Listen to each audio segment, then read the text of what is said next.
Come on in. Welcome, welcome.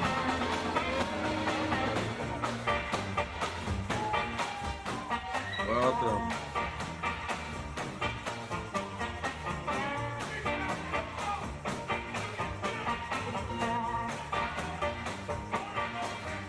Oh, yes.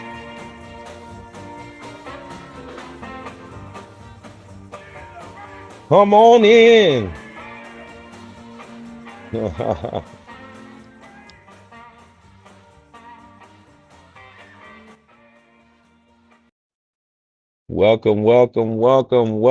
Welcome, everybody. Thank you for joining us this afternoon. It is our pleasure to have you both on Golden Boy Tell 'em as well as Joseph the 11th Son. We're also broadcasting on Facebook as well. I think I might go ahead and add in TikTok on there. Let's see what we got. Oh yeah, TikTok is already doing this thing, so we in there. So yeah, basically, man, we kicked off a marathon on yesterday. If you did not get a chance to scan that QR code that you all are hearing about, go ahead and scan it and be the one of the 310 members that are going to unite with us as members in the United House of Prayer. But I tell you what, if you thought last night's bit of information was amazing, just wait until you see what we show you on today, leading up into this early evening. So we are here earlier today just to make sure that we are good stewards of our time and to make sure that we make sure y'all are all situated. So with that being said, happy Friday to everyone. I know you all are, lots of you are closing out the end of your workday, getting ready to head into the weekend. So safe travels. It's going to be warm apparently, but definitely enjoy. And keep in mind too that we are in fact in the 101 critical days of summer. And if you don't know what that means, or the 100 critical days of summer, this is the time of the year between um, May 30th and Labor Day, Memorial Day and Labor Day, where you tend to have a lot more occurrences of accidents and traumas and things of that nature. The weather's a lot nicer, people speed, they don't wear their seatbelts and things of that nature. So, what I want to encourage you all to do is put safety first. Slow down, look both ways, look an extra time. These are the months where it means the most, or should mean the most to you, because sometimes, folks just ain't paying attention. But with that being said, we just want to go ahead and jump right on into it. I put out a link. I think we're going to end up at some point having another special guest to join us, and I do look forward to that. Hold on, I think somebody's trying to speak here. I couldn't hear you. What'd you say there? Yeah, I was wondering if you could hear me at all. No, we hear you now though. Okay. Yes, Yeah, sir. just making sure. I'm going to have to, everybody, I apologize. I haven't had time to figure out these controls as of yet. So, with that in mind, we're getting going, as Golden Boy mentioned a little bit earlier today. I didn't want to come across later this evening. I know that, Golden Boy, you have another presentation you're going to be doing. So we were coming on this early so I can kind of take my time a little bit with these Hmm. frames because it's going to be a little bit more sensitive, um, the subject matter that we cover today. With that said, Absolutely. Golden Boy, our guest, he's going to be calling me back any minute now. So I figured Hmm. we could actually just get going until he calls me. I have a couple of recordings that we're going to listen to as we Solid. introduce the frames that we're going to be talking about today. So, with that said, we're picking up again Well, from where we surprise left though. off. I'm sorry, go S- ahead. Surprise. I invited another guest to join us. So we'll see. They may join us. Maybe it'll be you, myself. Mr. What Do You Believe, and our other guest. So Yes, and we shall see. I told him, hey, you can come up, man. Just cut your camera off. He say after he's done shouting the Sweet River. yes, sir, that will absolutely work. Let me pull this up and let you all see what it is we're talking about. We had actually played a little bit of this last night. I want to touch on a little bit more today as I introduce another clip of Mr. Cunningham. So listen in here. Why you don't see the name of a bank? Because we have never had to borrow from anybody. Because we give Oh, Can you hear that okay? wait a minute. He said we ain't never had a but. Okay, go back, play it again, because I You never hearing mind. this? Never mind. Don't even get me One started on second. him. Now, I'm just starting at a specific point because I want you to hear something that he says. We didn't have the time to actually focus in on this last night. So, but pay very close attention here. Wells Fargo, Bank of America. You see United House of Bread, whoever the architect is. Why you don't see the name of a bank? Because we have never had to borrow from anybody. Because we give ourselves.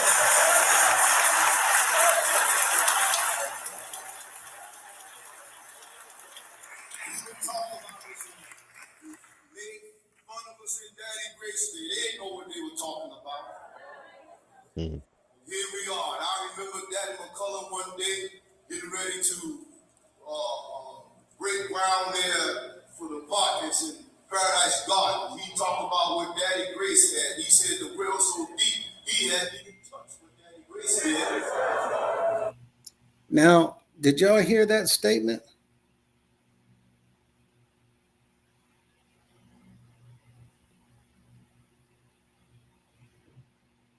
Was everybody able to hear that statement?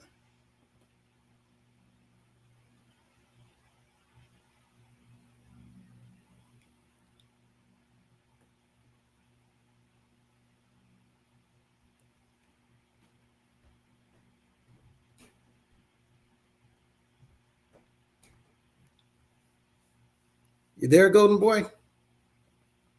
Oh man, I'm over here just talking and I'm on mute. Yes, we definitely heard you loud and clear. Okay. But Oh let me man. go back. In fact, our guest, I'm gonna get ready to call him now, and then we'll talk about Okay. that comment in just 1 second. Miss But Miss you Anita heard, 6401 said that she could not hear it, but Brother Perry's in the chat also. Brother Perry, you're more than welcome to click on that link whenever you're ready in the chat. I'll pin it for you. yeah, there's a There you link in the go. chat if you want to click that, and you can join us on the panel. Yes, sir. All right. I'll wait for you to join in before I hang up. Okay.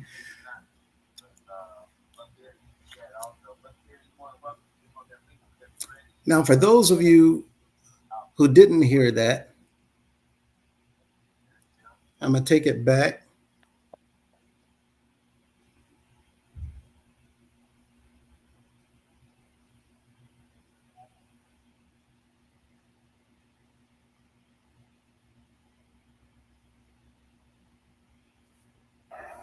And that becomes from our sacrifices. People say you giving your money to that man. Yeah, because I'm a steward. Now, we talked about that last night. For the apartments and we talked about this and made fun of us in Daddy Grace Day. They didn't know what they were talking about. Here we are. And I remember Daddy McCullough one day getting ready to break ground there for the apartments in Paradise Garden. He talked about what Daddy Grace had. He said the well so deep, he hadn't even touched what Daddy Grace had. Now, that was the comment that I wanted everybody to hear. The well And so deep. the well is so deep that he had not even touched what Mr. Grace did. Now, what this is talking about is the amount of funds that was in the account holdings for the organization. Okay, you got that right? Yes, sir. With that in mind, I'm going to say something for the first time I haven't said yet.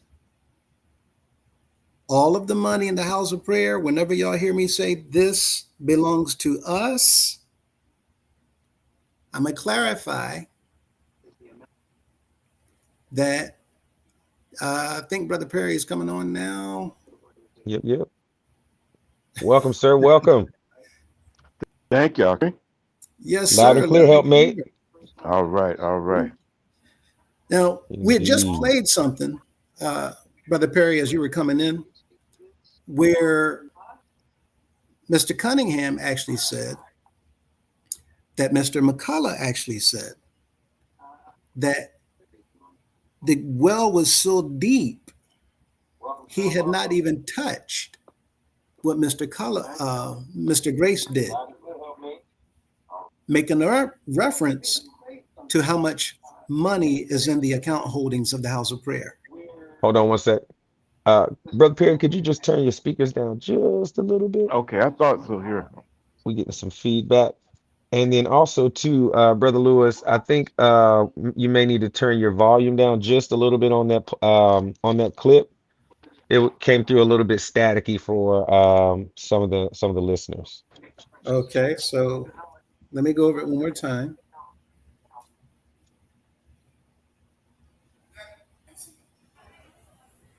Here we are. And I remember Daddy McCullough one day getting ready to break ground there for the pockets in Paradise Gardens. He talked about what Daddy Grace had. He said the well so deep, he hadn't even touched what Daddy Grace did.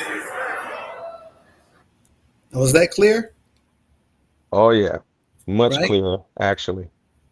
I said the well was so deep, he hadn't even touched what Mr. Grace did. The amount of money that was raised in Mr. Grace's day is what Mr. McCullough was referring to. Now, I was saying that I'm going to say something now that I had never said before. Whenever we make references to this is ours, this belongs to us, we raised that money, the buses, the apartments, we all did that. Okay. For the first time, you all are going to hear me say, when I'm referring to we, the members of the House of Prayer, what is at the end of the name of this organization? People. People. We, the people. Mm-hmm. The law looks at everything that this organization owns. It belongs to we, the people, Absolutely. meaning public property. Mm-hmm. In a nonprofit organization, everything that is contributed to this organization belongs to the public. Mm. Now let that sink in.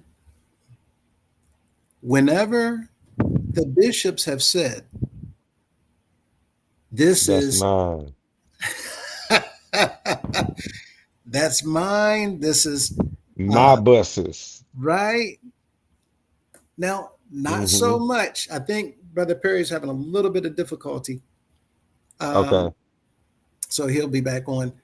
But when we talk about this, we need to understand that every dollar contributed to the House of Prayer is literally contributed to a 501c3 nonprofit, meaning that money is to be available for the use to help, to assist, or whatever mission that we're serving for the public. Mm-hmm. It's not private money. It does not belong to the members of the House of Prayer. And every time I say that, I'm sure most people do not understand the House of Prayer has a name for who? For how many people? All. All people. all people. Mm-hmm. So the individual that's at the top of the organization, they are the trustee on behalf of all of the holdings that belongs to the organization, that belongs to the public. There's members in the organization, yes. Those members have a lot of say so over non-members of the public. Mm-hmm. But the way the law looks at this is it is all public property. Has that hit anybody? Did that hit you different now that we're talking about this, Golden Boy and Brother Perry? Yeah, because I think he might have got kicked off for now, but yeah, because what sounds like what you're saying is, yes, this is ours, but it ain't just ours. It Right. belongs to the public, and we can't hoard it and say my precious, because this is a 501c3 nonprofit organization that's supposed to be serving the general populace, right? That part. And the Wow. reason why it's important for all of us to understand this Oh, is Paul, ca- that's why if we are dissolved, yeah, it goes to other organizations is because it yeah, belongs to the public anyway. yes. You see where this is So why going? let the organization get shut down when we will have the ability to have the say so of how it is deployed into our local communities? Now those wheels are turning. I got Okay. you. I got So you. now what I'm gonna do, Golden Boy, is I'm gonna call Brother Perry, but I'm gonna send you Yeah. this other track so that Okay. we can actually play it because I can't play it while on the phone. Actually, can you Shoot shoot you his number and me? you call Brother Perry. Yeah. That'll And what do it. I'll do is I'll coach him through getting it situated. And then if he does want to stay on the phone, he can stay on my phone, however you want to do it. But yeah. Actually, you know what? It'll probably work with him just on my phone. So I'm however shooting you his want to do number it. over to you now. Solid. Okay. Now I hope what I just said actually sinks in so that everybody understands. And if you don't understand right now, you will understand later on in this live. Because what we're uncovering for the first time is talking about why even the public should have an interest in what's taking place here. You should have an interest in every single nonprofit because the nonprofits are not owned by private owners. And this is where you were going a moment ago, right? Mm-hmm.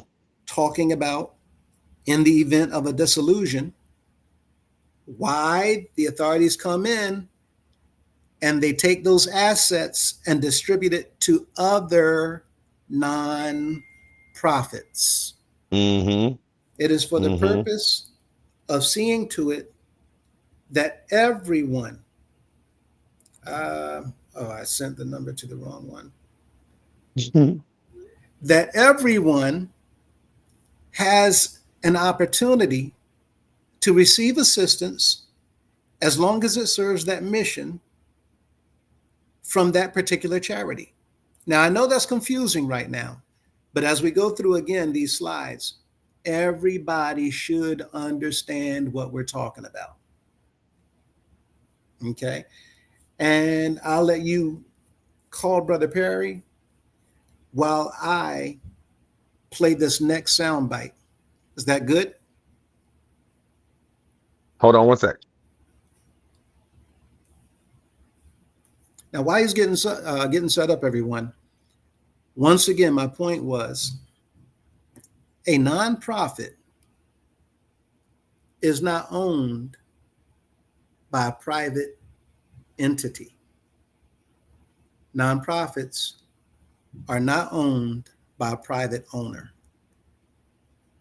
And you're going to understand this later. So each time you've heard me or whoever say before this is our organization. The people raised that money. The people did this. The people did that. The thing for everyone to understand is at the end of the name of this particular organization, it says for all people. The United House of Prayer for all people. Think of it this way. If you go to United Way, if you go to Salvation Army, if you go to YMCA, if you go to any other nonprofit, are they concerned about your nationality, your ethnicity, your race? As long as you meet whatever criteria is set to tap into those resources of that particular nonprofit, they will put your name down so that they can offer you those same services. We're back. Okay. Brother Perry's good? Yes, sir. There you are. So I was just saying, if it's a nonprofit, that nonprofit should be available for anyone and everyone, no matter what your race, no matter what your nationality, no matter what your ethnicity, as long as you meet the criteria set forth in that nonprofit pertaining to whatever it is that mission is set up to do. So if you qualify to receive the benefits of that nonprofit, then you qualify no matter what your race, your ethnicity, or your nationality. Does that make sense? Yes, sir. So even though we are a predominantly people of color throughout the organization, does any of that matter in the eyes of the law if we are a nonprofit 501c3 organization? Nope, because money green and it's been the same way. That's what most people are not understanding. So now when Mr. Cunningham makes those comments about we this or we that, he's specifically speaking only to the members within the walls of this organization. Right. Now, Facts. this is why we're saying this. You're catching it now, right? Yeah. So when he sure. says, get your hat and coat and go, who is he talking to? He talking to us, but really he actually saying it to everybody. But he want us to think he just talking to us.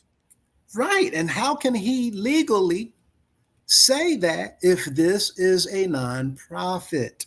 Mm-hmm.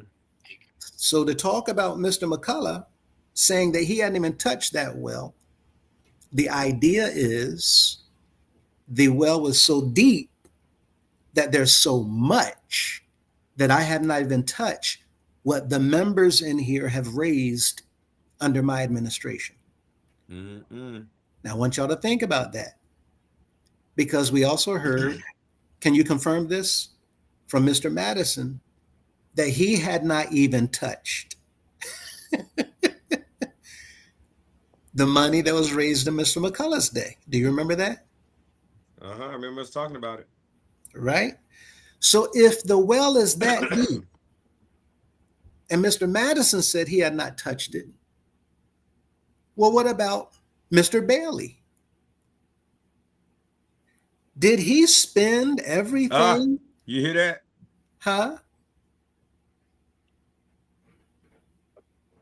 Oh, he can't hear. Can you hear him clearly? No, sir. Can't hear it all. Okay. All right. Say it again. Hear me now? Yes. So Bailey touched it. Huh? There are currently so many. It's going in and out. All right, check this out. Mine ain't working like it is with Brother Lewis. Well, We let me run give him a call. I'm gonna send Yeah, you yeah, the. he getting ready to call you right now. I tried, brother. No Okay, problem. I I'm gonna appreciate send it. you that clip. Okay. Okay. So what we're saying, everybody, is quite frankly Is it that a real quick, brother Lewis? Is it a video clip? no, it's audio. Okay, solid. I Mhm. got it. What we're saying, everybody, is quite frankly, if the well was so deep in Mr. McCullough's day that he had not touched what he had raised, if the well was still so deep in Mr. Madison's day and he had not touched what Mr. McCullough had raised, sounds like the well is pretty deep. And if the well is pretty deep, do you all think that Mr. Bailey spent it all? Oh no, no, definitely not. Do you think that perhaps Mr. Cunningham has spent it all? No. Definitely not. Now, here's our bigger question. Yes, sir. Here we are. Brother Perry's on the line. Mm-hmm. Now, here's your Welcome bigger back. question. If Mr. Bailey and Mr. Madison did not spend the holdings of this organization, then why is Mr. Cunningham still today pushing the members so very hard to keep giving,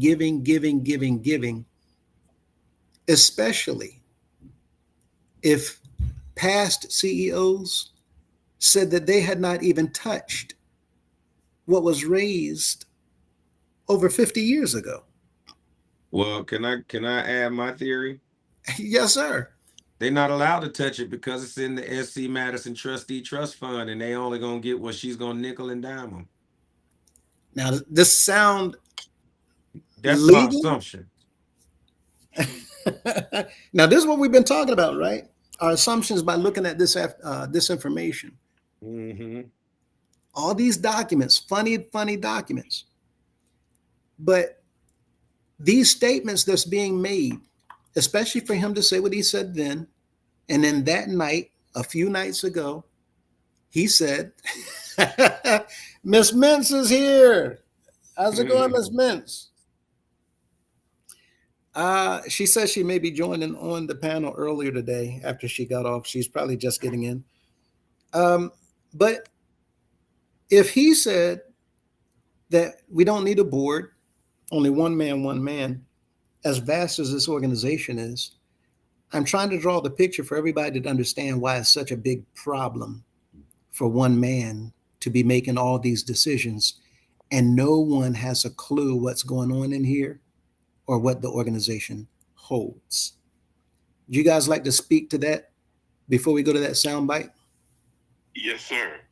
I believe that all of these publications that the House of Prayer members have to buy, the Constitution, the auxiliary bylaws, Are You Aware, Truth and Facts, all of that stuff, it has the weight of the Sunday funnies.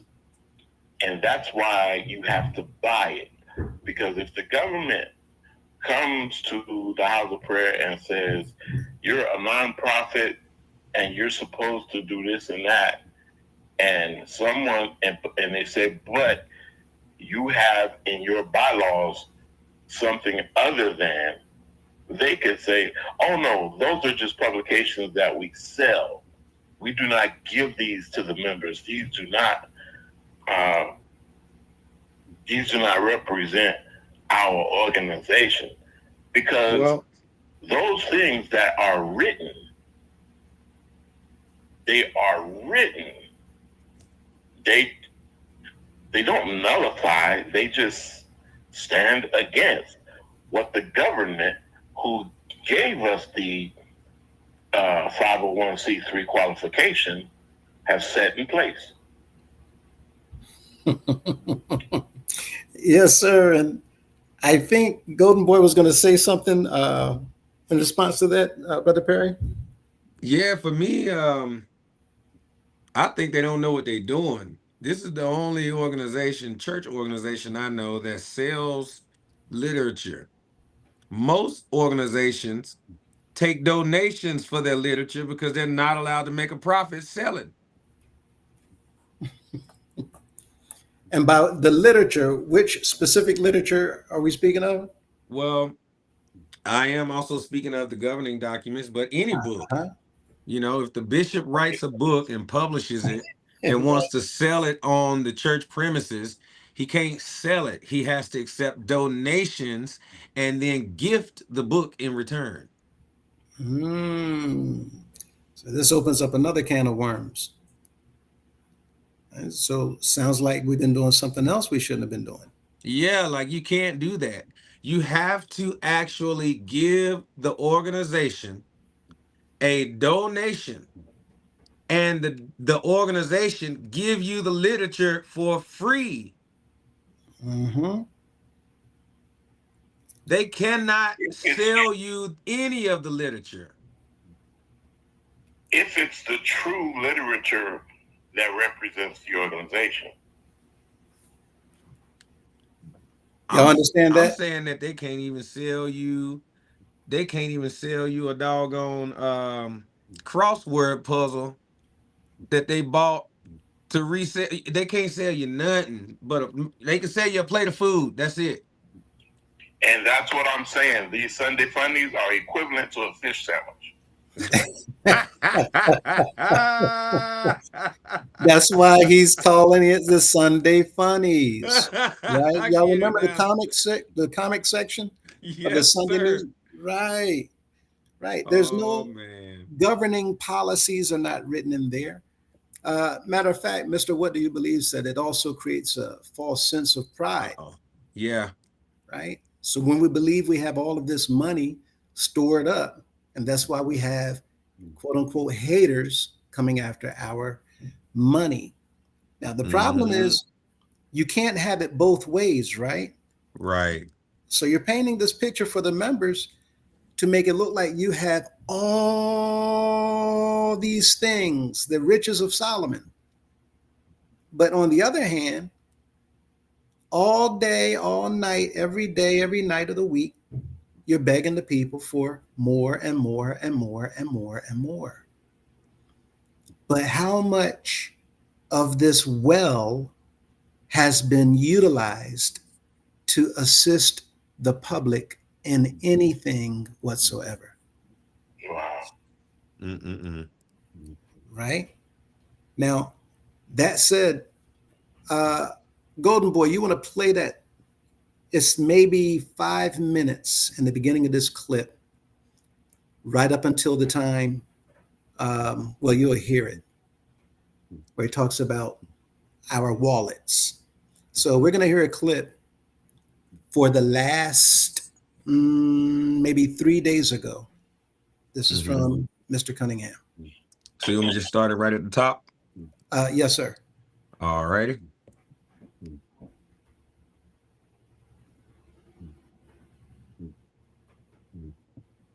Uh-oh.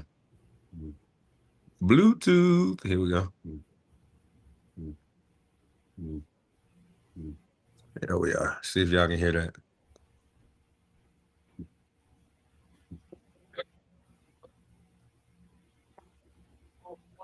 Tonight.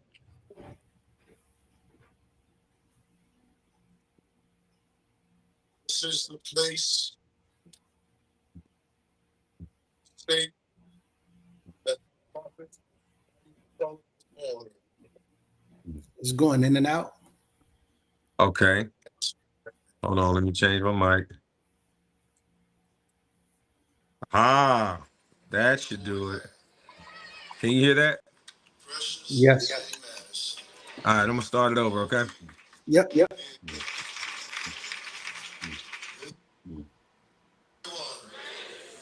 glad to be in the original Holy Land tonight.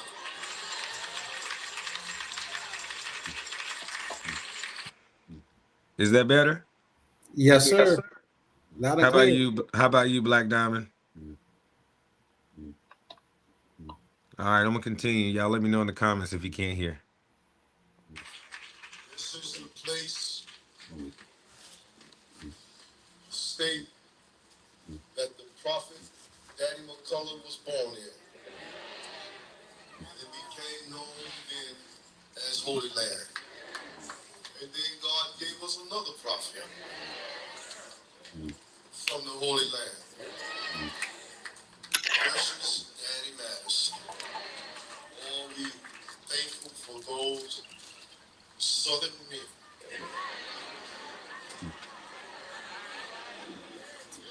Men from the south. God Almighty, look at here. I want to say thank you to my children here in this great state of South Carolina, the houses that have made your presentations tonight. Thank you for your love, your commitment to keep the works of this organization, this holy kingdom, going strong. It's a mystery to the world. Can you turn it up a bit? Oh, it's up. They need an Okay. explanation. How is explain to me how people can come and depart with their resources so freely and joyfully. Well, you have to have the experience. If you don't do it, you'll never get the experience. It's hard to explain how we can come together over the 170 years, come to the house of prayer, and some they came with little to nothing, but gave everything they had and left out of here with joy. There's no explanation for that. You just have to experience it. How many have experienced that? Sometimes you come and you took a little bit away. You call yourself, I'm not gonna give this. I need this or something. Joy in the Lord, get the moving.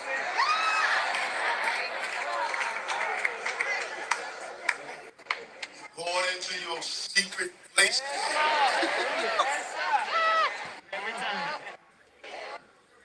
Going in the shop. Pull your wallet out and go in those little corners in there. And give with joy. Because God loves a cheerful giver. Now, right there, what does this sound like to you all? What does it sound like he's doing? Trying to convince somebody to give. Would you all agree that it sounds like he's literally trying to manipulate the people to give every single thing Yep. If you got anything left over, you are bad. Now, he goes on to tell the individuals, a lot of y'all, many times y'all put stuff away and you say, I'm not going to touch that. I'm not going to give that. And then he said, you come in here. A dog is snoring. Then he said, you come in here and start feeling the joy of the Lord. Then you start going in those secret places, pulling out your socks, pulling out your wallet, going into those corners, crevices.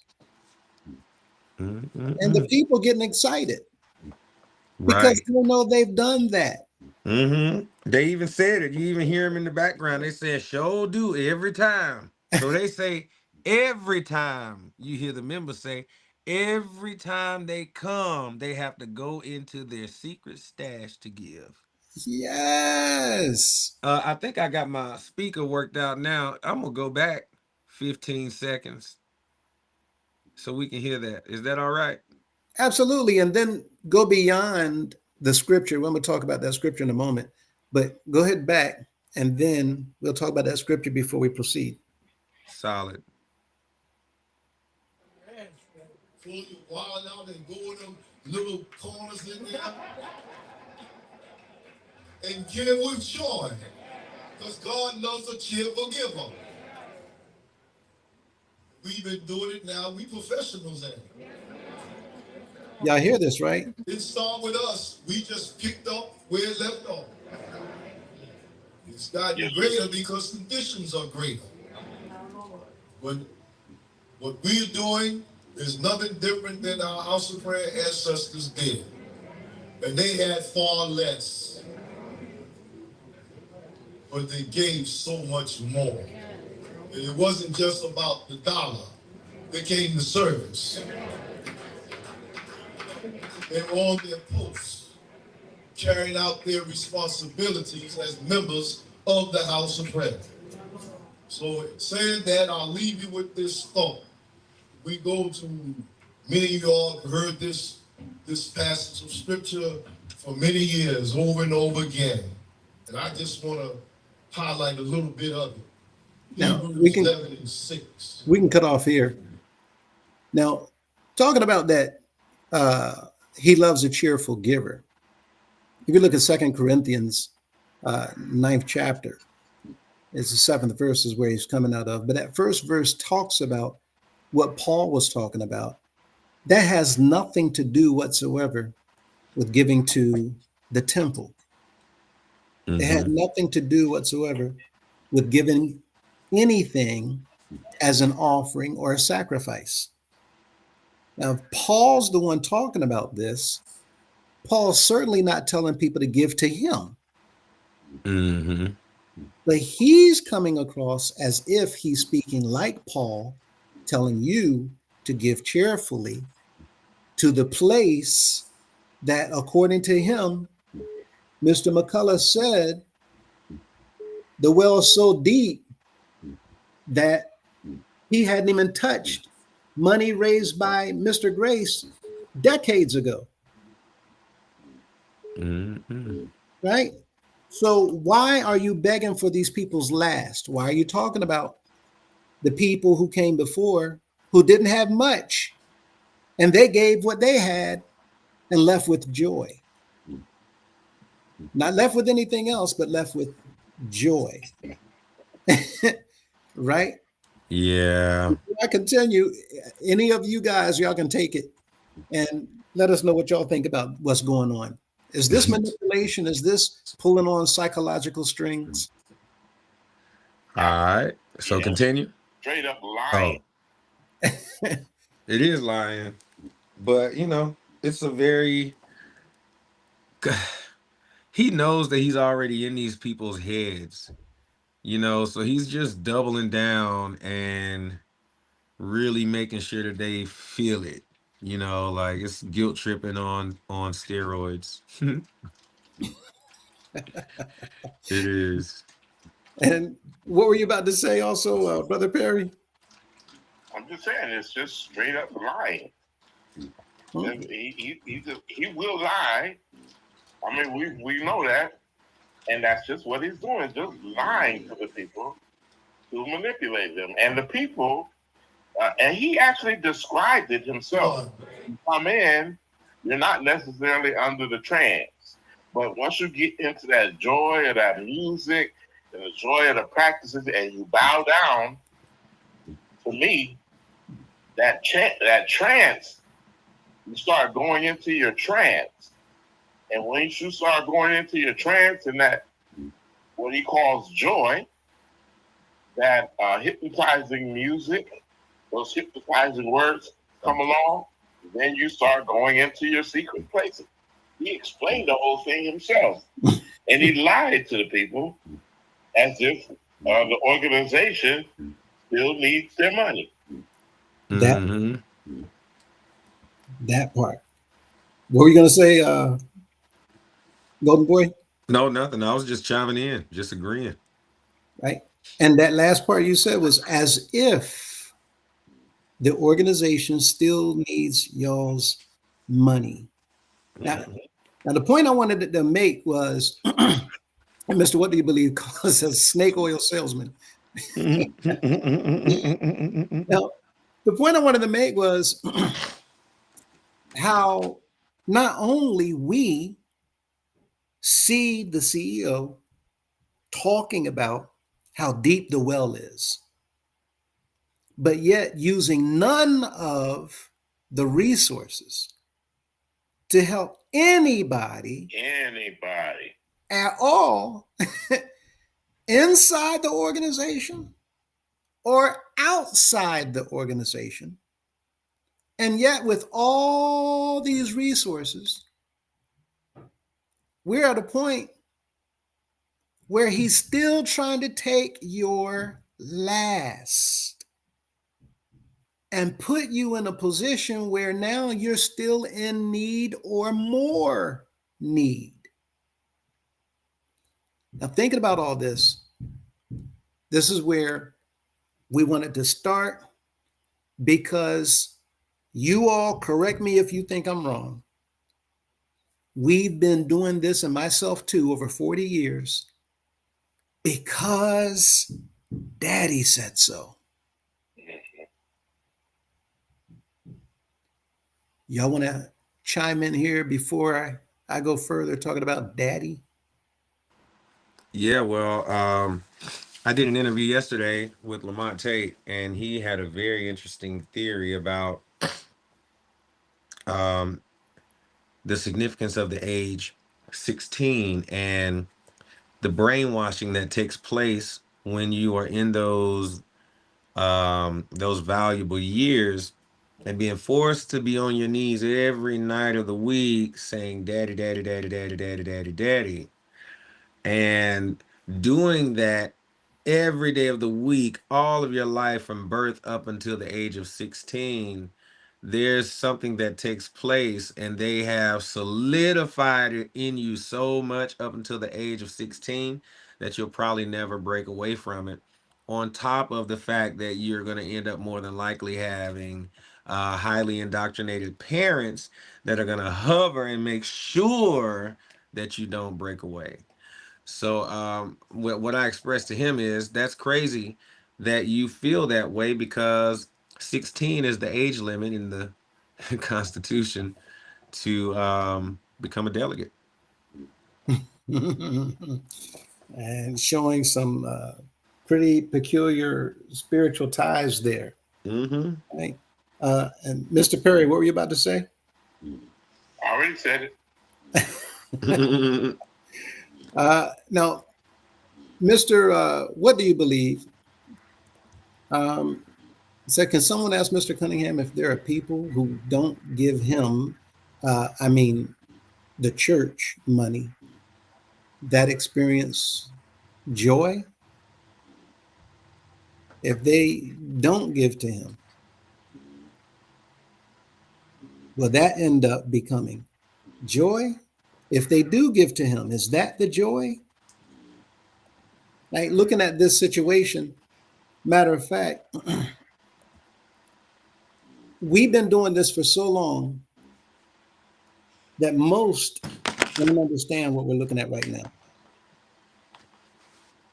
And it says, is it legal or okay?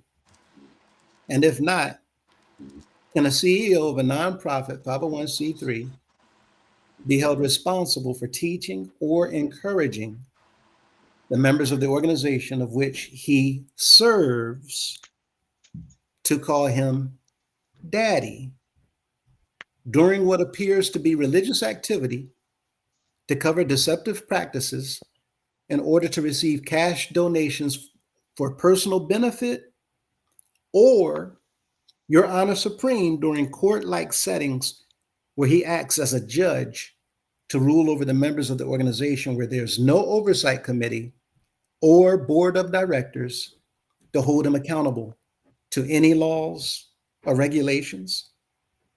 And we see the answer here is now all of this, just as we went over last night with Mr. Goldenboy and Ms. Mintz. This is AI. We're just asking AI questions. And says, no, this behavior is not legal or acceptable.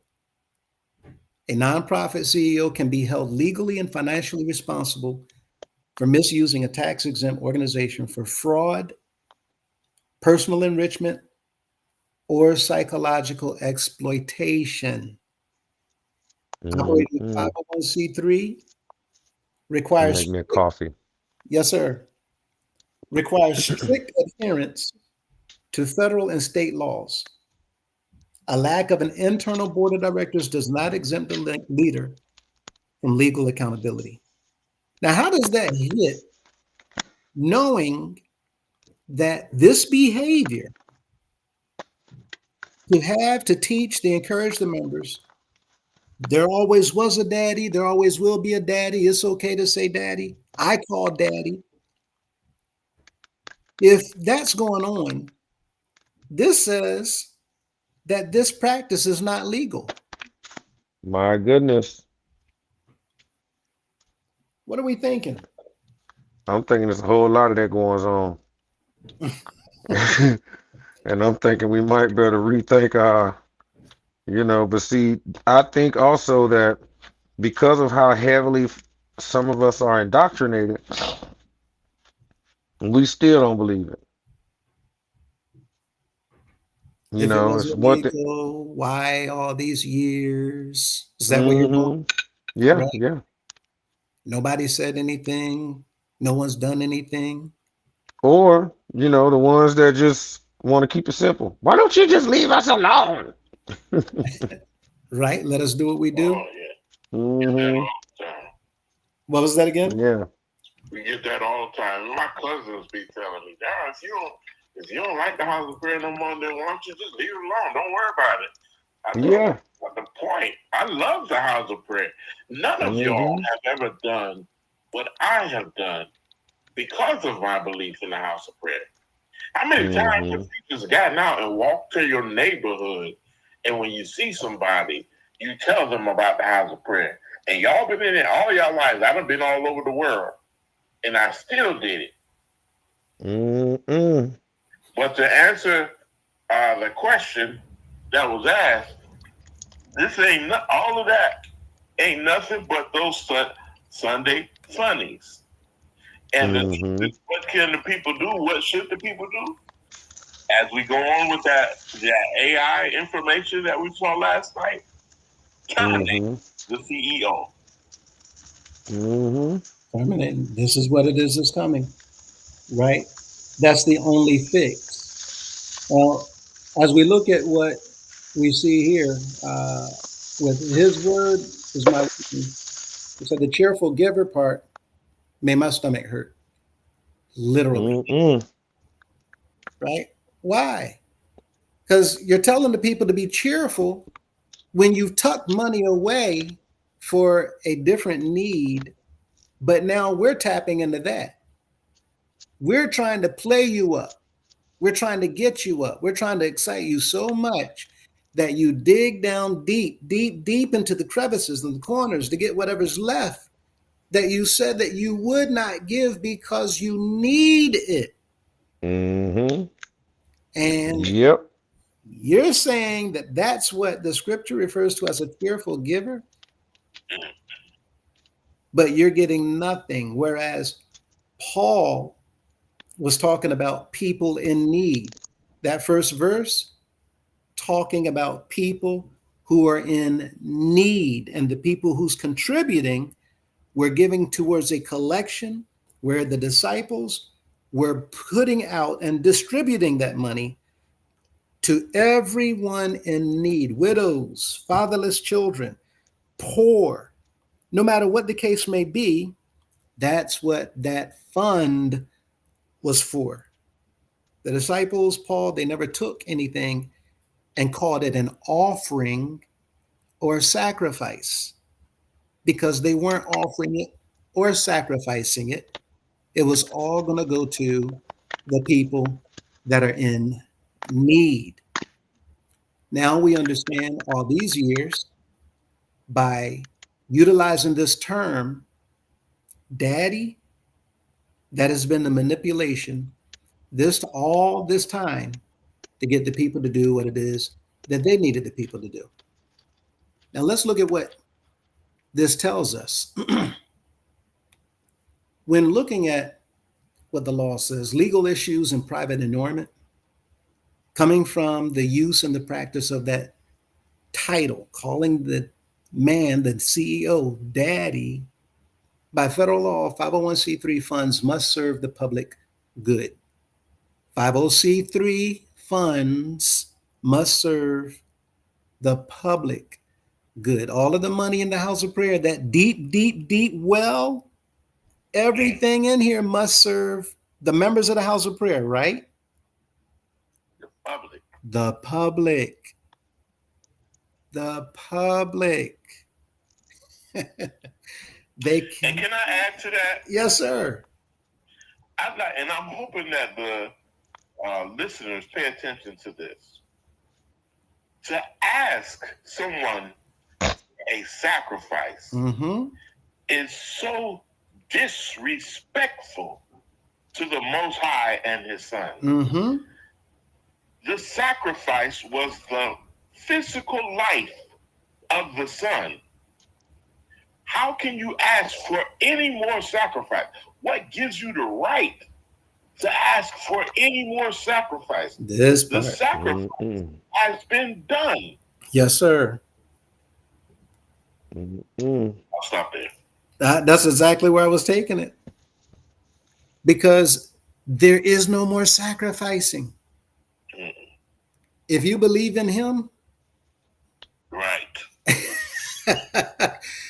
and you still Only give, sacrifice is what? Praise.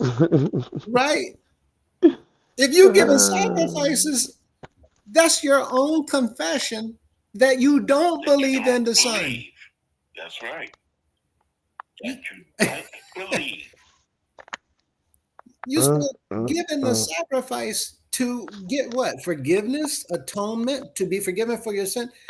All of that has been done away with. All of it. And that's why he has no choice but to go around with this phrase.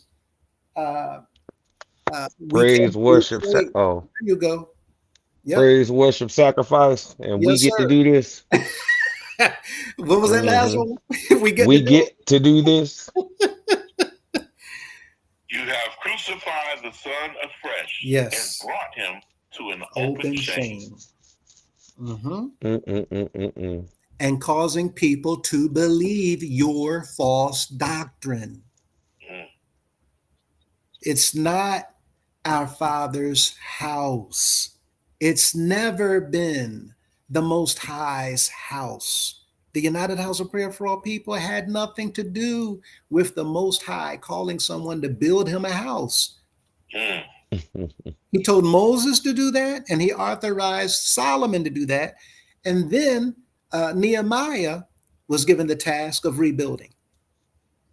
But after it was destroyed, 24th chapter of Matthew, the prophecy was given. Look at Israel right now. There's no temple. We did not replace it. Mm. 1,900 years later, looking at this, it says, private annulment, diverting donated cash for personal benefit is strictly illegal. The IRS can revoke tax-exempt status. It can also force the CEO to pay back the funds plus severe financial penalties called excise taxes. We covered that last night. Using religious activities to cover up deceptive practices to get cash donations is charitable fraud. To get us to call and refer to him as daddy is illegal when it's being used in a form of a deceptive practice to get cash out of people's pocket. State laws strictly prohibit misleading donors about how their money will be used. Now, what was it that we heard in the other recording? Your convocation work, that's church money. That's used for the building of the kingdom. But you two, do y'all remember the last project that was carried out by the CEO where the organization saw another house of prayer that was built? When's the last house of prayer that was built? Was that under Mr. Cunningham? No, I don't believe so. I think it was no, China. I'm pretty sure it was under. It That's would have been Bailey. right. Now, I may be wrong, but I think Chattanooga was one of the last ones, and Essex was one of the last. Mr. Cunningham, I think, matter of fact, he finished one. But what's the point that we're making?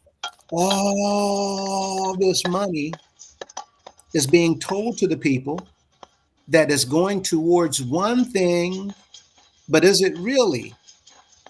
Mm-mm. And according to what we're seeing, is it's not going towards what is being said is going towards. This is You're right. deceptive practice, misleading. When you see coercive tactics, forcing members to use titles like daddy or your honor supreme, people may say, well, we're not forced to do that. But no, Yes. go ahead. I was going to say, yes, you are. At the beginning of the meeting, they say it. Mm-hmm. You must address him as your honor supreme. And there's no option in that, is there? Not at all. And if you don't do it, do y'all remember what will happen if you don't call him your honor supreme? You're gonna be fine, because I know they ain't gonna jail you. Well, about that, What? right? Stop playing. We have a law, don't we? We have a law in the supreme laws that says if you are fined and you do not pay your fine, it can be, you will be Oh, in jail.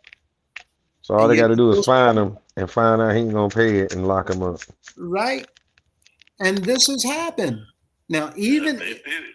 right, we've seen them put people in jail, a closet, an office. There was that little famous down in the downstairs of 6th and Elm Street where the handicap ramp is, where those first restrooms are across the hallway, right, from the lower chapel. There used to be a metal gate where they shut that, where you step down into that hallway.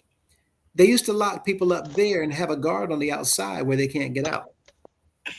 Wow. This constitutes unlawful detainment and kidnapping. Mm-hmm. Golden boy, you too young for that. Yeah, I am. I've heard though. I've heard all about it. They used to lock people up. Yeah. Now, mind you, you're being forced. The law says you must say your honor supreme or be held in contempt of court. Wow. Now, here it says forcing members to use titles like daddy or your honor supreme in fake courtrooms points to psychological manipulation and abuse of power. Depending on the exact circumstances, these actions can violate civil rights, labor laws, or criminal statutes regarding extortion. Why? Because I'm getting money out of you if you don't do something, right? Contempt of court, stalking, or human Yes. trafficking. And we're going to come back to that because we're going to see that all this time, when an investigation is carried out, they're going to find that we have been involved, for those of you who don't know, in human trafficking. Say that again. Say that again. Say that again, Who please. do not know. Mhm. We have all this time. Did not Mr. Grace face a court hearing where he was charged with human trafficking? Didn't he lose that case? Yes, he did. Yeah, he did. Right. He lost that case, served a year, and then had it overturned on a technicality, Mhm. and was never retried. So he still touted that he was exonerated when in actuality he wasn't. Yes. And we're going to see here in these frames how they were able to charge him with human trafficking.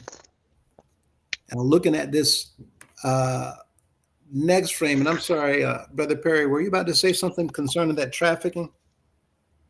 No. This is news to me. I believe it definitely, but I hadn't heard it in that way. Absolutely. And it was surprising when I came across. I'm like, wait a minute, what? Again, 40 years. We don't think about this because that's daddy. He Right. knows what he's doing. That's the holy anointed manservant, right? And not only is he daddy, he's sweet daddy. Right. He's sweet. Come to find out, all these other pastors, a lot of them, they are using the same title. I didn't know that Eddie Long, they call him daddy. Mm-hmm. I didn't know that T.D. Jakes, Yeah. they call him dad. Wait a minute. How many daddies are there? Mm-hmm. And just to say that word, when you pull back and you thinking about all this and looking at it from a different perspective, is what was I thinking? Mm-hmm. Right? But look at this next frame. Is it legal or okay for the CEO to allow choirs and or bands that also include children to sing songs to him or others during religious services that uses the title or term daddy while referencing the CEO, who also happens to be a bishop of the same organization? Are we surprised to see the answer is no, it is not legal or acceptable? Did you laugh, brother Perry? Did I hear you chuckle over there? I want to chuckle too, doggone it. I say, did we hear you chuckle over there? Right? Singing daddy Mm-mm-mm. during religious services is not legal or acceptable. Now, they may think, well, we're talking about everything we do in the house of prayer. No, we're showing the members everything that we've been doing wrong according to the laws of the land. And when we've been saying, people back up, take a look at what's going on. Now, who's the one who has us doing these things? Is it the people volunteering these things, or is it the leaders pushing these things? Right? We just heard a few days ago, Mr. Cunningham going in on what people did, what they did, checking the crevices of their wallets. Y'all remember Mr. Grace said, he wrote a letter. There's people fighting mad to get victory, even if they have to pawn their furniture and sell valuables out of their home. Y'all remember that? Mm-hmm. Yep. Isn't that manipulation? Mm-hmm. To get the people to raise money by any means necessary. Right. It says, no, this is not legal or acceptable. Using a religious title like bishop does not shield a leader from laws protecting children from exploitation, psychological abuse, or grooming. Law enforcement and child protection agencies view forcing or encouraging children to sing submissive, intimate songs to an unrelated adult as a form of institutional grooming. Do y'all remember the video? I worship you, I love you, I adore you. Right, I'll never forget that. Right?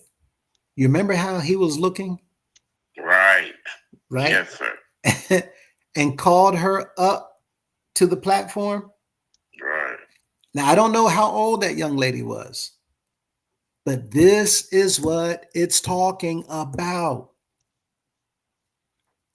Replacing a child's natural understanding of a parental figure with a religious leader strips away boundaries.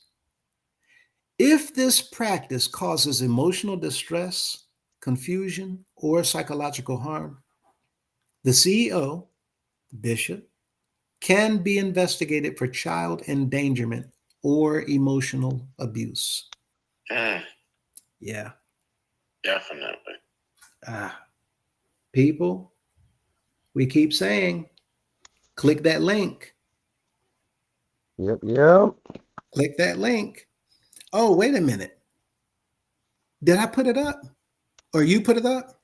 Yeah, we got the QR code on the screen here. If you want to join and be a part of the 310, just take your cell phone or your mobile device, scan that QR code there at the top right corner, and it will actually bring the form up for you and submit it right over to where it needs to go. So all y'all have to do is just scan that QR code, and also to the link that it takes you to, it is actually all secured, 100% secured, and also encrypted. So you don't have to worry about any of your information being mishandled or anything like that. But it is in fact going to take you to that form, which is actually very, very, very easy to fill out. And yeah, once you do that, you will actually be officially on that list of the 310 that are willing to stand with the organization. So solid. Thank you.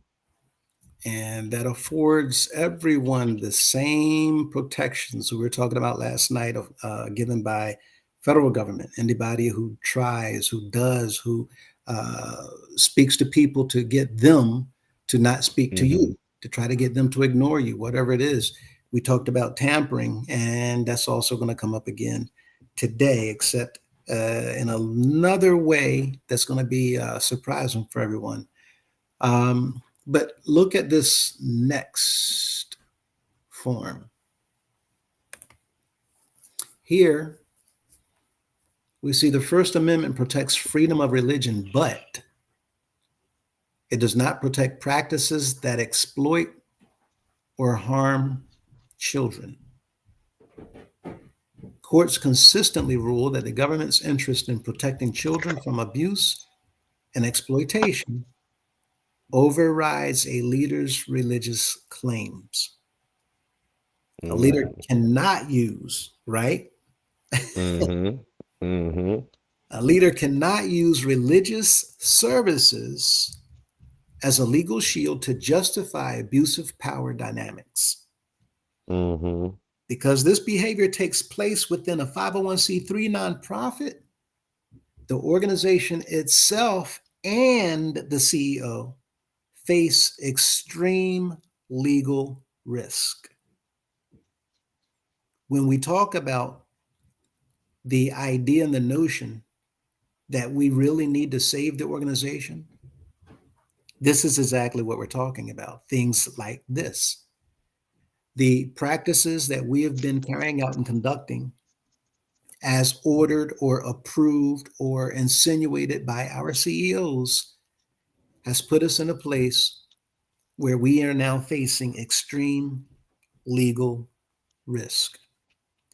Parents or guardians can sue the bishop and the organization for intentional infliction of emotional distress and breach of fiduciary duties.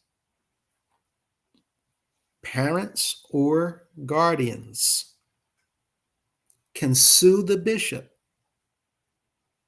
and the organization for intentional infliction of emotional distress and breach because he has breached his fiduciary duty. If this environment is used to facilitate further abuse, financial fraud, or trafficking, law enforcement can arrest the leader regardless of his title. People, Sheesh. pay attention. In many jurisdictions, adults who witness children being subjected to this type of psychological manipulation are legally required to report it to authorities. Mandated reporters. Yes, sir. Failing to report suspected child abuse or grooming can be a crime itself.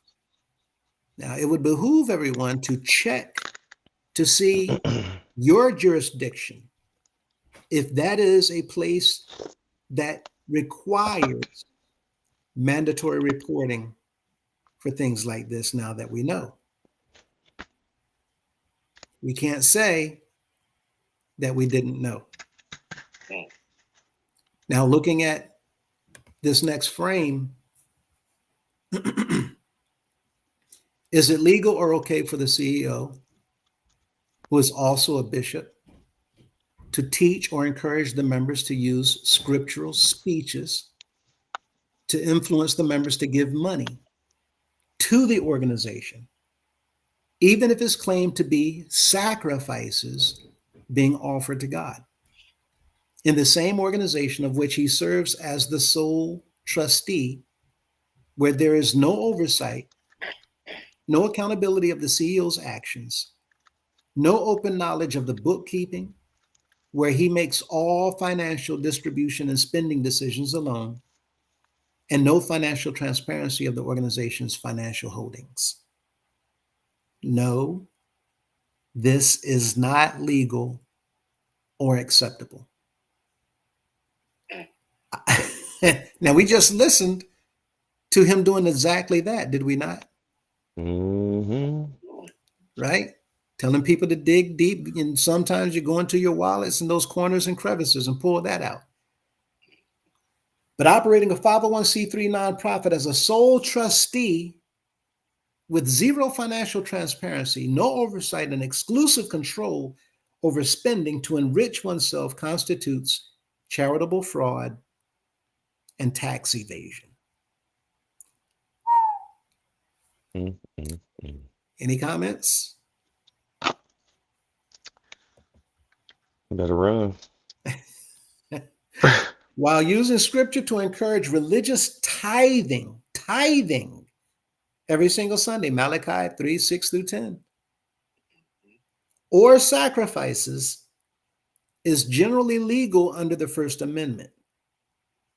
Doing so to deliberately mislead members and hide the personal theft of public funds is a serious crime. Whenever those monies come in, no one knows where the money goes.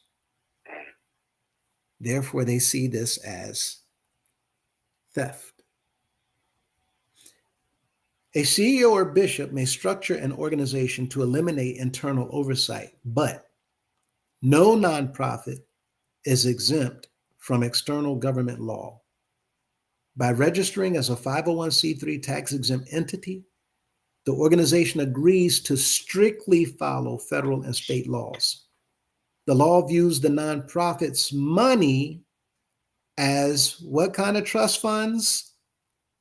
Public, not the bishop's personal bank account. The law sees the House of Prayer's money as public trust funds. It is not ours alone.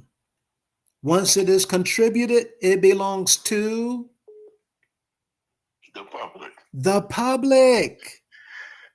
Public gets less of it than we get as members.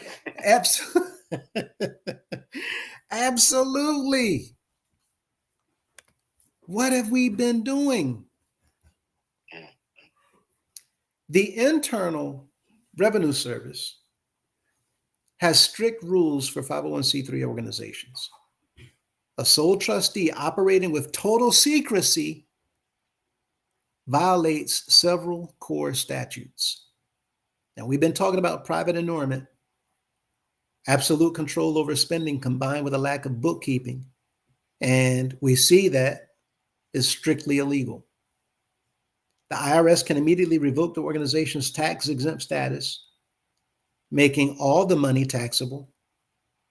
The IRS can hit the bishop with massive financial penalties, and we talked about this last night. But look at this last one. Using religious speeches to demand money under the guise of sacrifices to God, while secretly diverting those funds to a personal bank account, is charitable fraud. Legally, if an organization solicits money for a charitable or religious purpose, the money must go to that purpose. Using deception, psychological pressure, and scriptural manipulation to obtain cash for personal enrichment is classified as theft by deception, or quite simply, wire fraud. Now, again, understanding what we covered last night, this is where we touched on tithing and certain monies. I think, Golden Boy, you talked about the rent being mailed and what they're doing with these rents that's coming in. Again, it's not being documented. The members don't have a clue where it's going or what they're doing with it. All of this, again, constitutes what appears to be illegal activity. Because there's no internal board to stop them, accountability must come from law enforcement and state regulators. The Attorney General's office has the legal authority to force an audit, seize the organization's financial books, freeze all bank accounts, and dissolve the nonprofit entirely. This is, again, why we've been saying, click the link. If the bishop has used the mail, television, internet, or banking systems to move his fraudulently obtained cash, he can face federal charges for wire fraud, mail fraud, and last but not least, money laundering. And we spoke on that too a little bit yesterday. Have y'all given any thought at all to just how much has been done while the members are not understanding this concept or how these things are looked upon as money laundering? I think about it all the time. I mean, the members are bucking and shouting, thinking they doing the will of God, while all of it, I mean, so much money. Like, first of all, how much did it cost God to create the universe? How much did it cost God to create the earth? How much did it cost God to create Mount Everest? And why don't we see anything being created with the monies that we're given? Is it in another universe? How are you giving the money? How is this money going from our church offering pans to God? And then we're seeing you driving these Maybachs, but we're not, or riding in, these Maybachs, but we are not seeing anything happening in our communities or abroad. As a matter of fact, the buildings that we say that we are to erect and maintain have been erected, but are not being maintained. Meanwhile, the people are shucking and jiving, just bucking, shouting, and getting mad when you tell them, stop, pay attention, look. They are not doing what's supposed to be done. Even if they use some of our financial resources just to train the people on how to do outreach, they're not even doing that. They're not doing anything. Nothing at all. For the benefits of our communities. Nothing. Now, in regards to outside, like you just said, nothing whatsoever is being done there. But What about even those inside? You remember the evictions and some of the individuals, you do realize, right? We do have homeless members and we have individuals that are simply not just homeless, but even those with homes or places to reside, but have no food. What do you say to that pertaining to the members in the organization and they have nowhere to go within to seek assistance for those matters or any others? That's if we have. I don't give it no more. But for all the monies that we have given to this, it's of giving it patience and keeping it, we could take care of those situations. No, we don't keep it, but we give it to our congregation, and we can go congregation on. All I need is this and this and this that could get me to this point, and then I'll be all right. But no, you can't do that. This is not. This is an organization. Now you broke up a little bit there, but you said that some people who may need just a little something to get them over that hump or just get them past whatever it is they're going through. Can you touch on that again for us? I was saying, if we just gave the money to our local congregation, all the money that we give, not, and there wouldn't be no Daddy's Club and all that. Right. But we made our contribution, our local congregation. When we get in our local congregation, and they do help us, as expensive it would be. You know, we're not telling you, I need you to pay my rent. However, if I had some help bill, or if I had some help with my electricity bill, then I could hold off just a little something to get me through that hump. But the fact is, the money goes weekly to the organization. And I was just saying, I cannot believe, I mean, I was there and heard with my own ears that she got up and said, this is not a charity organization. I say, I can't believe 401c3. You're a brilliant woman. You know what 3 is. Gangster boo. I like how it It's a gangster boo. And it's breaking up a little bit. Oh, I'm sorry. Yeah, no, you're good. But yeah, I think that was Miss Mintz that coined that name. Gangsta Yeah, Boo. it's Gangsta Boo Maddie. by the Gangsta. And there she is. How you doing, Miss Mintz? way. I'm doing great. Thank you. You jump on in here anytime you want. I figured we'd give Golden Boy a few minutes so that he could do whatever he needed to do.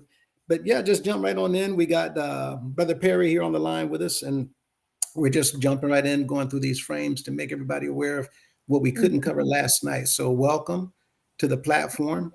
And Greetings, Miss Man. Hi, Brother Perry. What's up? What's happening?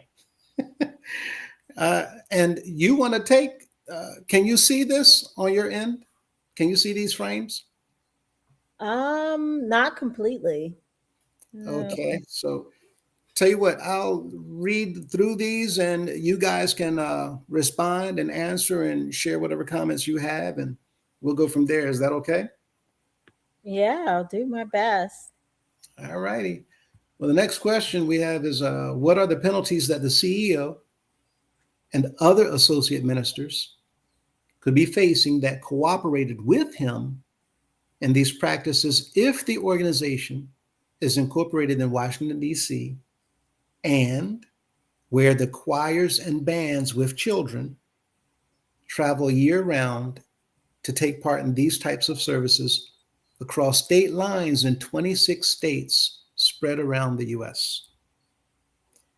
If these practices are true, the CEO and the cooperating associate ministers are facing severe federal and state penalties that cross into both civil and criminal jurisdictions. Now, people don't understand this. This is literally talking about what we've been doing all this time, because a lot of people don't realize, and you correct me if I'm wrong, Brother Perry, you're a pastor, so you would definitely know this, that the chairman's push, motivate, encourage, and boost for people to take the buses and get people on the buses to go to these different programs because it makes the chairman look good. A lot of the pastors boost and encourage and push members of their congregation, whether it's a choir or a band or whatever else, to get a bus because getting to that stop makes the pastor look good. But they didn't realize, especially if there's children, individuals that's below 18, they didn't realize that when they do this, matter of fact, look at the second half of this page. The organization, because the organization travels year-round across 26 state lines with a choir and band that includes children, this transformed the situation from a localized fraud case into a massive, multi-jurisdictional federal investigation. Mm. They didn't know you can't take children across state lines. And operating by raising cash and having them perform for the entertainment of a CEO of a nonprofit. They didn't know. And now that has subjected them, because of their cooperation, if they come in here and we don't fix this, to severe federal and state penalties in civil and criminal jurisdictions. What are y'all's thoughts? Well, I passed through things were a little different. The Madison, McCullough, luxury line was out there. So we either, I 15 passenger vans to the House of Prayer. And San Francisco, 25 passenger, but it never ran. Anyhow, we would going in and out. Yeah, Yeah, you're breaking up a little. Uh-huh. I don't know why I'm standing still. I'm sitting still. Okay, you sounding closer. Right here in my face. Yeah, it happens to us too. Is it better now? Yes. Yes, it's better. Okay. Pastoring in California is a little different. We didn't have the luxury liners out there. We had to rent vehicles. Now, in our town, yes, the pastors would boost the people to come. Don't rent your own car. Come ride the van. In the van. And let's say you get a 15 passenger van. So some of the people that you're getting to go are, and they are as adults. It's going in and out again. Oh my goodness, I'm sorry. Yeah, it's not you. We know that the wicked one, he doesn't like what we've been doing. And he's been causing a whole lot of interference, not just on our line, but on the channels altogether. Y'all have seen the problems that Miss Mintz and Golden Boy has been facing from time to time. Interference and static and connection issues. What we were dealing with on my end, our platform, connection issues. He doesn't like what's going on. And I know it might be frustrating for the listeners and the viewers. I'm sorry, Miss Mintz, what was that? No, he doesn't. I was just agreeing with you. Mm-hmm. And I know it can get frustrating for the listeners and the viewers. However, we have to understand this is a spiritual battle. And he's going to do anything he can to try to deter you. Matter of fact, this is perfect. Because what have they been hearing in the House of Prayer? Stay off of YouTube, stay off of social media. Social media. Don't listen to that stuff, right? This is Mhm. the wicked one. He doesn't want you all to hear this. He don't want you all to hear the truth. He don't want us exposing what's going on in his kingdom. So we have from time to time static, sometimes communication barriers that we're trying to get over. Just bear with us. You're good over there now, Brother Perry? I guess I'm trying. I'm just. What have y'all heard from me? 7, 10, and 15 passenger vans because Yeah, I heard that. Mhm. There was something about the vans you were saying because there was no buses. Right, we didn't have buses and a charge per seat, and the children are charged as the adults per seat, and that was the past. You know, It trying just, to get Cut out a little. yeah, it did it again. uh, Yeah. well, a little different.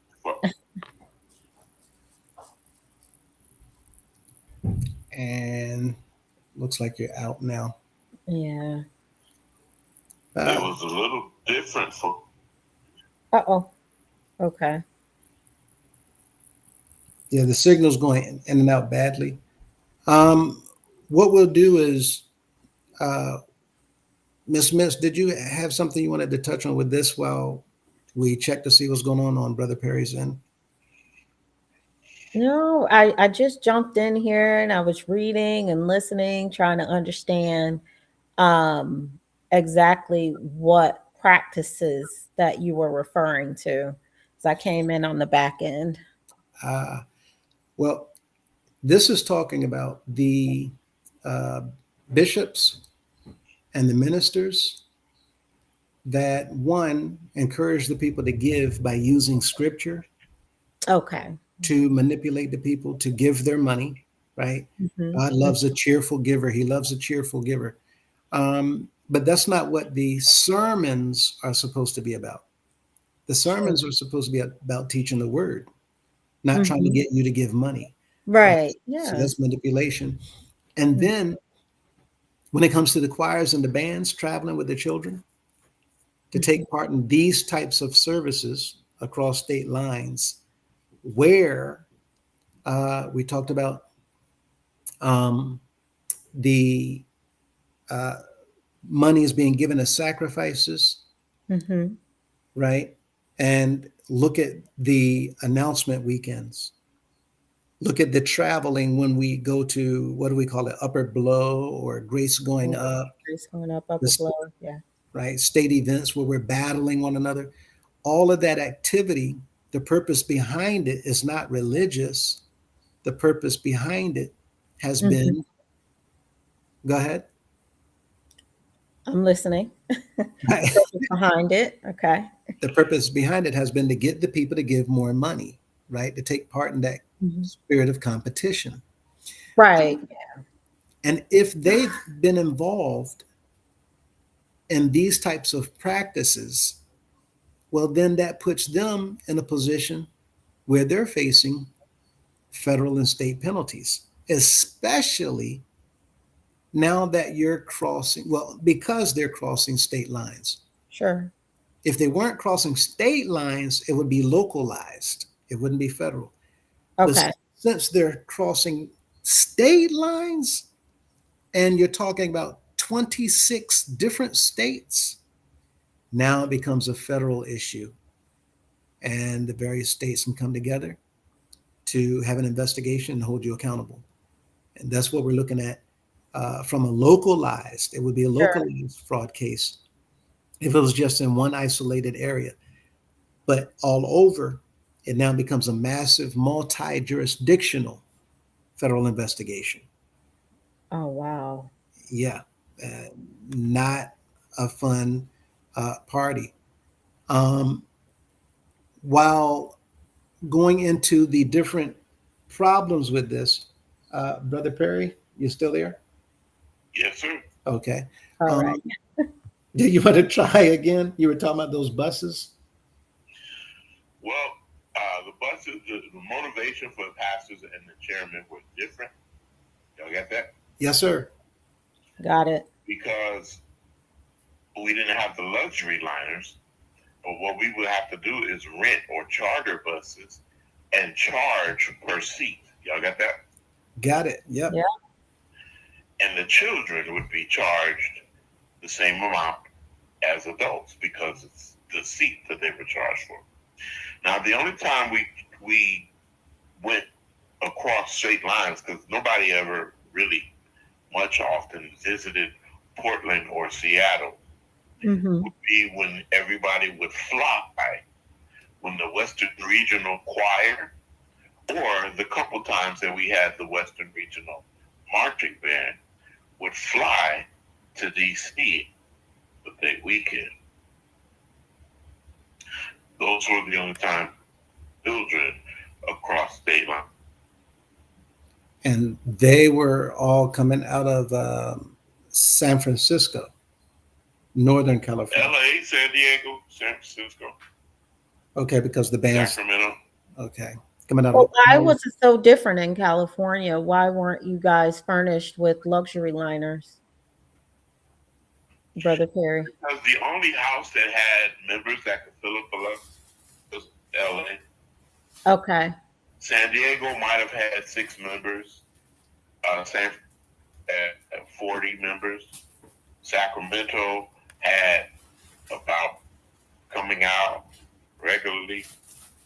So there was no need for a luxury liner. Okay. Yeah, Oh, okay. So it was a numbers issue yeah. with But the we members. had vehicles, like I said. Yeah. I had 3 15-passenger vans donated. As soon as I got to Sacramento, Oh, I wow. just wanted to know, what made me make that move. I told them about me establishing a church. They started donating vans, Oh, wow. wow. literally, just That's like amazing. Boom. Shucks. Let there be vans. Wonderful. Right. The Lives of Him and Her said, Bishop McCullough said in Charlotte, North Carolina, the House of Prayer had trillions of dollars in Swiss bank accounts, and that withdrawing it would shut down Switzerland's banks. Those were his words, not mine. You laughed over there. What are you thinking, Ms. Mintz? Dear God. Is this believable? I don't know. It sounds a bit outlandish, but at this point, the things that I've heard since this movement, anything is possible. I've always wondered though, why when it came to that, I'm probably going back, and you forgive me, you probably already talked about this, No, but you're good. it's just what keeps to me, what I'm wondering about is why sole trustee? Like, what was it about choosing sole trustee? Like, I understand, but I guess I'm just trying to grasp the entire picture. And so I looked it up, like, okay, well, we have a sole trustee situation going on here. Mhm. So how does that fit in the grand scheme of things? And so what I'm reading is a sole trustee is legally permitted to receive reasonable compensation for their services, in which I believe we already talked about that. But what's interesting is that it's deducted, their compensation is deducted directly from the trust fund's assets or generated investment income. So if that's the case, is he getting paid twice? Like, are we paying him twice? And this makes sense. If there's some sort of portfolio or trust and it's generating income, there has to be some dividends, some kickbacks somewhere. And to whose hands is it going into? Because if this is, again, if that's true, Switzerland, you got these accounts, and I'm pretty sure they're investing. There's some dividends involved here. If that's the case, if what McCullough is saying, all these trillions and billions of dollars, if that's the case, then where are the dividends? I hope everybody heard what Ms. Mintz said, because that draws a whole lot of concern, right? And you had chuckled over there too, Brother Perry. What were you thinking about what she just said? Well, what the statement about you? I don't think it's true. Are you going But in I and out do again? think it's trillion every now. Uh-huh. Yeah, trillions. You don't think it's trillions? However, I do believe it is dollars, and the reason why is I've done the math. Okay. 11 You're going in and out to again? count You said billions? billions. Yes, You think it's billions? it Okay. takes 11 days 11 days. Okay. to count $1 million. How 11 much? days to count $1 million. Yes, Okay. $1 per second. Okay. It either 30 or 50 years. Oh, it's 1 really, billion. you're really going in and out badly now. Oh, I wish he wasn't going in and out. This is such a good point. Yeah. It takes, I think, am I still going in and out? Yes, sir. Yeah. Oh. And again, when we get to certain things, sometimes this is what happens, because this is, well, like you just said, Ms. Mintz, a really, really good point that he's attempting to make here. And you said How it about takes it now? much better. Yep. Go ahead. Go for it. Okay. It takes 11 days to count 1 million with an M. 1 million per second. Okay. I can't recall if it's 30 or 40 years. To 1 billion, $1 per second. So when the house dollars, I don't know about that, but I definitely believe in billions. Between 30 and 50 years, $1 billion per second. How long would it take to count $1 per second? I see what you're saying. So I'm like, but what Mr. Nick said about It's like you getting paid, and you were saying that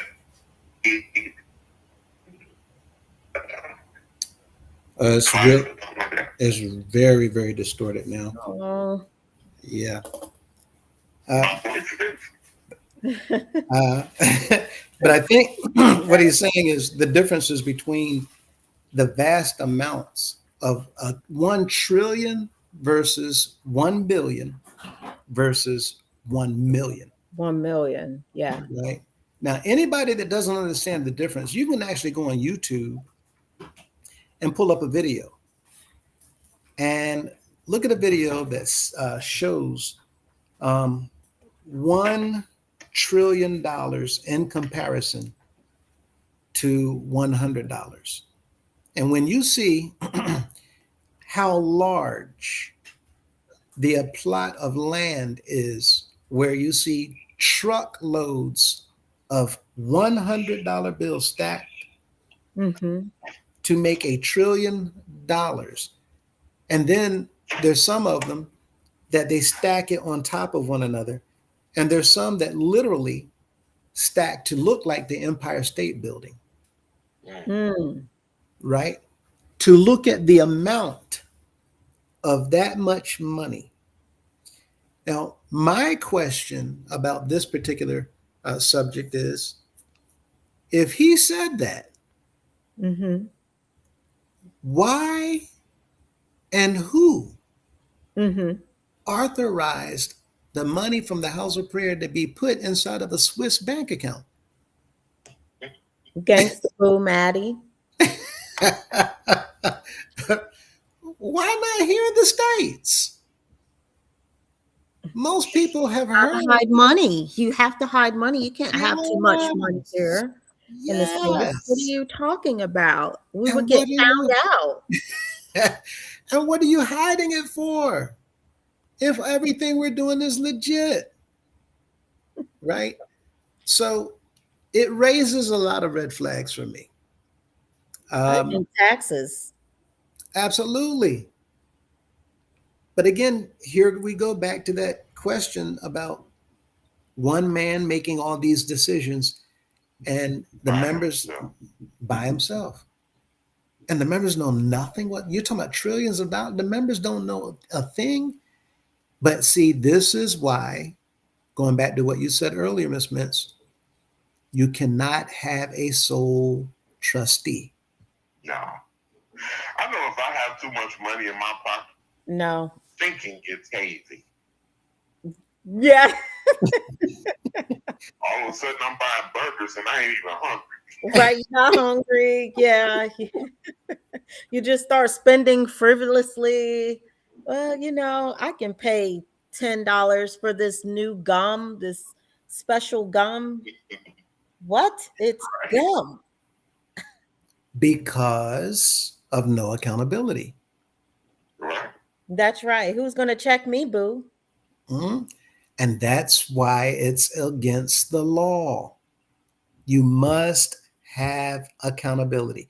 And there's two things. Accountability comes through the oversight committee, and the oversight committee comes through the board of directors or trustees. That's why you have to have the two. And if you don't have them, then again, you're operating an illegal nonprofit.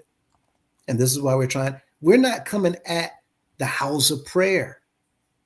We're talking about the leadership and their activities behind the backs of every member here. The members, we should not be against one another.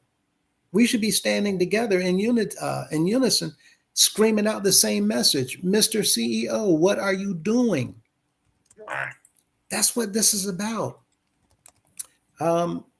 We talked about also earlier, just as you was coming on, Ms. Mintz, the fact that they lock up people in the house of prayer if they don't pay fines. And B. Mevdeman said, I'm a witness. They locked my mother up, the general secretary. What? Do you think? Yeah. There's a law in the supreme laws of the house of prayer that if you don't pay your fine, they can put you in, and it's written, it says jail. And they find a closet, an office, or a space in the house of prayer. You're taken by, quote unquote, the deputies, right, on council. Oh my goodness. And they walk you to this closet, office, or space. They put you in it, shut that door, and they man that door so you do not leave the premises. This is Happened to my grandmother. huh? Charlotte. It happened to McDonald's. It happened to your grandmother? Yes, sir. Mm. Wow. What? Now, I've seen it. I didn't know what it was. Okay. I'm walking by, I see a man behind a gate, and I say, peace. That is wild. And he looked at me like this look, like, why are you talking to me?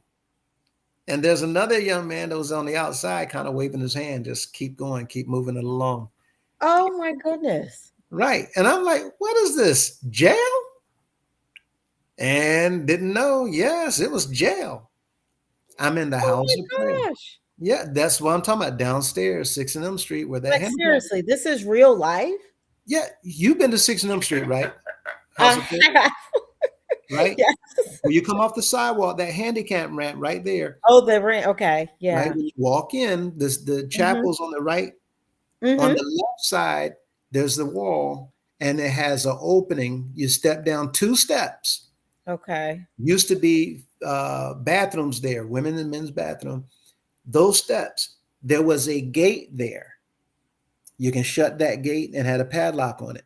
Oh, I saw a man behind that. oh my gosh. It's not funny, but they put secretaries. Well, you see it, right? B. Meverman said her grandmother, no, her mother was a general secretary. Brother Perry saying his grandmother, this is real. And it constitutes unlawful detainment and kidnapping. But the members of the House of Prayer, we didn't know this because nobody was reading and checking the laws, just like I didn't for 40 plus years.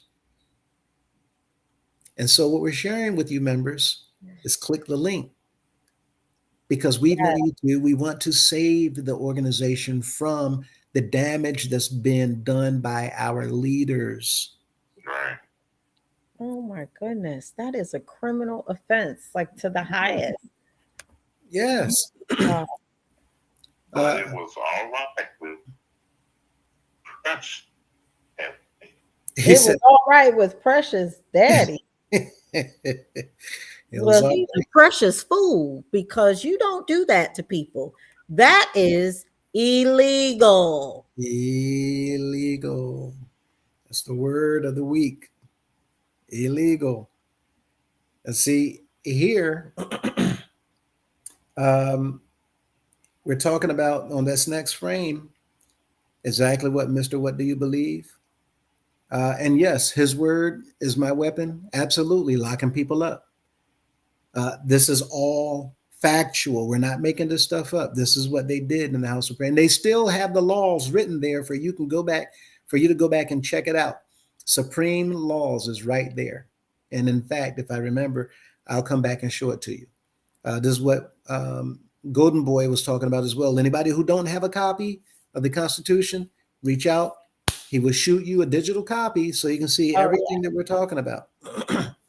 But Mr. What Do You Believe talked about the Mann Act, and on this frame, operating a deceptive scheme across state lines automatically triggers federal jurisdiction.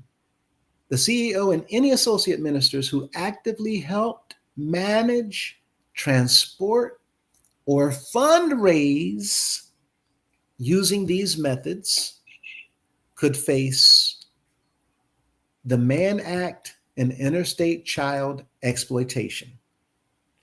Using the facility of interstate commerce, traveling across 26 states to transport minors for the purpose of coercive, manipulative, or abusive grooming practices carries severe federal prison sentences. Federal child exploitation and trafficking statutes carry mandatory minimums ranging from 15 years to life in prison. Wow. Mandatory minimum, for those of you who don't know, that means you will not serve less than 15 years. Yes. Wow. Right? And his word is my weapon. Yes, that was the Mann Act instance. If the ministers use the internet and phones, y'all know how they be sending out text messages, trying to raise, can you help me out with my Addie's Club? Or we got this program selling tickets, right? Yeah, I call it cyber begging.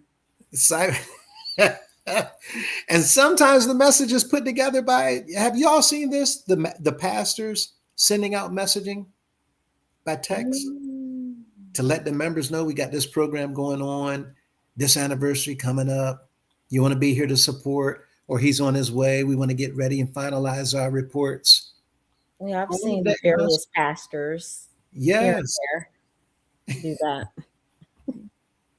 And we have some of these texts, copies of these texts. But if you've done that, then you've used the internet, the phones, social media, or banking systems to coordinate these multi-state tour services and solicit cash under false pretenses. They can be charged with federal wire fraud, and each count carries up to 20 years. Oh my goodness. Yeah. It is not worth it, members. It is not worth your freedom. And all of that they've been doing, sending these text messaging reminders about he's on his way, we need to finish, we need to round up, or this program or this invitation. And we know that the purpose behind it is to raise money. And when you're traveling across state lines or even calling on the phone, Mm-hmm. texting on the phone, they live in California, you live in Virginia. Guess what? Wire fraud. I've gotten letters, invitations in the mail Mm. to help out. Can you help me with my rally? Can you help make a donation for this, for that? Guess what? Mail fraud. Wow. Yep. Under federal law, associate ministers do not get a pass for just following orders. Anyone who knowingly cooperates, helps plan, handles the unbooked cash, or helps cover up the practices can be charged with conspiracy, Mm-hmm. facing the same prison terms as the CEO. Now, tell me, Ms. Mintz, Brother Perry, do y'all recall ever anyone, pastors or members, collecting money right before the bishop arrives, trying to round off their report for the house or for the club? Oh yeah, sure. Yes, absolutely. Like that's common. That's common. That's very Right. common. Last minute. I mean, whew. Oh yeah. Now, what was that? Apparently, Begging. Back. asking last minute cash donations to try to round off a report. Who knew that the law looks at that as conspiracy? Mm. Oh wow, that's deep. Right? I was just saying. I was gonna say impulse giving, but okay. Yeah, because now we're cooperating. We're handling, what does that say? Unbooked cash. Mm. It's Okay. not documented, right? I was wondering what that was. Okay, I see. Yeah. Because every night, what happens every night when we take up our finances? There's a special part of the service called what? Just Report? just like testimony service. After testimony service, we move into the The financial part of the service. financial part of the service. And what do they do every time we take up a collection? What happens at the end of that collection? There's a report made. Yeah, there's a report, and then there's an announcement of how much Right. was raised. A report and an announcement of how much was raised. The purpose of that is to let the congregation know that this amount is going inside the book.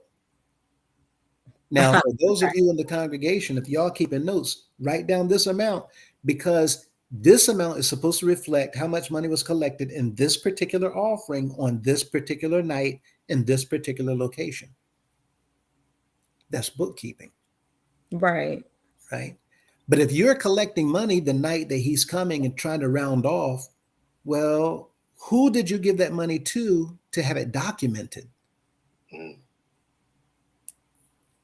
No one. No one. So now that money is unbooked cash. And that unbooked cash goes up from all these auxiliaries straight to the pastor for him to hand it over. And it goes into the report that's being made for that house on that night. So on That's that night, actually love gift. right. Yeah. So now they're receiving checks and Cash. cash. Yeah. Yeah. Liquid currency. Right. I want to draw our attention to the chat. And I'll put this up on the screen for you guys to see. Mhm. So thank you for the lives of him and her for sharing. It says, this is very triggering. My grandfather, a pastor, was jailed after refusing to pay. He stood firm and meant what he said. It was deeply traumatic to me as a child. R.I.P. to her grandfather. I'm so sorry. Yeah. And this is what we're saying. These things, they happen. Wow. And here we have somebody actually telling us that they experienced trauma by being a witness or even hearing about their grandfather going through this. Turns out the whole time it was illegal. Oh yeah, the family members of these Mm. pastors, Mm. pastors' wives. Oh my God, the trauma that they go through. Mhm. Yeah. They I know. see how the pastor gives of himself so much, and they see the mistreatment that they receive from not only the people, but the leadership. And it hurts them so bad. Yeah. Yeah. Yeah. It is truly unfair to the wives. They go through, I mean, if the pastors are going through PTSD, then the pastors' wives are going through secondary PTSD. Absolutely. Right. We had a saying in the military. I was Navy, and I'm sure this carries across to every branch: Coast Guard, Air Force, Marines, Army. It doesn't matter. Now we have the Space Force. But it says the hardest job in the Navy or the hardest job in the military is being a military spouse, Wow. right? To be that support and that support system while they're going out and about doing everything that they do. But you got to sit back and wait, watching whatever they endure, you endure. But no one sees it, no one knows it. And what Ms. Mintz just said applies to the pastors' wives, their children, other relatives, other loved ones. No one knows it. And this whole thing was going on. And we did not know that it should have never been going on. Nope. The Lives of Unheard said a public trust fund is a pool of money or assets that is held and managed for a specific public purpose or for the benefit of a group of people rather than for a private individual. But this is, again, how they've been operating here within our organization. With that in mind, we see, again, that our members are not aware that they've been conspiring, a part of this conspiracy, by gathering money to even contribute in the first place.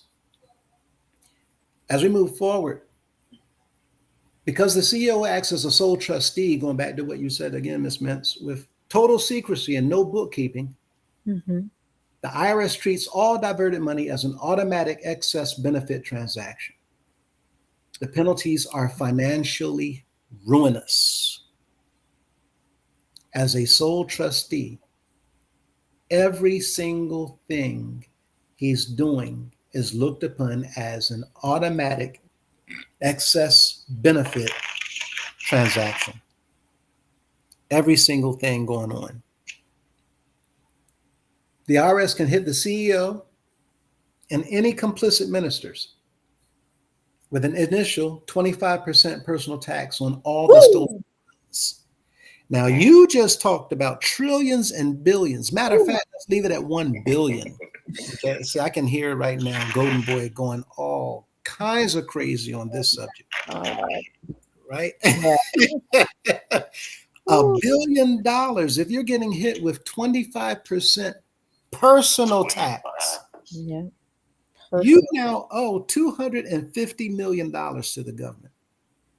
And you a pastor in the house of prayer, Oh my getting $88 a week, maybe, pastor's offering, God. in a small house, a larger house. Let's even go all the way to 6 and M Street and say $3,000 to $4,000 a week. Wow. Now you're getting hit with a quarter of $1 billion fine.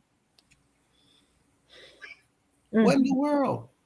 If they don't immediately return every penny to the charity, the IRS levies a 200% penalty tax. On top of them that is wild. Personally, the pastor, you now going to get hit. If you don't pay that money up, then you're going to get hit with a 200% penalty. That's $2 billion now that you owe. $2 billion plus $250 million. per pastor. How many pastors do y'all Mm-mm-mm. know have enough money in their bank account to pay $2,250,000,000 to the IRS as a fine? None of them go to the House of Flesh, I'll tell you that much. Mm-mm. my gosh. All because they went along with the program. Oh boy. Okay. That is wild.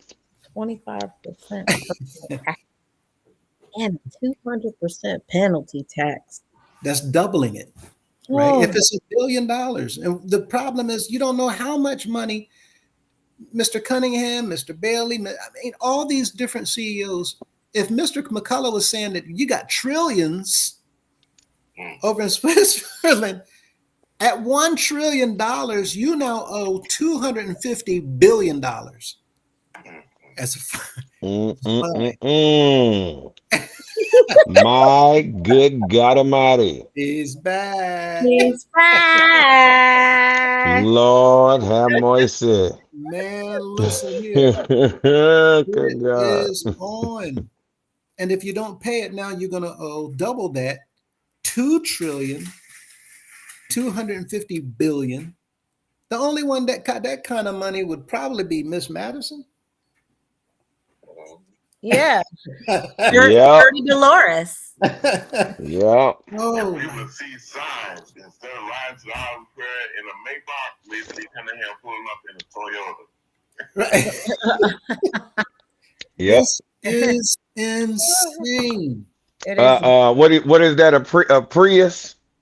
I like Priuses. Priuses. I do too, but it's just night and day. It's Yeah. It's such an economic vehicle yeah. Yes, it is. It's compared to living in, being so wasteful the way that he is. There's a such thing when you're on the hunt. It's called want and waste. one waste. That's when you go hunting. You catch you a deer, Uh-huh. right? But you don't just go out and just take as many deer as you want. There's limits. There's a method to the madness. Anyway. So Now, that said, oh, wait a minute. Oh my goodness, that is so good. His word is my weapon. That is funny. That is funny. You can't go to jail with a name like Daddy. Ah! Oh.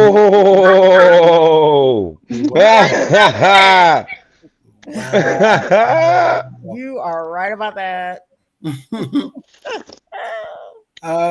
Now, associate ministers who knowingly approved or facilitated these financial transactions can be personally fined 10% of the diverted amounts, up to $10,000 per transaction. Right? If the CEO or ministers fail to report this cash on personal tax returns, they face up to 5 years in prison per tax year. Wow. Criminal tax evasion per tax year. year.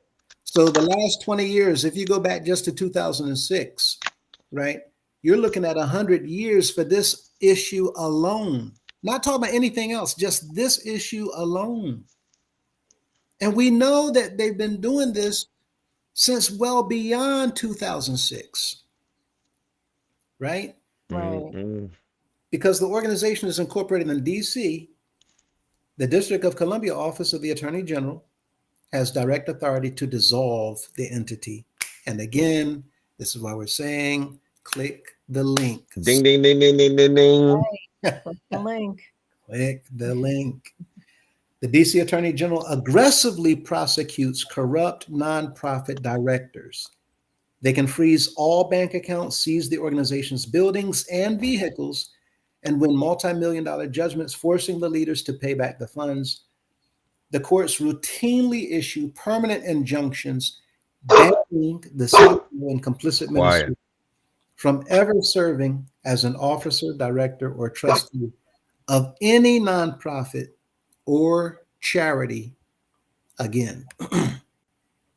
Now, Besides this, every single one of the 26 states they travel through, talking about the choirs, bands, and whoever else on the buses, has its own laws regarding child welfare and charitable solicitation. Every state. The attorney general or local district attorney in any of those states can arrest the leaders if the grooming behavior, pseudo court intimidation, or fraudulent cash collection took place within their state borders. They can come in, any of these states can come in at any time and arrest the leaders of this grooming behavior, the pseudo court intimidation, which we know this happens every single court session, general counsel and the Supreme Court. It's on Friday, right? Okay. Anytime they're in session, they do this. In fact, y'all correct me.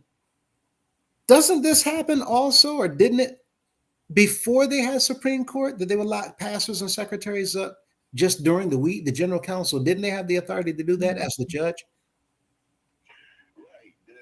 When you go throughout the week, and like, for example, in California, Wednesday is the last day of court before Supreme Court. Right. And if you haven't settled your case by Wednesday, that's when you go to jail. And you don't get out until the Supreme Court. See, that by itself is going right back to the pseudo court intimidation. Mm-hmm. Right. And by that, it's talking about referring to the CEO as Your Honor Supreme. Who came up with that idea? Miss Like, Grace. My goodness. I'm guessing. Yeah, that sounds right. Like I said, my grandmother got put in jail on McDowell Street. Oh, wait a why did she minute. get put in jail? Say that again? Why did she get put in jail? She was the general secretary. I don't know exactly what happened, but she Okay. was the general secretary. See, they didn't care whether you're male or female. They didn't care about age. How many of our secretaries are seniors? Yeah. Right. I don't recall seeing them. The one I saw, I didn't recall seeing him eat or get anything to drink when they locked him up. Oh my goodness. Mm, mm, That is so evil. Right. Again, this constitutes kidnapping. Mm-hmm. Right. mhm. Beside this, in many states, the associate ministers would face separate criminal charges simply for witnessing a pattern of child grooming and emotional exploitation and failing to report it to the authorities. Do y'all know when they're witnessing it? Anybody? When they're witnessing patterns of child grooming? Yeah. When the maids are working on the mountain and Bingo. taking money and standing there for a period of time, and it's hot, Mhm. sweating, feet hurt. The bishop is preaching sermons saying, when the bishop is preaching sermons saying that people are, pawning their furniture, and when Yeah. he speaks like that, he is grooming the listeners. Oh, there's an idea. I could get money that way. Mm-hmm. Particularly talking about this child grooming, Mhm. right? Look at the uniforms. Why wear maid uniforms? Mm. And remember the old pictures, right? You see the maids at the parsonages also wearing uniform. Mhm. Isn't this one of the biggest issues when it comes to this particular act being carried out? And we're going to look at this also from another point of view. Look at this long run-on sentence. That is long. And it is a long run-on sentence. There is Now, no this period. This has either 2 or 3 sentences. Is it legal or okay for the CEO to allow the members traveling on organization-owned 54-passenger luxury coach buses, which bear the CEO's name and are operated by drivers wearing uniforms that also bear the CEO's name, to raise cash money on the buses for the purpose of presenting it directly to the CEO as a love gift upon arrival at religious services in various states, while local pastors in every congregation in those same states also raise additional love gifts through weekly collections taken from their members between the CEO's visits, and then presenting those funds to the CEO during his appearances? Additionally, is it okay or legal for the CEO to write his own compensation plan, ordering the pastors, called state chairman, to make a call during those services for the members in attendance, those who rode the buses as well, to get up and march up the middle aisle to raise additional cash collections to be given to the CEO as his compensation for his services to the organization whenever he is in attendance? So this simply boils down to, is it legal and okay to raise money on the buses, right? Love gifts. To raise money every week, love gifts.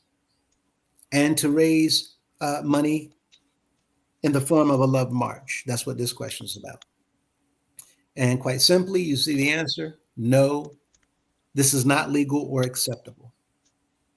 Operating an interstate cash collection network to fund a CEO's lifestyle under the guise of love gifts and a self-written compensation plan constitutes systemic charitable fraud, tax evasion, and private inurement. Registering as a 501c3 tax-exempt nonprofit provides specific tax breaks meant to serve the public, not to create a tax-free personal cash stream for a single leader. And that's what we're looking at. Mm-hmm. Comments? I'd like to add something to that. Yep. It's been my experience that when it happens on the bus, can y'all hear me? Yes, sir. Yes, we hear you. It's coupled with a service. Yes, it is coupled with the service. Yep. Mm-hmm. Somebody actually preaches. Yep, somebody preaches. It's, Mm-hmm. it's not just like people whispering, "Oh, do you have anything for that?" No. It's a service. They create a seemingly, or they create a joyous environment, Right. and dollar even to get the money. Right. I would be the one to I'll thank you. That's Come right. on. Yeah, so happy to receive it. Yeah. Right. Oh dear It goodness. was manipulated. It wasn't just asked for. It was manipulated. I mean, but preachers are really good at that. They are really good at using Yes, you have to do yes in the house of prayer. Yeah, manipulating people through their emotions. You have to heighten the atmosphere, get the emotions, the adrenaline going, making everyone feel good, and that's when the pockets loosen up. So that's just They open up. That's right. yeah, that's manipulate. That's preaching 101 in the house of prayer. Now, there's a question here from Dwayne in the comments. Who are y'all people talking about the house of prayer like this? I don't know Any what it means. I don't know what that means. I don't know what it mean either. Put that sentence better. Can you rephrase, sir? I'm sure what they're getting at is why are we talking about what we're talking about like this? You all correct me and follow up if you please. But Dwayne, we're actually not talking about the house of prayer. We're Mhm. actually talking about the practices of the leaders of the house of prayer, That's right. It's a difference. right? And the biggest problem is the leaders, we've seen the leaders, whenever anybody tries to come forward about what they're doing is wrong, they would tell the members of the house of prayer, look, you got people talking about the house of prayer House of again, prayer. Mm-hmm. right? Yeah. We're not talking about the house of prayer. We're talking about what the leaders are doing. When Mr. Cunningham gives what is supposed to be referred to as a sermon, let's compare what we played earlier today, Mr. Cunningham telling the members about giving everything they got, even when you put your money to the side and you got to save it because you got bills or whatever. And then you come to the house of prayer and you get the joy of the Lord, and then you go back and you pull that out and give it. What is that quote unquote sermon going to do for someone compared to, let's say, the Sermon on the Mount, right? Where Mm-mm-mm. the people heard lessons and teachings Mm. and soul steering, thought provoking Mm-hmm. Mm-hmm. commentary coming from the Messiah himself about showing love, Right. being children of the Most High, how to Life application. absolutely, Right. right? And how not to squander, how not to seek the treasures and riches on earth, how not to put ourselves before and above and comparing ourselves as if we're better than one another. What is that sermon like compared to one where it's about giving everything you got and feeling good about it and leaving the house of prayer with nothing left in your pocket to take care of your needs? Which one of those is a real sermon That's right. versus manipulation to get money out of your pocket and put it into an account that they get to control and make sure that they control it to such an extent that you get no help, even though they know you're giving everything you have and teaching you to call it a sacrifice. Mhm. Well, Right. what about what McCullough said? I think it was McCullough that said that well, one day I'm gonna have to feed you and clothe you and house you. What about that? I think that's what it Yeah. is, y'all. We're supposed to just wait until that happens. I don't know. Are we not trusting the process? Right. What she just said, Dwayne, is we've been told by leaders that we're going to take care of y'all when you end up in a situation and you can't provide for yourself. We're going to provide for you. We're going to have to shelter you, feed you, whatever the case may be. And that's why we're bringing in. Yep, we're bringing on all this money. Right. We've been through a whole pandemic There you go. And a furlough. and a furlough. Brother Perry said we haven't gotten a can of beans. No. No. And Ms. Matter of fact, people were using their stimulus money for G-Class. Yeah. Mhm. Yeah. And that was money coming from the government, at least, From the government. to help people pay bills and buy food and get you over what Brother Perry was talking about, that little teeny tiny bit of help. Yeah. At least our Uncle Sam did something. And he didn't stop there. He did it, what was it, 3 times? Yeah, he did. He did it 3 times. Isn't that something? How uncle treats you better than your own daddy. Your own daddy. And then what they do for the business owners, wasn't there something he did about to put money in their pocket to pay for their staff Okay. right? And Black what was that? Diamonds The corrected me. PPP loans, Yeah, the the PPE PPP loans. loans. Yeah. And then if you Yeah, that was used it big. according to how they said, you didn't have to pay it back. Yeah. Black Diamonds corrected me. It was Grace who said that. I don't know. It was someone. Right? Grace McCullough, same thing to me, if you ask me. Right? They were both Same doing thing the to same thing. Cunningham too. You know, they were all doing the same thing. Aren't they all one man? One man. Mm-hmm. No Mhm. change. As he Okay. said. So, Dwayne, again, we're understand it's not about the house of prayer.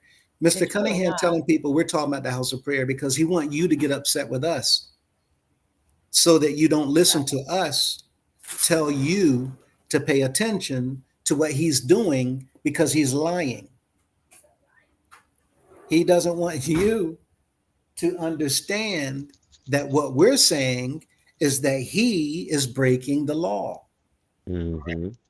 He does not want you to understand that we are trying to get you to open your eyes and see that he's bankrupting you and your family. He doesn't want you to understand that we're trying to help you, Dwayne. Yes, we're trying. That's right. Yeah, You are supposed to go to the house of prayer to receive assistance for things. You cannot go to the house of prayer and receive food. You cannot go to the house of prayer and receive financial assistance. If you lose your job, you cannot get help. Now, the members, our loving members, would personally help you. However, there is no national program within the organization that the leaders have put on to assist you. Now, I heard back in the day, Grace used to send out something. I don't know if that's to be true. I wasn't born back then. But to what I see now, since in the 80s when I was born, yeah, no. Every time my family fell on hard times, we went to each other. We had each other Mm-hmm. and not daddy. add to that. Absolutely. Also, Dwayne, we are people like you. That's right. Love the house. I haven't been to the house of prayer. Your voice is muffled. Uh-huh. But we love the camaraderie. Yes, we do. We even love eating hot links. Sandwiches. We love the choirs. We love the band. Yes, we do. Yes. And we are just trying to save it. Because what the people are not realizing is that the leadership is causing it to soon be dissolved. And we know that there have been too many billions of dollars donated by us economically lower people to just allow this to be dissolved. That's we right. want to save it. That's and right. that's why we are asking for 310 people. That's right. Send in that text, that email.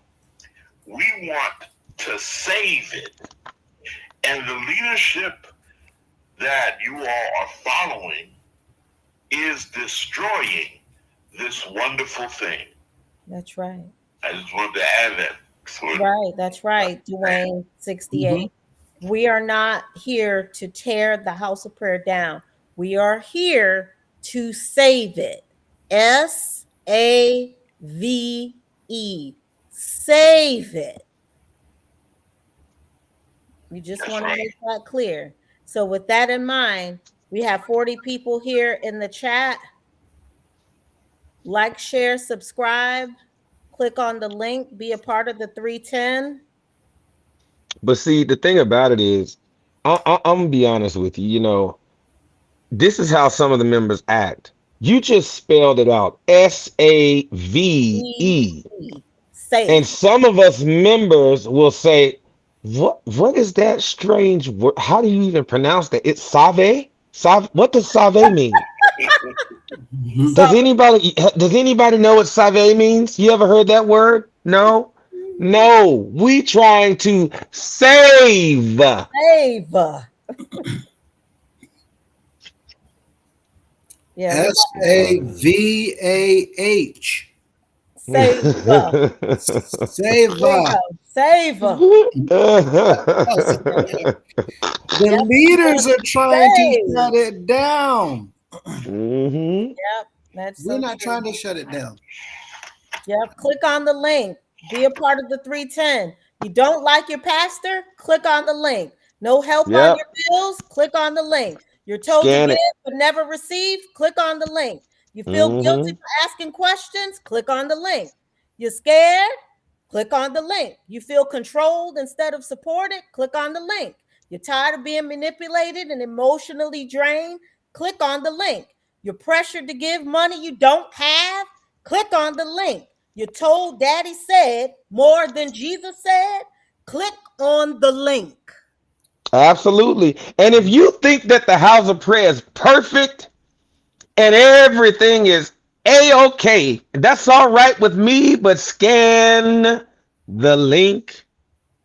It don't matter because right now we are all in this thing together. Together.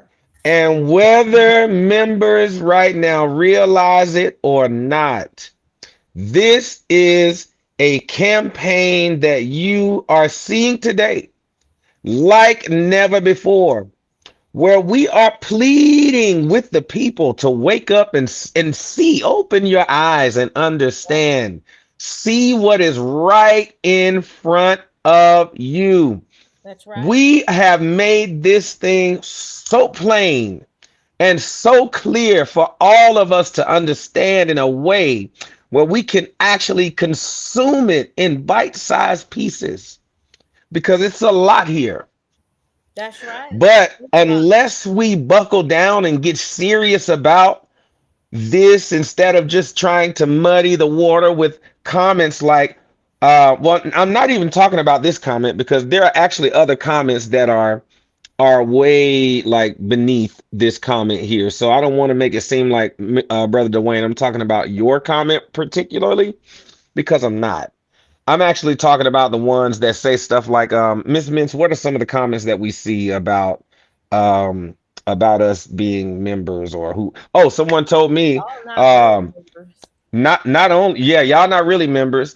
And someone had the audacity to ask me, are you a member?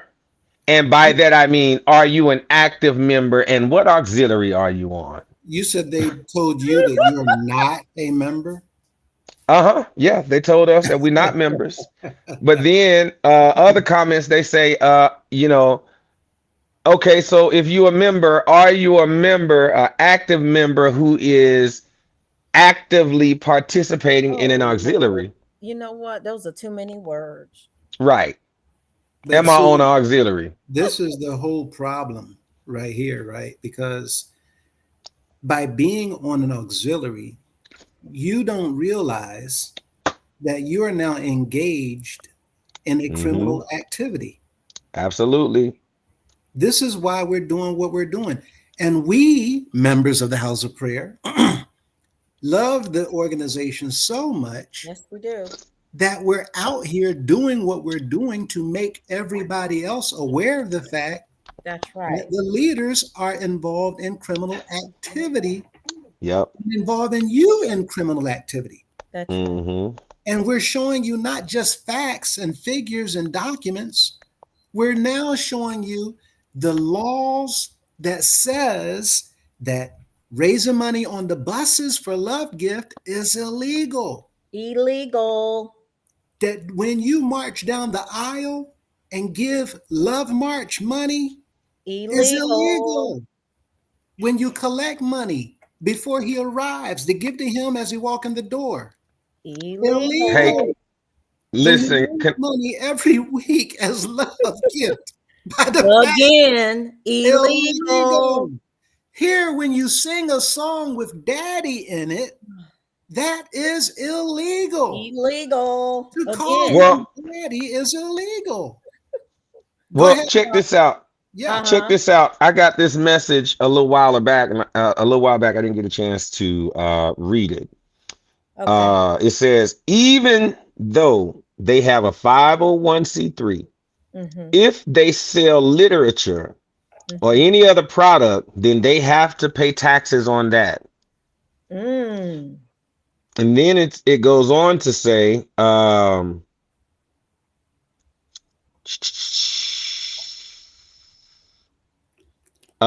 any product sold at the church, whether it be the oil or the paper products, Mhm. first the magazine or Sunday school book, You got the that calendar. is tax deductible, and it can be held they can be held accountable for that.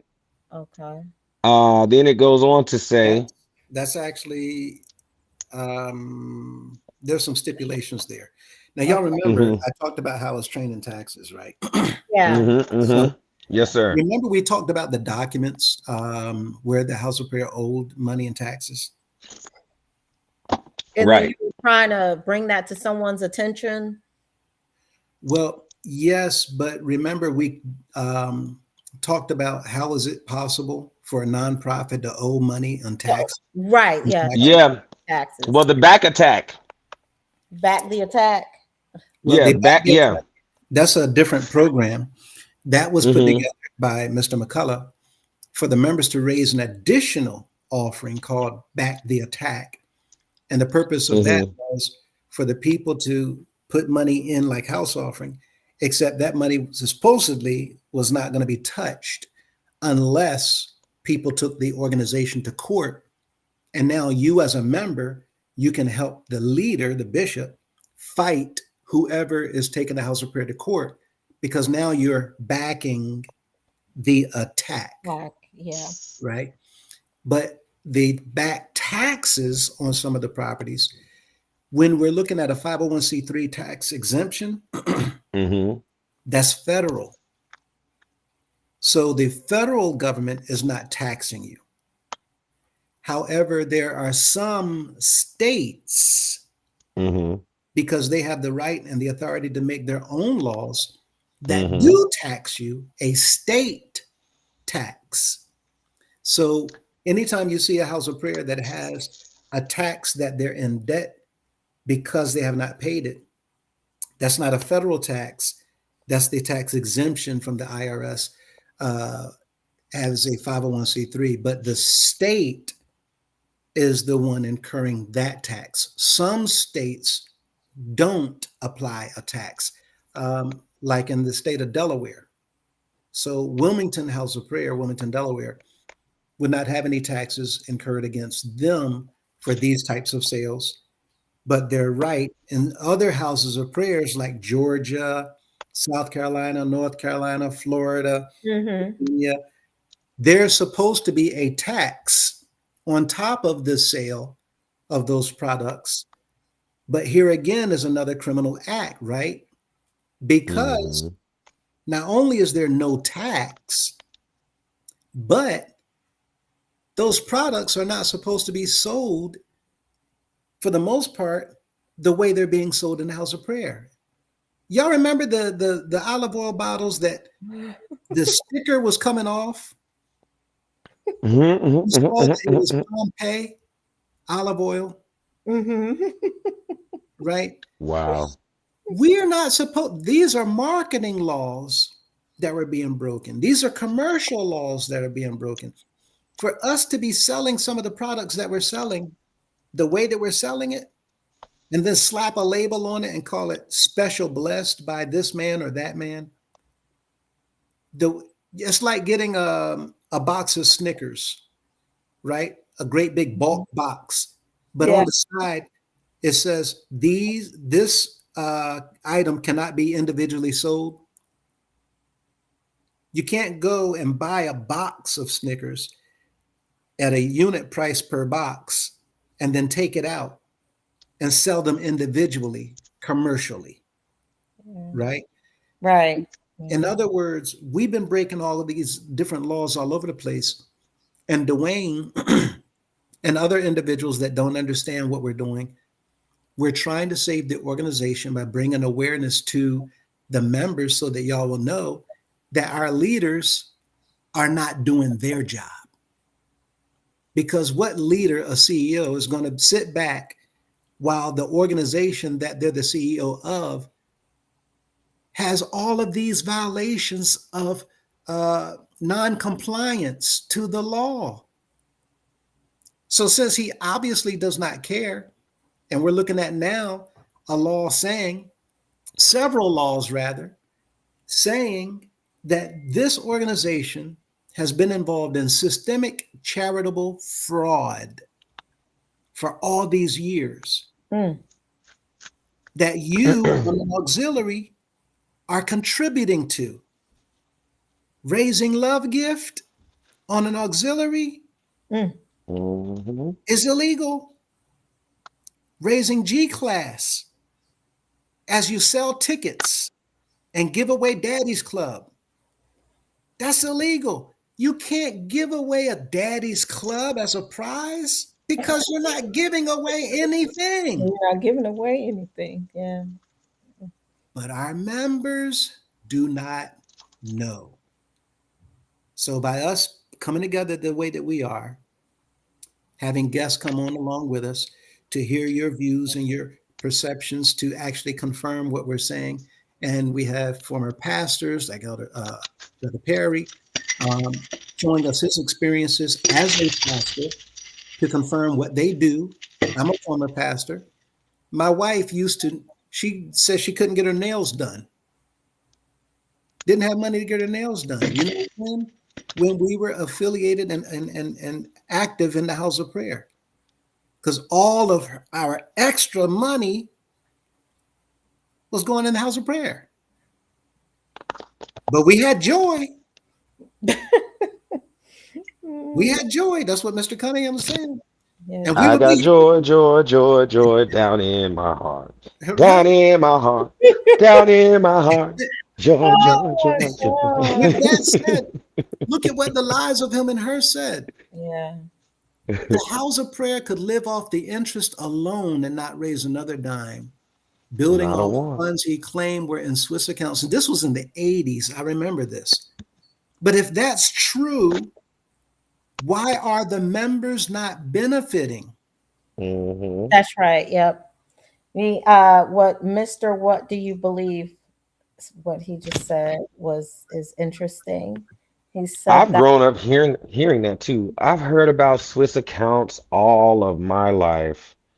And what's the point of having that if it's not going to benefit the community? That's a good question. And whose idea was it to move it there? What was that for? Who said do that? Who said do that? Yeah, I asked that earlier. Like what exactly? Really quick, what do you believe said was very interesting. I had a member tell me that we shouldn't snitch, quote unquote, on our own people. The manipulation is diabolical. Mm-mm. Yeah. To keep it going, right? To keep the Yep. people giving their money. Let's look at why this is illegal. The deception of love gifts and cash marches. Be right back, The law y'all. looks, huh? I Go said I'll ahead. be right back in just a few minutes. Oh, yes, sir. Solid. The law looks at the reality of where the money goes, not the religious words used to collect it. Disguised compensation. This is not real compensation. It's disguised as compensation. Calling cash collections love gifts or a sacrifice does not change their legal definition. Because the CEO mandates these collections through a self-written compensation plan, the IRS and the courts view this money as taxable income and institutional revenue, not personal gifts. Collecting raw cash on buses And during marches, without immediate audited receipting, is a major violation of federal charity laws. It allows the CEO to pocket unrecorded public funds. Mm. And every one of these, now, right now, we're talking about Love March, right? Okay. Yeah. And the money coming up by the maids and the bands passing up and the choirs giving money, right? Everything collected, cash, cash, cash. That night, we talked about the brown paper bags. Mm-hmm. It's not documented.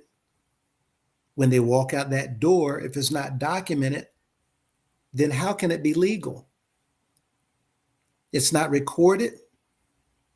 It's not going into any form of notation whatsoever for there to be a record for the organization to be in the knowledge of how much money was raised.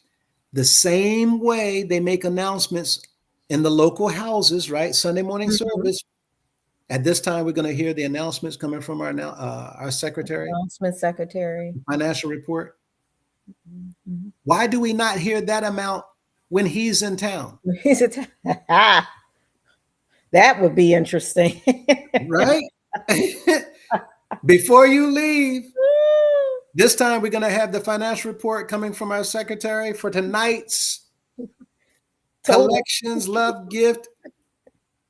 1,500,000. What? Yes.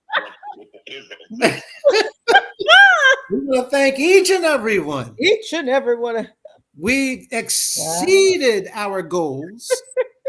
And thank you for helping us to raise a sum total of $21,218,565. Good God Almighty. 2 cents.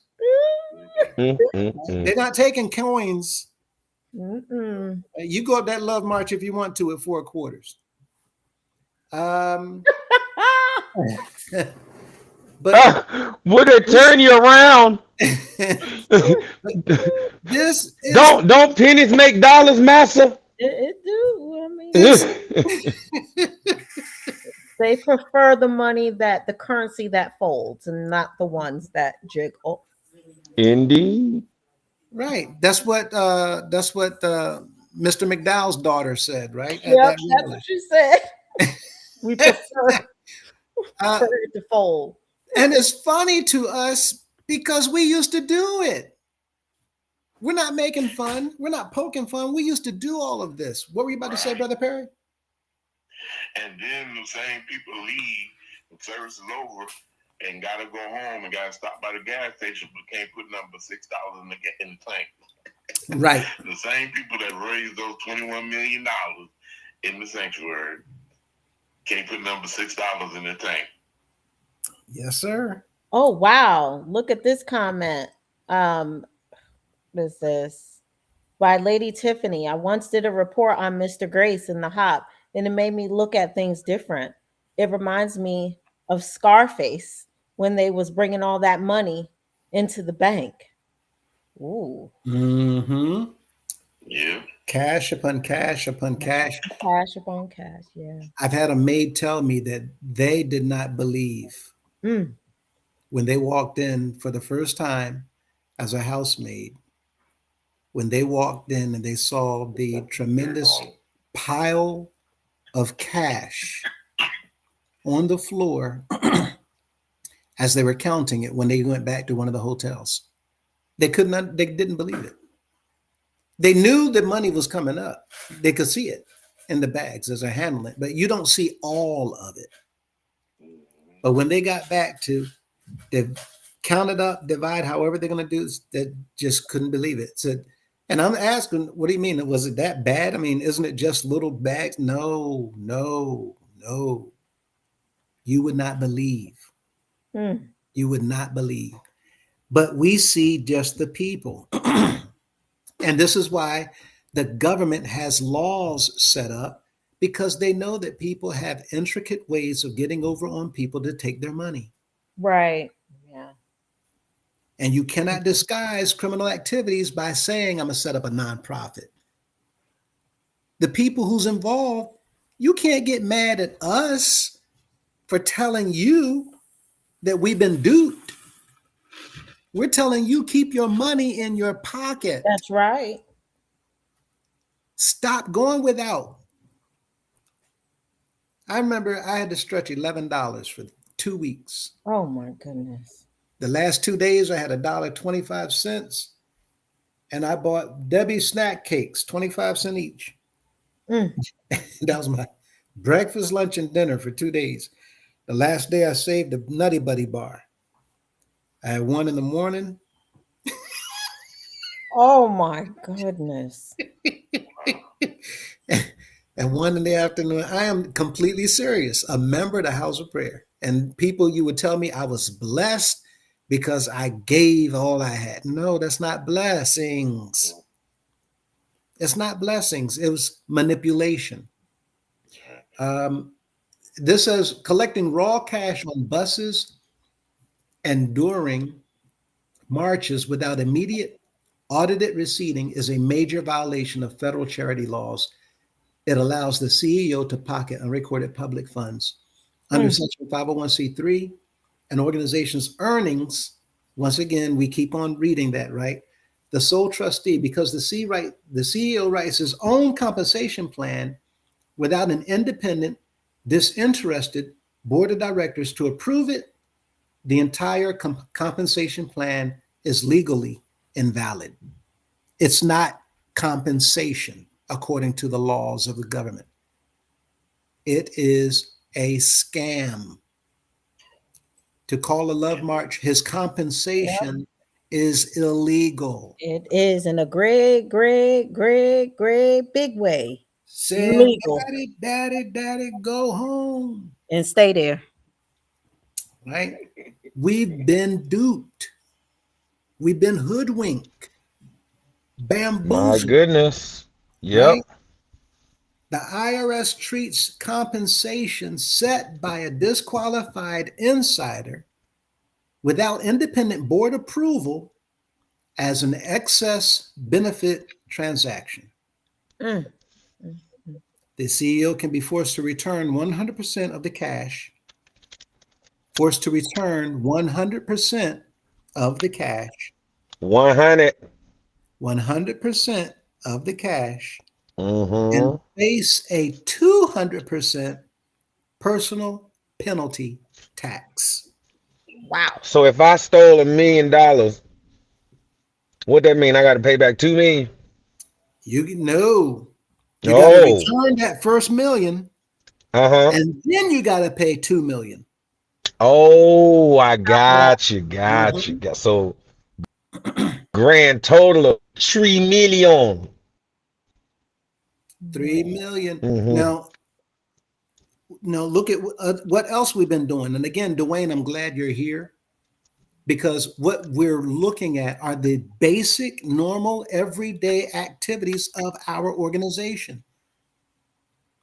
Branding 54 passenger luxury coach buses and driver uniforms with the CEO's personal name while funded by the nonprofit is further evidence of using charitable assets for personal prestige and private benefit. The government looks at the buses having his name and the uniforms of the bus drivers with his name on it as evidence that you, sir, are using this nonprofit as your own personal cash cow. Mm-hmm. We had to take them names off them buses. Right?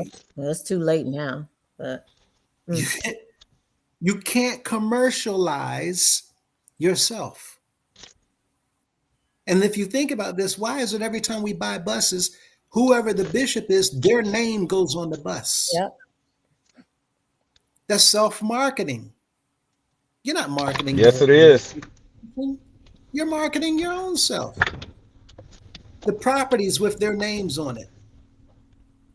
Illegal activity. If we go further, Mm-mm. Wow. coordinating local pastors, state chairmen across multiple states to pressure members into marching down aisles for cash creates a coordinated criminal enterprise. Say this again. Coordinating local pastors across multiple states Mm. to pressure members into marching down aisles for cash creates a coordinated criminal enterprise if the funds are diverted. That money goes straight into his pocket. The government looks at this as a coordinated criminal enterprise. Dwayne, this is for us to wake up. You know, if I was like an elder or a pastor, now I will say this, through you, Brother Lewis, I understand now that there are certain pockets within the general council that receive special treatment. But aside of them, to Mhm. my understanding, the vast majority do not receive a special treatment whatsoever. I would Right, be really upset right. at this daddy figure, you know, while I'm watching him live like a fat king at Mhm. the top of the hill, and I'm sitting there struggling. I'm doing everything that you're saying. I'm bringing in the numbers. I'm performing well. I'm going above and beyond on the daily operations. You can see my numbers look good. And outside of what the members give me, like, I'm not really getting or receiving anything. Like, I am not benefiting anything. Every night I go back to my beat up Cadillac, that thing old. Every night I go back to my apartment or my U-Hop townhome, and you know, these guys aren't living like kings, Right, and they're doing all the work. They're doing all the work, and dad gets all the credit. right. Isn't that something? Are these men? Are these even real men? They don't look or sound, it doesn't seem like they're real men. They're just not standing up. They should be standing up for Mhm. themselves and their family, for all of us. So to the general councilman, you guys are not real men. I am not impressed at all. I'm just so done. But see, this is It's exactly how ridiculous. everybody should be feeling because it's showing us that they've been taking advantage not just of the members, but of the pastors who's pushing the members as well.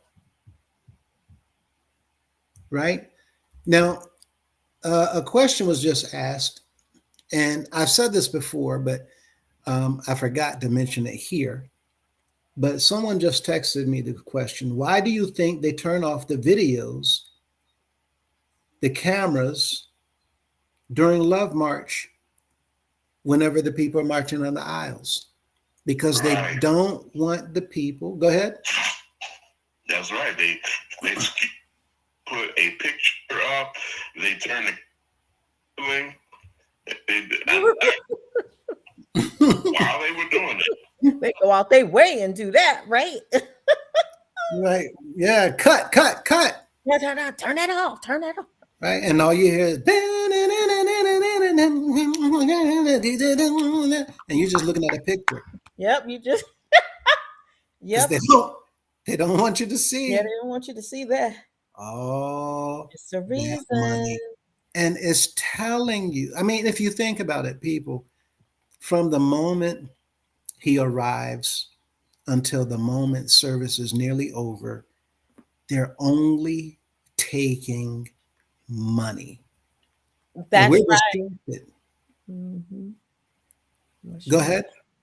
Yeah, I was going to say, what lifelong, I'll put what he said on the screen, which is really interesting. Shout out to Lifelong. Thanks for joining us. Let us know if you want to be on the panel this evening. So Lifelong says, your dollars go in a bag and the $100 bills go in his pocket. Good God Almighty. Lifelong, come on up here, man. You got knowledge.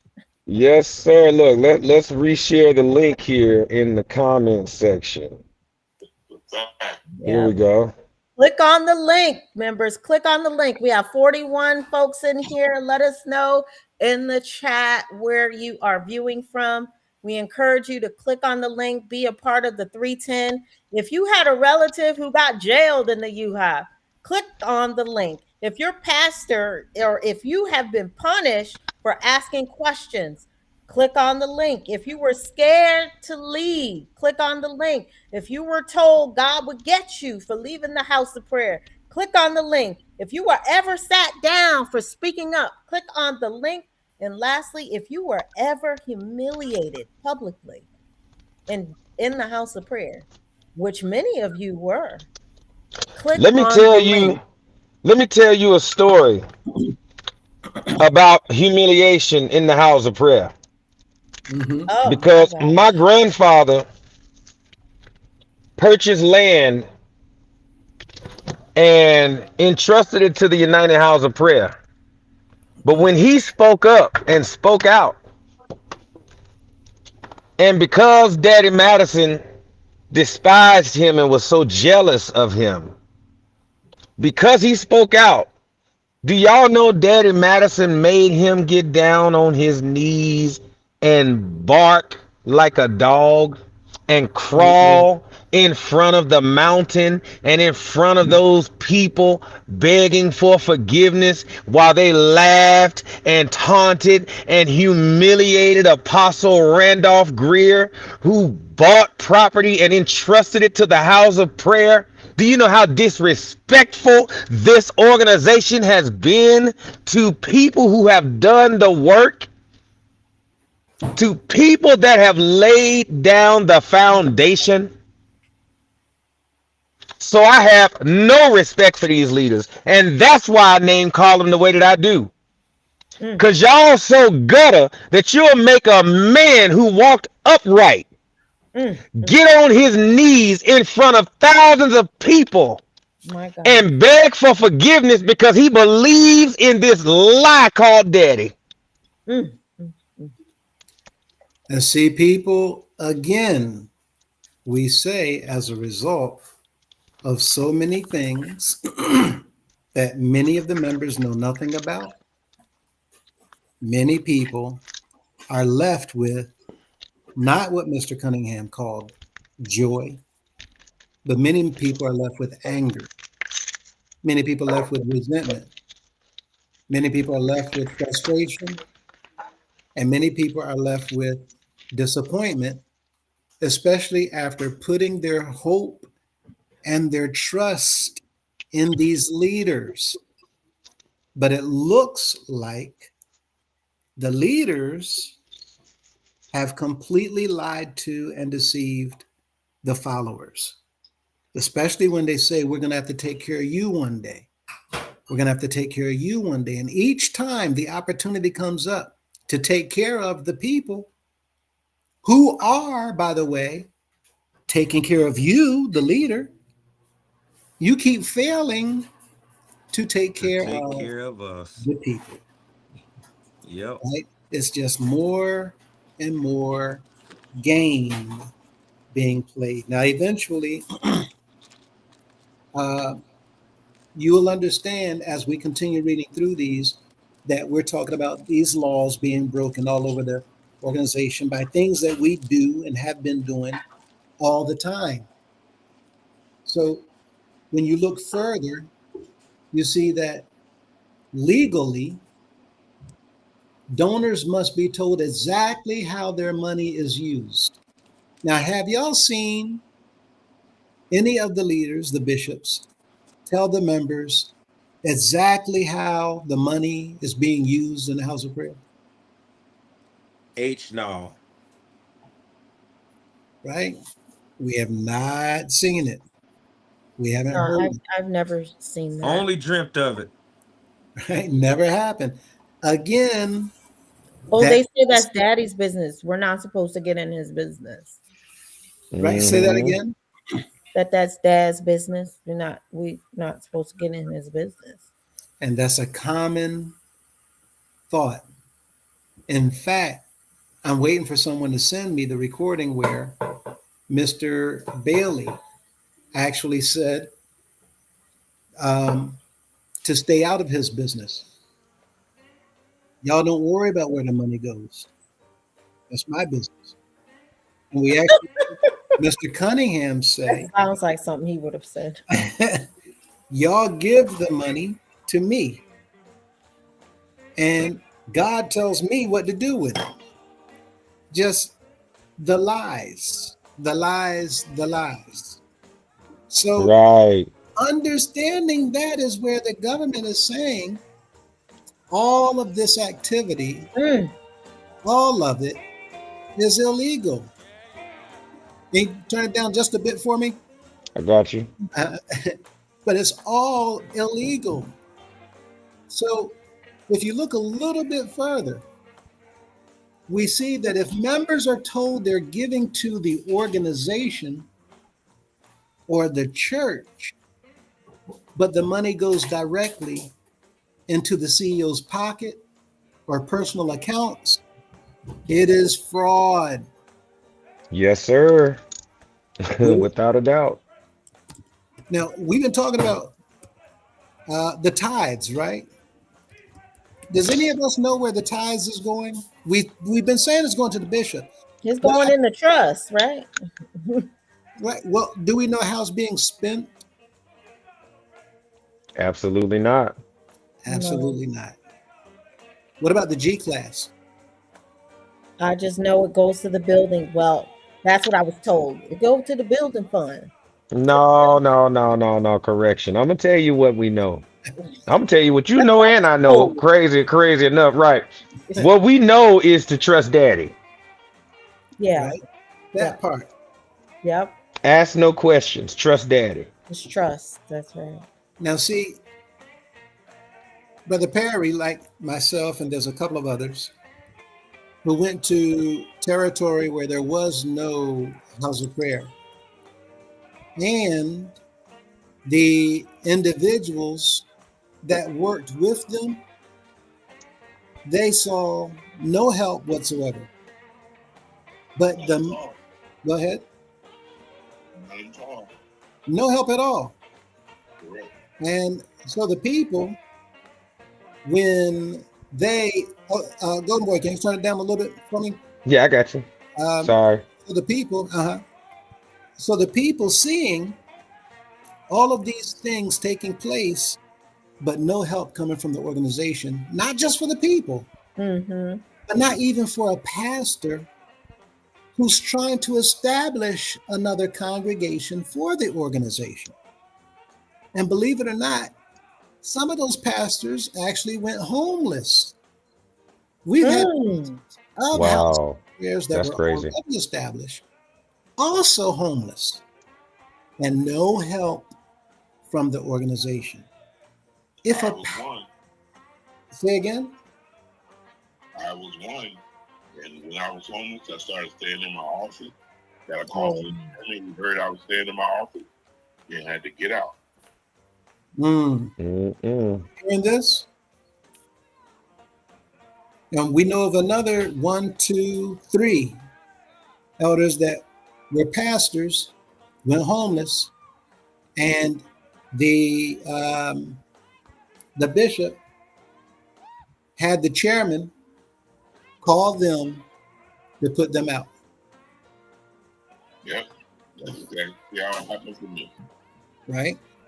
And if the bishop overseeing this organization can't even help the pastor, then does this all not show us that everything going on in here is fraud? Well, it should show them who daddy really is. Absolutely. Absolutely. And everybody ought to know. They ought to know.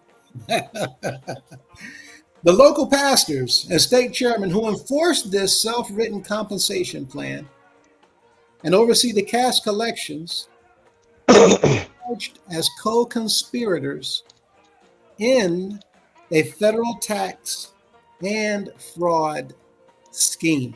Mm-hmm. Okay? Because this operation utilizes organizational luxury buses to move people and cash across state lines, it falls directly under federal jurisdiction. These agencies, the FBI and IRS, track the movement of unrecorded cash across state lines. Moving large sums of cash derived from fraudulent charitable solicitations across state borders constitutes money laundering and interstate transportation of stolen property. Now, what's going on with these buses?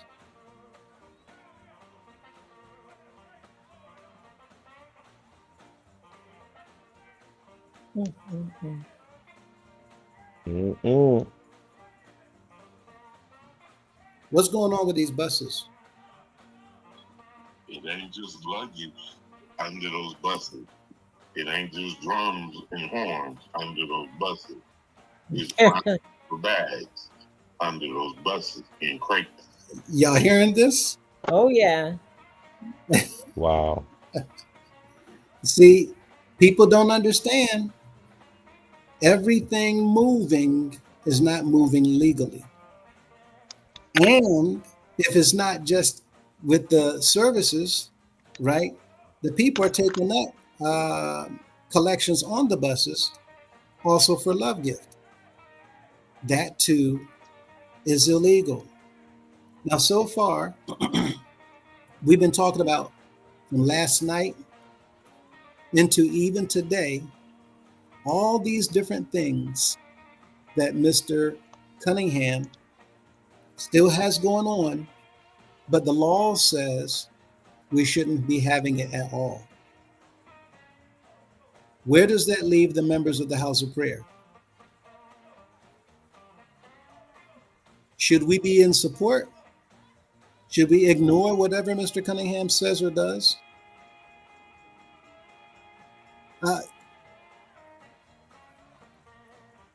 Should we just allow him to do whatever?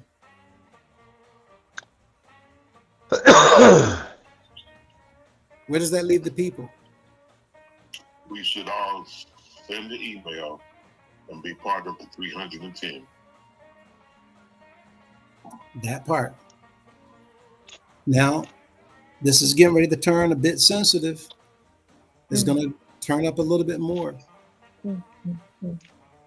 Is it legal or okay for girls 5 to 17 years old to stand in middle aisles or the platform where the CEO sits of the sanctuary during 2 to 3 hour services in order to fan him and his wife, serve them refreshments, or collect cash gifts collected by bands or choirs during musical programs?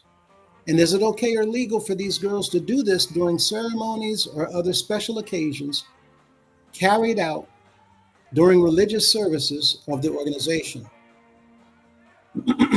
Is it okay for these girls to serve at the CEO's residence during domestic work or other needs of the CEO, or travel to provide these services as he stays in hotels or parsonages located in other states at times with no other adult supervision?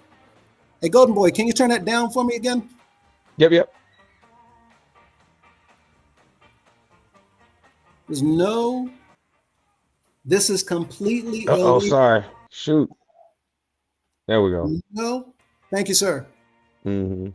This is completely illegal and severe child exploitation.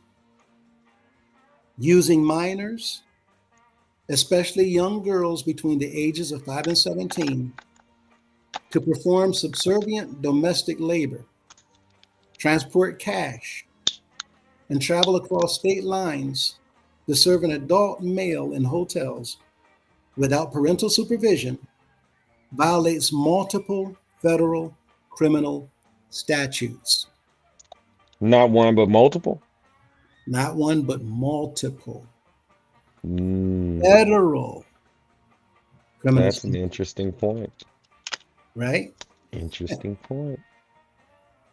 What you are describing crosses the line from charitable or tax fraud into human trafficking and criminal child abuse.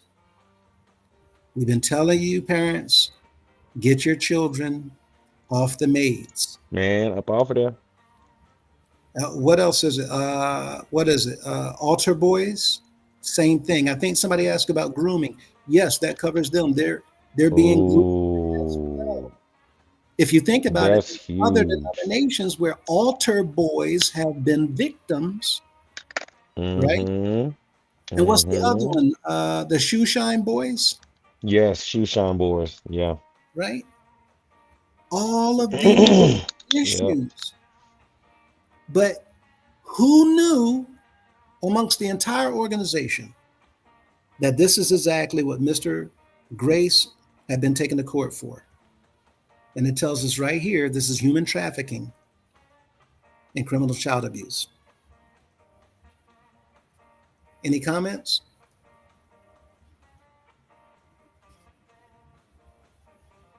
Wowzers. Yeah. What we doing? Um, and the crazy part about it is, members will still say that this is a lie. But Now you're right, but this is not even concerning them doing anything to the girls. right. This It's about proximity. Having the opportunity is too much. exactly. Just being there, crossing state lines alone is human trafficking if they are a minor. Transporting underage girls across state lines. Matter of fact, here. Transporting underage girls across state lines to perform domestic labor at residences, parsonages, or hotels fulfills the federal legal definition of human trafficking and forced labor. Y'all remember we talked about that? Child labor laws. Under federal law, using coercion, psychological manipulation, or religious authority to force minors to perform labor, including domestic work, or fanning a leader is a felony. Oh God. I was Fanning not I was a not expecting leader. you to say that. Huh? I was not expecting you to say that one. Fanning a leader is a felony. Oh wow. Parents. It's even worse than that. I wish people would watch this series, I think it was, called Underground. Mm-hmm.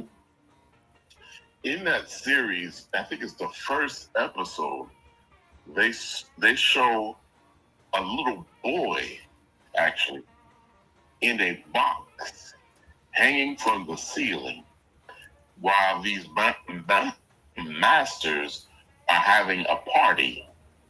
And the little boy in the box in the ceiling, his only job is to fan the masters. He had a fan in his hand, just like our maids in the house of prayer, and he is just fanning the masters. They tell him turn it up or however they say it more. He have to fan faster. Mm-mm. It's called The Underground. People need to watch that. There are so many other things in The Underground that will remind you of the United House of Prayer for All People. And who knew? Mm-mm. All this time, all these services, everyone got maids fanning the leader, the bishop. Mm-hmm. The whole time That's it's a felon. crazy. Human trafficking involving minors carries mandatory minimum federal prison sentences of 15 years to life for the CEO and anyone who assists him. The CEO and anyone who assists him. 15 years to life. And so the individual, can y'all hear me? Yes, sir. So the individual who asked the question, are you active? What auxiliary do you work on? All that kind of stuff. No, I am not active, and I have not been active for 15 years. But I am not active because I realized something wasn't right. As a pastor, one thing I did was make sure that my little girls who were maids knew what to do. So that would Come on. to that law. That sounds like a good father to me. Woo. You know, I mean, come on. Say that again. I said, that sounds like a good father to me Woo. on your part. Mhm. You know what I mean? Maybe you make a better example of what a father looks like than our current presiding prelate, bishop. Mm. I'm just saying, some of these leaders can take notes from some of us members. Yeah, I think there's plenty of us members they can take note from. Absolutely. And see, it gets worse. Here, we're talking about the Mann Act, transporting minor girls across state lines for exploitative, non-parental, or abusive purposes in Hmm. triggers That's immediate federal prosecution.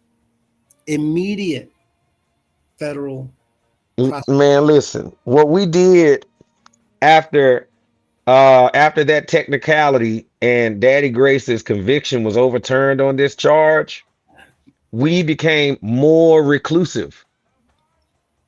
Keep the outsiders out. Don't let them know what we're doing. Mm-hmm. Don't you talk. Don't you say nothing to nobody. Mm-hmm. No cameras in here. None of that.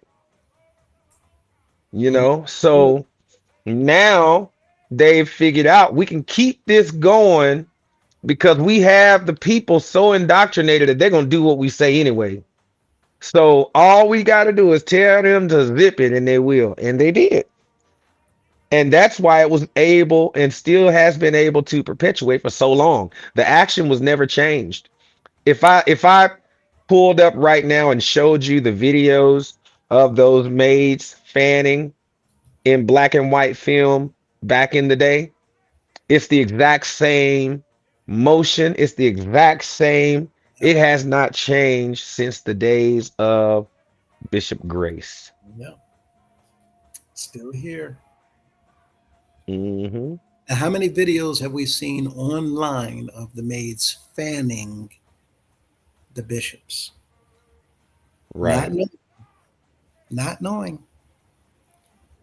Placing young girls in a position where they must serve an adult male in private hotel rooms or parsonages with no other adult supervision is a massive child safety violation. Law enforcement views forcing children into submissive roles, fanning the leader, serving him privately, as a systemic method to break down a child's boundaries, making them highly vulnerable to physical or other types of abuse. And y'all see it there. in all 26 states, this organization visits local authorities, can arrest the CEO and his handlers for child endangerment, contributing to the delinquency of a minor and emotional abuse. Any city where he's at, they can walk in the door and place him under arrest and anybody else assisting him. Can I ask you a question? Yes, sir. Let me just actually a question posed to everyone. Uh-huh. Do you think that there have ever been any maids that were born into that or that were put into being a maid at an early age and maybe they were made for all of their youth coming into adulthood all the way up until the point that the leader they were primarily servicing passed away and then they were potentially passed on, or maybe they fell by the wayside because the new bishop didn't like them, but they didn't have family. I heard a story about something similar to that, but do you think that that's a thing?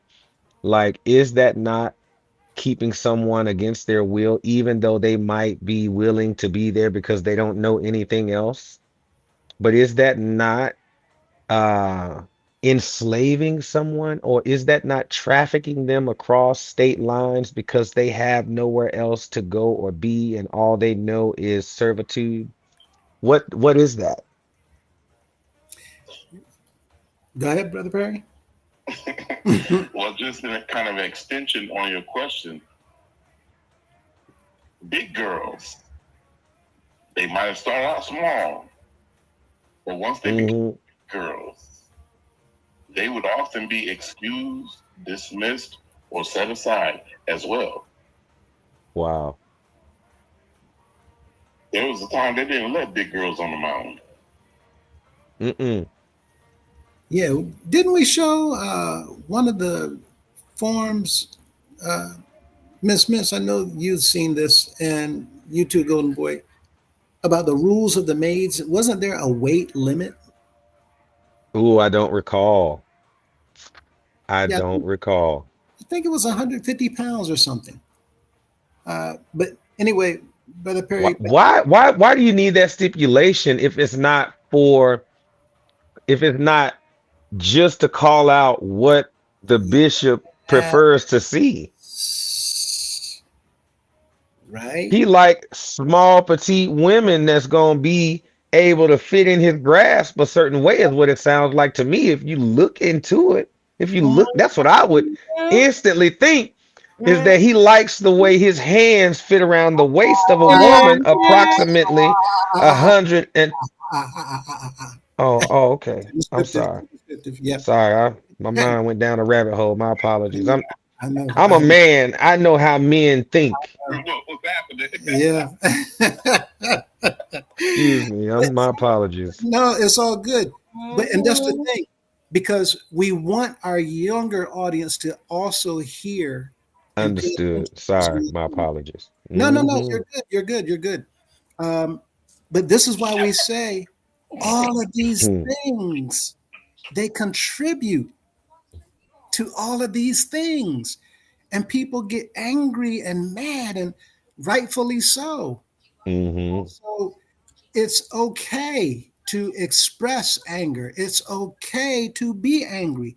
It's okay to get mad, because for 107 years, we've seen this type of behavior protected, covered up, hidden, kept behind closed doors while we normalized it, Mm. not knowing that these are illegal acts. It's criminal to do these things. We Mhm. sitting there saying, "Oh, Look at her. Yeah. Thank you, Her Story. Her Story made free said facts. I still right, have the mage rules from MC from McCullough. There was a weight limit, so she's confirming. We were yeah, advised that the weight matter was due to the bishop being able to see or move around the mountain. You also had to wear your hair a certain way, no nails or polish. Wow. Thank you, Her Story. Absolutely, absolutely. Ah, Wow. If you are against this type of action, take out a quick moment, scan that QR code, and stand against these types of injustices.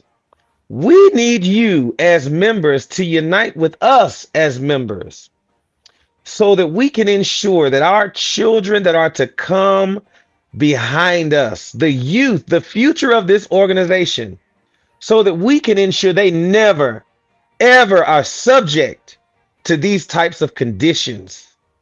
If you stand for right, scan that QR code so that we can make sure that your children and your grandchildren and your great grandchildren and great great grandchildren and those generations to come are safe and sound. absolutely, 100%. Thank you again for that, Golden Boy. No Absolutely. child to go hungry. That's a United House of Prayer member. No, Not a one. not be any children that go without food that are None. prayer members. None. As a matter of fact, any House of Prayer member that doesn't have a plate of hot food for the day ought to be able to go to the House of Prayer and get a meal without question, whether they have it or not. Should be. Whether they have, because we got it like that. We have it like that. There should be only charges, maybe for the ones that are outsiders that want to come and enjoy what we have on a regular. We will share that with you for a small fee. We got some good chicken wings, macaroni, cheese, collard greens, Wow. homebread, Well, baked spaghetti on the side.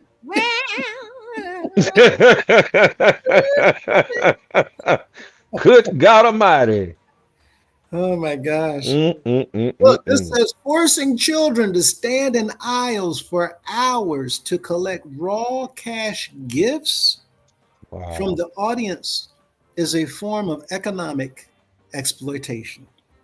Cult-like organization. Now, mind you, we always think about, well, they don't stand in the aisle for hours, right? Everybody's attention always go to the aisle for hours.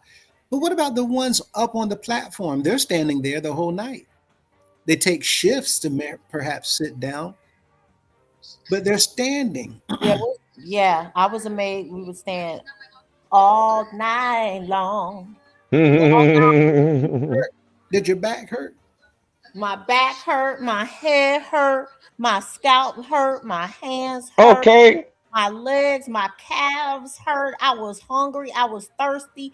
I used to sit up there on the mountain. It used to be so hot, my body racking with pain and the doggone sweat dripping down. I would watch Dad at the time because I was under Madison when I was a little older. I would see him up there sipping on something to drink, and I used to be like, just one sip of water, just one sip of water. Did you say your hair hurt? My hair was hurting. No, I say your hair. You said scalp, but I say your hair. My hair, my She said her scalp was Let me hurting. tell you, Good God Almighty. everything was hurting, and we would all pack up there. We would, all packed up there. It didn't matter if you were a big girl or skinny. We was all suffering up there the same. Man. Oh my goodness, I could not. Let me tell you something.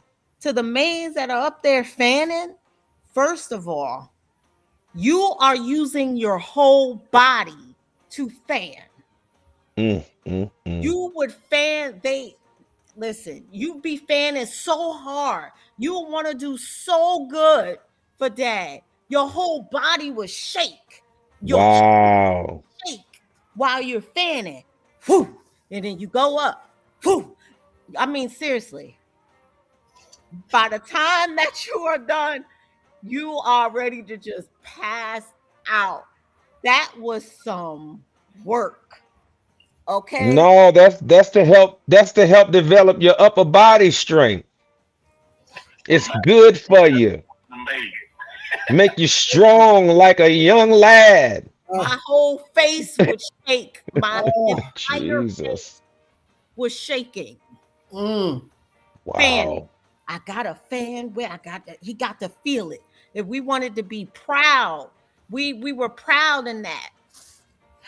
Absolutely. Was It's a there lot of work. age requirement to be one of the maids who fanned? What's the youngest age you could Oh, fan the bishop? I'm trying to think how old I was. Let me see, because I was a little girl. I was a towel girl. And what about restroom breaks? Did y'all have that set up, or was it? I mean, you just had to sit there and tolerate, because the members can just get up and walk out, but the maids, Yeah. that's a whole nother ball game. Y'all have to stay there until relieved from your position, from your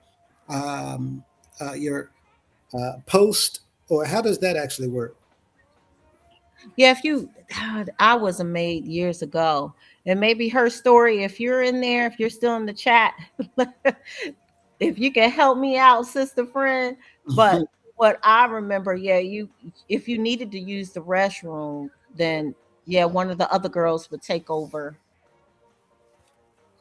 and you just come right back. But But you couldn't be gone for long. no, you couldn't be. Oh no, no. You use the bathroom, come right back.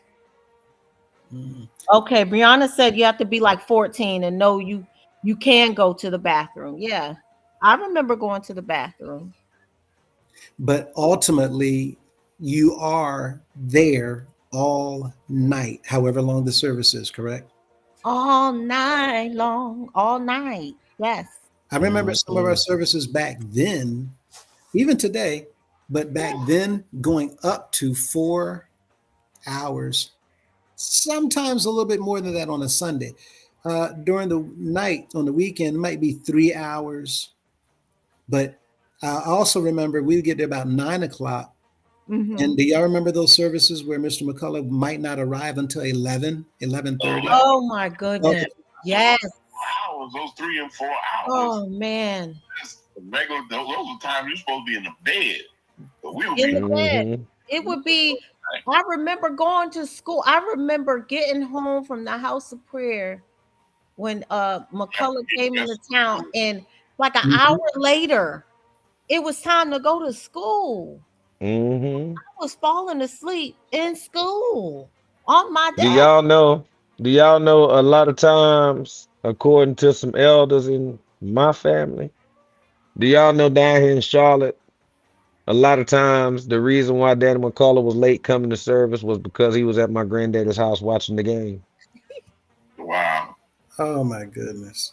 Do y'all know Daddy McCullough would drive up to Huntersville and sit in Apostle Greer's house to watch the game on a Sunday, watch the Super Bowl before he decided to come out, Oh, buddy. And the members or waiting. watch a foot, and the members are there waiting in the sanctuary, and he's all the way in Huntersville, sitting in my pawpaw house with his feet kicked up.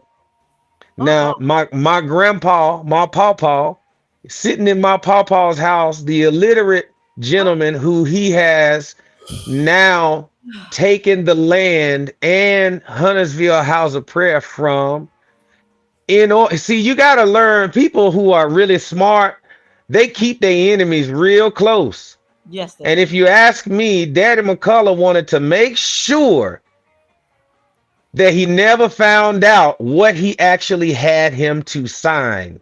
Mhm. Why do I surmise this? Because as friendly as he made it seem like they were, every time my grandfather went to Portal Drive, he had to come in through the back door. He treated him like he was nothing when no one was looking. And that to me says, it's because I don't want you to know that I took that property from you, that I had you sign over your rights My as you no longer being the trustee because you can't read or you also can't write. Mm, mm, mm. Wow. These are the types of things that we are dealing with. And this is why I called Apostle White and made the demands and told him that Ella Redfern is no longer allowed to speak on our property, the property that my family purchased and entrusted to this organization. And neither is First Lady Cunningham. And I also informed him, you are to ensure that Ella Rodney is the only individual to speak on those premises. And if you all disobey my demand, then Ella Rodney, I will sit him down and he too will not be able to speak inside of the four walls of that building. And I will see to it. And the state chairman never once gave me any pushback. Do I have any witnesses on this chat tonight? Did Yes. anybody witness that? Was there anybody that just so happened to record that for me? Did anybody? Not at all. No pushback at all. No pushback. No Here's the thing that people don't understand. Y'all just heard what Golden Boy said. The problem is, in a nonprofit, the members get to demand that any pastor don't do whatever they don't approve of. And if they don't like it, they're supposed to complain to the board of directors so that that board of directors can take the necessary steps to remove them. Yep. Period. The people are in charge, not the pastors. They don't get to see. You all are better than I am. The thing is that the pastors have been doing everything they could to work for the CEO, the bishops, and doing nothing whatsoever for the members. The pastors have been manipulating, deceiving, lying to, covering up, taking advantage of, while also embarrassing members, That's right. humiliating members, That's right. looking down to members, talking to members as if they're children, That's right. talking to seniors as if they're nobodies, right? None of this is Disrespectful. taking place at all. Yeah. But again, we're here because our members have been conditioned into thinking that the one-man leader can do anything he wants. And that's why in these videos, we're showing you the law says, no, they can't. And now we're finding out that all these things that we've been allowing our children to be a part of, every single one of them has been illegal. The whole doctrine is built on the cornerstone of that title daddy. Protect your Who children. knew that calling daddy, CEO daddy, was also illegal, Protect your children. right?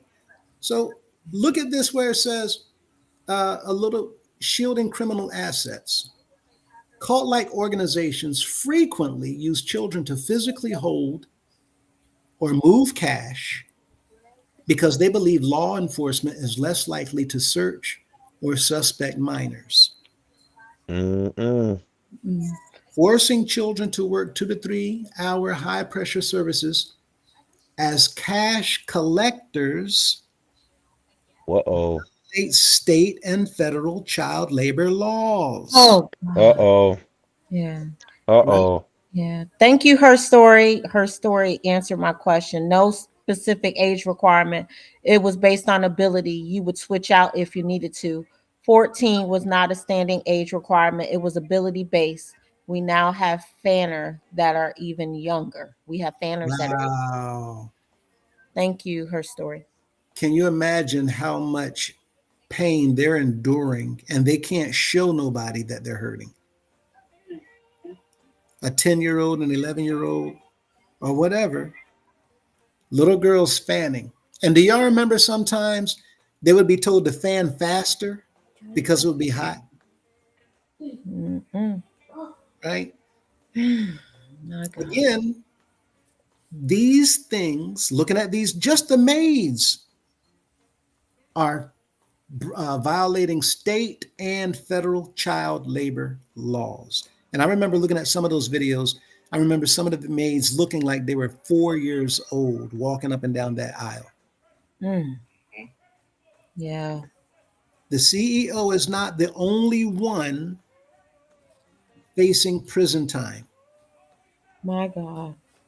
The following individuals are also criminally liable under federal conspiracy laws: associate ministers and handlers. Mm, mm, mm.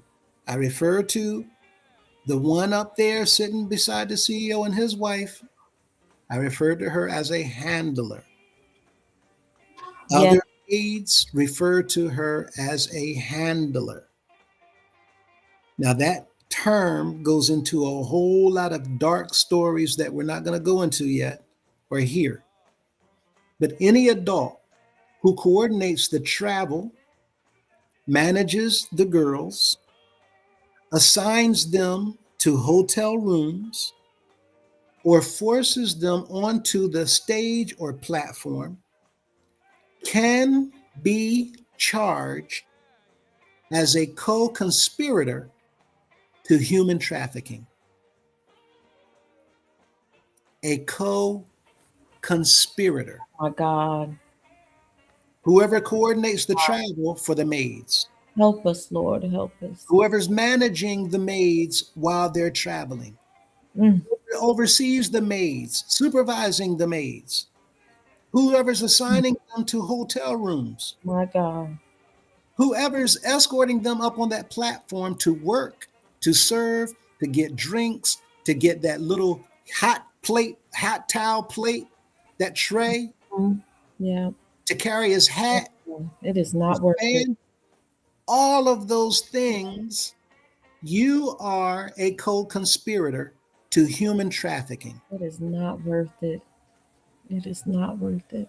Parents, Mm. you will also be held liable for criminal acts, even if parents willingly Oh, Lord. hand their children over due to religious brainwashing. The law does not allow parents to sign away a child's safety. Parents can lose custody Oh, my God. immediately Oh, Lord. and face criminal charges for child neglect or enabling trafficking. It is not worth it. Take a minute right now. If you stand against this, My God. if you want to ensure that our children are safe, go ahead, take a minute right now. We'll make sure you're not going to miss anything by just pausing for a moment. Go ahead, scan that QR code, and let's make sure that we are a organization that moves in transparency, putting safety first. Mhm, We should do everything in integrity. Yes. mhm. We should do everything with safety first, especially in mind considering our children, the ones that we should love the most. My goodness. Scan that QR code and join with us as we Mother. unite and stand. Yes, ma'am. Mothers. There's 60 people in here. If you are a mother, if you are a aunt, if you are a grandmother, even a godmother, scan the code for your child. This Absolutely. is not a game, y'all. This is Yeah. not a game. This is It's real not. life. It is. Yeah. Remove your children.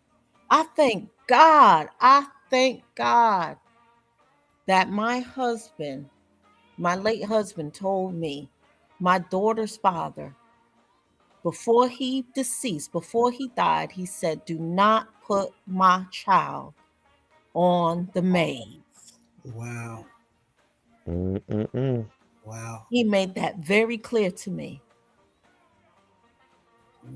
I don't want her serving no man. I don't want her being brought up like that.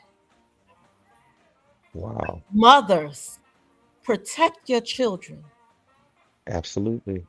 Protect your children. It is And important. It is imperative. and fathers, do exactly what she said her husband did. Mm-hmm. Protect your daughters, and mothers and fathers, protect your sons. The At sons all are going costs. through these things as well. That's right. Oh, Lord There's Jesus. many stories, dark stories of boys in the restrooms, boys in the stairwells that many of you have no knowledge about. Protect them by pulling them away. And here's the thing, if you don't protect them, if you don't stop allowing them to serve on these auxiliaries where they're being exploited, then you may end up not having them.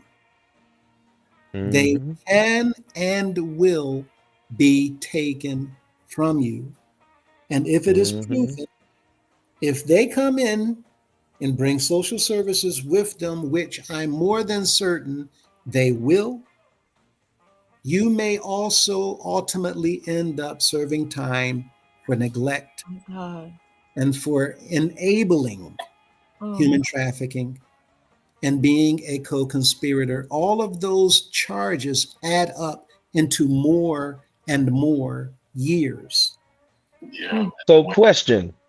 Does it make sense for us to join and be associated with something like whistleblower protections, where we are putting our name into a list of people that are going to be standing for what's right? Does that make more sense then?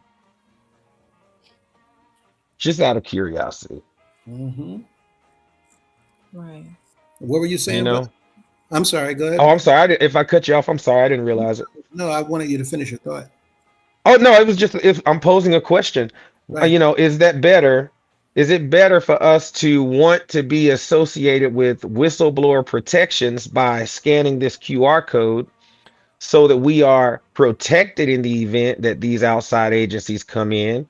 And we've made a clear statement that we are standing with the 310. Is that the better option or doing nothing? Mm-hmm. I mean, and That is, anyone watching can answer that question themselves. And Right. doing So, nothing doesn't help either. nope, it doesn't. And It what was doesn't. that you were It saying, doesn't. Brother Perry? that is definitely the better option. Once law enforcement comes down on you, they stack. So I can see this coming to fruition. When it comes to fruition, there are going to be so many cases. Mm-hmm. They stack every charge Yeah, on you. they do. Yep. Mm. This is going to be one of the biggest situations anyone that you know of has ever seen in all of their days walking the face of this earth. My God. We have 50 people on here. Share this live. If you know someone Absolutely. that needs to hear this information, you are doing them a disservice by not sharing this Hmm. live. They need to Absolutely. know, they need to be informed, Hmm. especially if they have children. Yes. My goodness. And they think that they're just members, but every member is a liability, and they have Hmm. liability. They don't Hmm. realize that, and they don't realize it. Mm.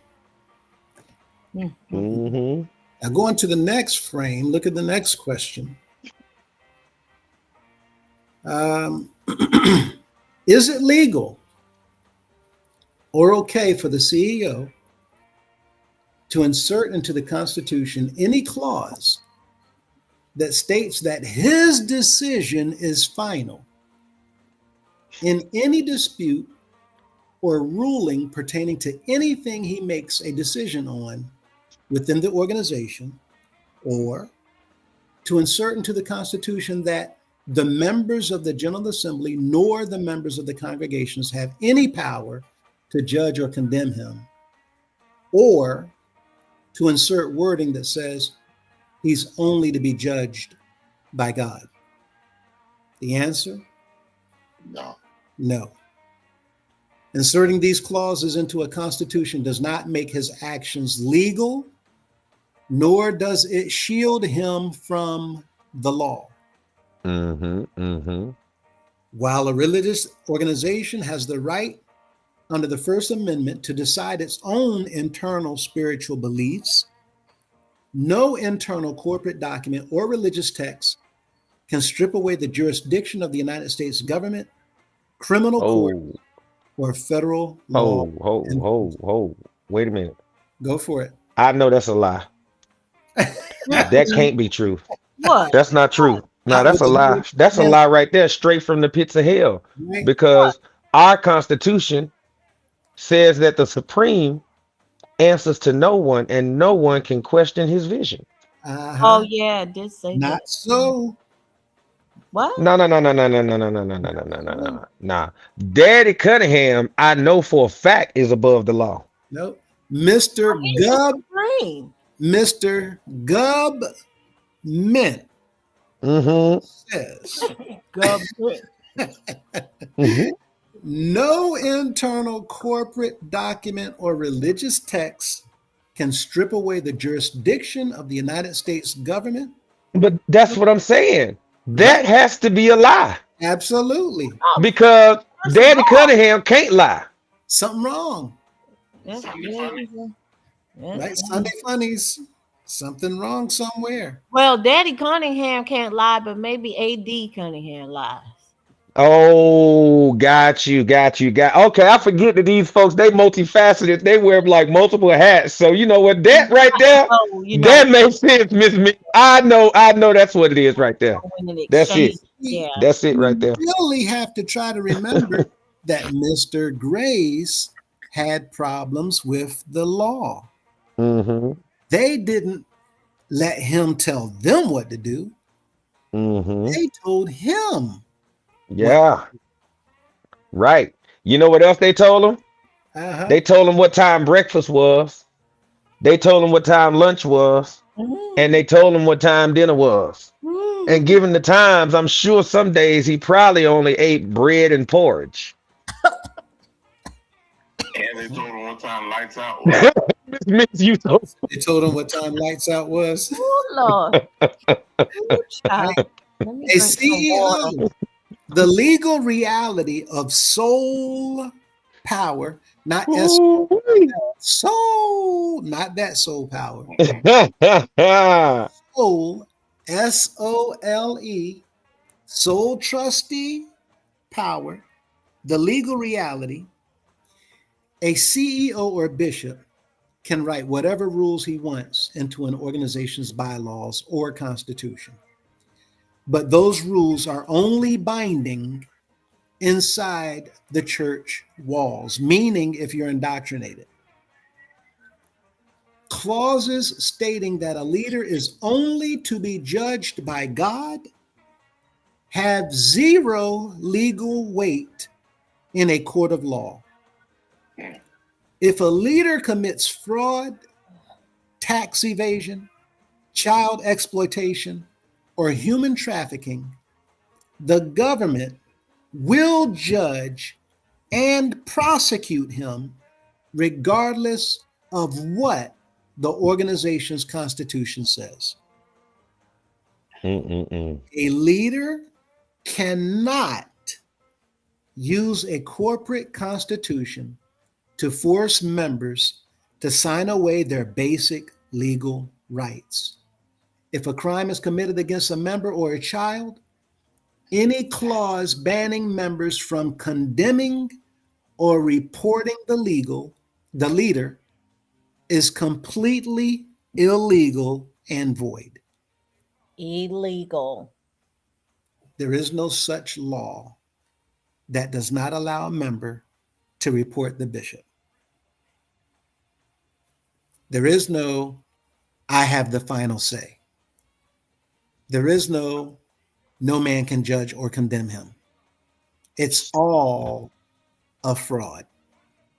So I know of a story where a family member was abused, a minor was abused by another child, but they were well above the age of knowing right from wrong. This is a big child.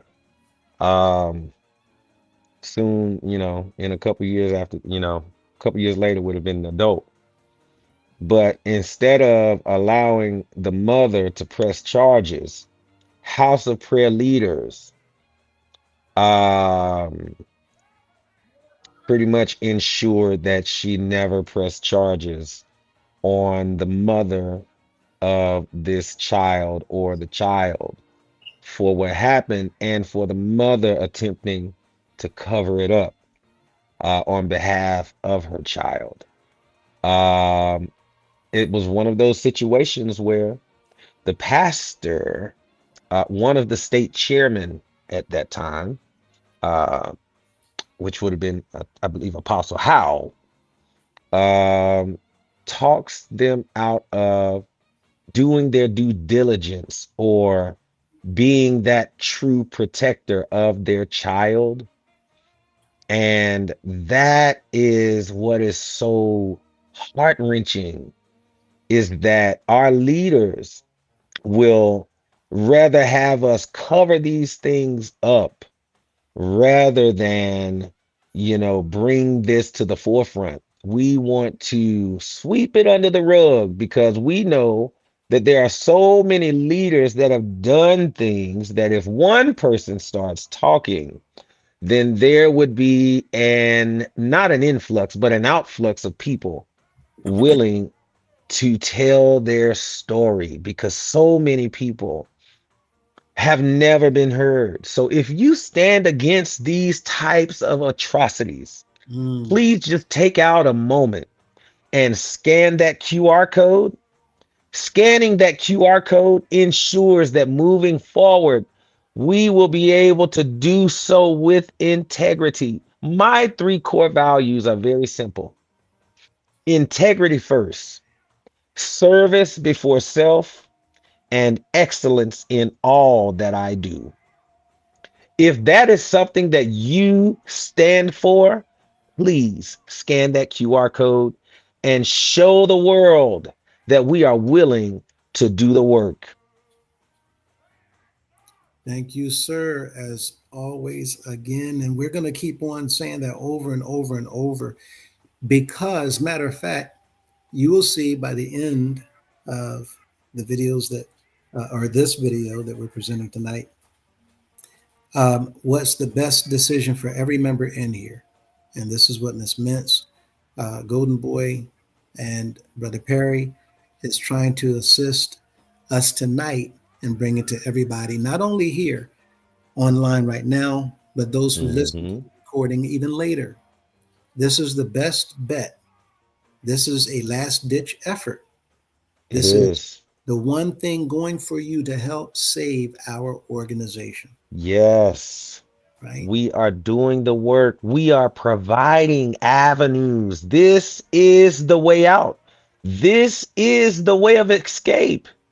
There's a story that I recall being told years ago, and you all may be familiar with it, but it's a story about the gentleman. He's out in the middle of the water, and he is wading in the water in the middle of the ocean, and he is trusting God. He knows that God is going to provide a way of escape, but God is going to do it. And then there's a ship someone comes by in a small little boat. And I say, hey, man, what you doing out here all by yourself in the middle of nowhere? Come on in, man. Let me get you out that water. No. Go ahead, man. I'm all right. I'm waiting on God. I'm just waiting on God. Well, they say, you know what, man, you crazy. We out. We going fishing. Well, then you have another boat comes by, a big old cargo ship. But they notice something out in the water, so they send something out to check out what's going on. And he says to the second group of people that come, no, I'm all right. I'm waiting on God. The Lord told me that he was going to save me. I am waiting on God. Man, they left, went on about their business. Well, in comes a helicopter. The helicopter comes in with the Coast Guard. They send somebody down with a lifeguard. They get down there in the water. They trying to pick him up. He fighting them off. He said, man, get on out from around here. I'm waiting on God. He is a deliverer. They said, man, we out of here. They left. And do you know that fool drowned? God sent him help 3 times. But a lot of times we can't see the forest for seeing the trees. Just thought I would throw that out there. These people sitting on the side, looking at the link. Mm-hmm. Some people click the link, but not fill out the form and submit it. Mm-hmm. The problem is you're seeing the help arrive, but you're telling the help, that's okay. Our Heavenly Father is going to save us. Mm-hmm. And he's trying to save by sending this opportunity. Now, Absolutely. This don't is the know- life raft. we don't know what the outcome is going to be, No, we do not. but we're trying and doing our part. Absolutely. At least be protected by being on this list. Yes. You know, they say you hope safe for the and best. Mhm. You hope for the best, but you prepare for the worst. That's right. And in a worst case scenario, we have to be assembled in order for this organization to remain able to be around for the generations to come. This is a true call to action. Please scan that QR code, fill out that form, let the outside governmental agencies know that we refuse to vanish into thin air. And And Brother just so Perry, that what they are you about to know- say? And just so that they know, all those people who say, y'all stop complaining, stop talking bad about the house prayer, stop fighting the house prayer, and just pray. You are that person out in the middle of the water refusing, Ooh. Mm-hmm. Ooh. waiting on God. Absolutely, Brother Perry. Absolutely. That's the point of that analogy. Absolutely. He did everything You are for on Israel. point. Yes, He he did is. everything for Israel when they were in Egypt. Israel didn't have to do anything. He did it all. Mm. He did everything for Israel when they were out in the wilderness. Israel didn't have to provide anything. He provided it all. Mhm. But then he gave them laws and statutes and commandments and told them, when you get to that promised land, I'm not going to do everything anymore. Mm-hmm. You need to take care of the problems of governing that land. Here's the laws. You abide by these laws. Do what I say, y'all will have peace and blessings. What we're looking at is the opportunity for Israel to fix their own issues with those laws given to them by the Father. Now, what happened when they didn't obey and enforce those laws? They strayed, and then they saw their own demise, time and time and time again.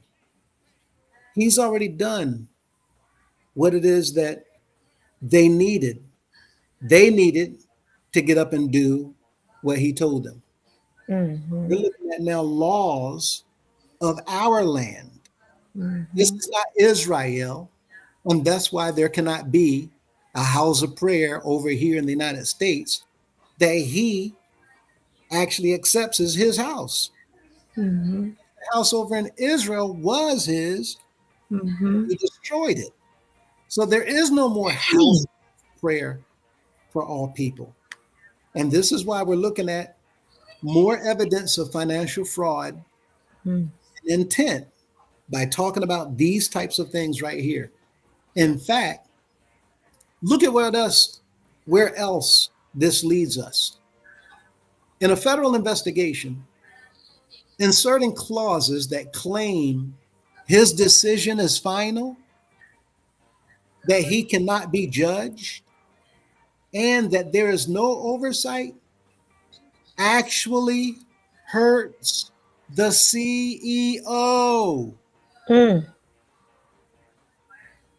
To put that in Wow. the Constitution hurts him. Oh my goodness. Proof of absolute control. Mm-mm. To prove corporate fraud or private inurement, theft of charity funds, the IRS and the FBI must prove who had total control over the money. By writing into the Constitution that his decision is final and that he has no board oversight, the CEO has provided written proof that he is solely responsible for the financial crimes. Proof of intent. Prosecutors can use these exact clauses in court to show that the CEO intentionally designed the organization to avoid accountability and cover up his illegal activities. My That's gosh. what the Constitution does. It is written to cover up the fact that he is breaking the law. My God. For all of our members who believe in the things that this organization has been practicing over these last 107 years, Mr. Cunningham trying to excite everybody to celebrate for this next convocation season. This is 100 years of fraud, That's 100 right. plus years of lies and deceit, 100 plus years of deception. Mm. If the CEO or associate ministers use these constitutional clauses to threaten members, silence victims, or prevent people from talking to the police, they are committing a separate felony called obstruction of justice or witness tampering. That goes right back to what y'all were talking about last night, Ms. Mintz and Golden Boy. Mhm. Witness tampering. Doing what you can Yep. to hinder what we're trying to do. Mhm. You are now obstructing justice. Mm-mm. Mm. Threatening members with God's judgment or expulsion Yep. for exposing crimes is a form of coercive manipulation. Mhm. Not worth it. What about texting death threats to people that are live being interviewed? A What form about Yeah. that? Those type of actions, because House of Prayer members were just involved in that on a live broadcast. Yeah, I believe yesterday. form of coercive manipulation that law enforcement takes very seriously. To send what you just described, Golden Boy, Hmm. you put yourself in a position that law enforcement takes very seriously. Very seriously. To And try these, to go cut ahead. them I'm off, sorry. to try to stop what they're doing on the platform, to try to hinder people from listening to the message. Law enforcement takes that very seriously during an investigation. Go ahead. Mhm. Wow. What are you Wow. saying, sir? So right now we have 43 people in viewers right now. Thank you, family. Make sure Mhm. you like, share, subscribe this live. So if you're starting or if you are tired of being manipulated, if you realize that this is not normal, the things that are going on in the house of prayer is not Mhm. normal. If you're realizing that, if you're questioning everything as you look at these documents, because we're telling the truth. Absolutely. If you are finally ready to choose you and your family, and if you're ready to break this cycle, Jesus. click on the link. My good God Almighty. Do yourself a favor and your family a favor and your children a favor and your nieces a favor. and your nephews and a favor, your little cousins, your god sisters, your god brothers, Mm-hmm. stepchildren, Yep. their children. Show Do them. them a favor. Yeah. Show them that you Click on care. the link. Show them that you care. Show them you love them. You too have a duty of trust and a duty of care. That's right. Your duty. It is your duty. Your duty. You are legally obligated to uphold those duties. Protect your children. Protect Absolutely. your family. And the last thing you want is another outside agency coming in and telling you that they're going to protect them better when you know that's a lie straight from the pit. It is and is. And you don't want to be facing jail time because you didn't take heed to what we're saying. Mm-hmm. And it ain't a scare tactic. It's just the fact of the matter. Mm-hmm. Now, who can Yep. disregard the church constitution? Okay. The following secular authorities have the legal power to completely ignore the church's internal constitution and remove or prosecute the CEO. Are we on number 20 or 19? I'm sorry. Number 20. All right. Mm-hmm. Oh, wait. No, my screen froze. That's why I can't see. Uh-huh. Okay, sorry. You with us? No, no, I'm gonna refresh. I'll catch up with you in just a second. Okie doke. Now, going back to what Golden Boy said earlier, it had to be a lie because we've been saying all these times that nobody can challenge, nobody can correct, nobody can judge, nobody can question the bishop. So this question, who can disregard the church constitution? The following authorities have the legal power to ignore, completely ignore the church's internal constitution and remove or prosecute the CEO. Federal judges can sentence the CEO to federal prison. And we've been seeing this because other places have been getting, their pastors have been getting arrested. We've been seeing left and right all through the beginning of this year, all through last year, right? And the year before, 2024, it began. The IRS can revoke the 501c3 status and seize assets, is what we keep talking about. Shutting the organization down is them seizing everything we have available to us. The Washington, D.C. Attorney General can step in, dissolve the corporation entirely, and strip the CEO of his position, no matter what his internal constitution claims. Now, the people have been under this impression that no matter what, House of Prayer been here, is always going to be here. People keep talking and talking and talking. But these individuals who are saying things like this do not realize that they are going to be the ones accountable for these things that take place if you do not come on and jump on this side so that we can fix this organization. If it's the majority of the people that feel that way, then no wonder we've been continuing in the wrong direction for so long, me included, over 40 years. We did not know that this was the law. Look at this question. Mm-mm. You wanted to add to that? No, I was just saying, mm-mm. Is it Wow. legal or okay? Can you see this? Do y'all Oh, wanna, yes. Yeah, you want to go over this? Sure.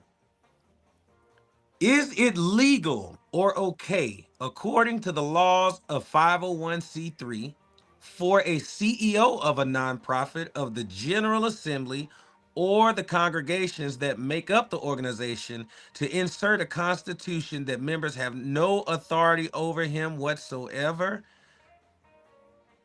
That answer is pretty clear and cut and dry, and it says no. It is not legal, nor is it acceptable. According to the fundamental laws governing 501c3 tax exempt nonprofits. While a religious organization has the right to structure its spiritual leader as it sees fit, the Internal Revenue Service, or IRS, and state charity regulations explicitly prohibit a 501c3 from operating with absolute, unchecked individual authority. Wait a minute, though, because this sounds like it is explicitly speaking against what we do inside of these walls of the United House of Prayer for All People. One man, one man, one man, right? Well, is splitting it with Rodriguez the way out of this? If he was to start saying 2 men, 2 men, 2 men, would that make it better? And see, this is why, members, if we think that it's okay for one man to decide to do anything, and expect the members to jump on the bandwagon and just ride along, then either we need to bring this organization to a complete halt and get that man straight, or we ignore it and just keep riding along. Keep riding along, the organization is eventually going to be shut down. With all of that in mind, go ahead, Golden Boy. All right. 1, violation of IRS public benefit rule. To qualify for 501c3 status, an organization must serve a public purpose, not a private individual. The IRS views a nonprofit's assets as belonging to the public trust. Writing a constitution stating that members, congregants, and a governing body have no authority whatsoever over the CEO is a massive red flag. It signals to the IRS that the organization is being run as a personal kingdom rather than a public charity, which is grounds for immediate revocation of tax exempt status. Brother Perry, what do we call that chair? Say that again? What do we call that chair? What chair? The throne? The throne. And what did he just read? He said, Well, it signals to the IRS that the organization is being run as a what? personal kingdom. A personal kingdom. Didn't he say he was a king? Man, listen. But the old folk, they say kingdom. Kingdom. They say kingdom. And it's been in front of us this whole time. My goodness.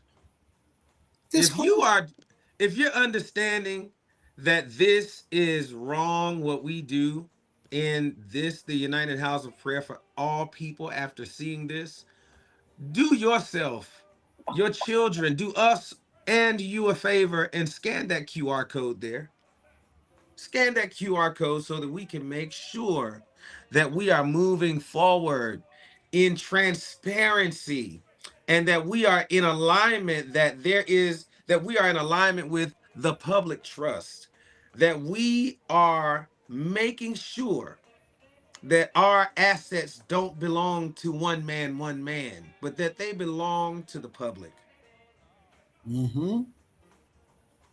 They don't even belong to us as the organization, because every dime that we raise is supposed to benefit the community as a whole.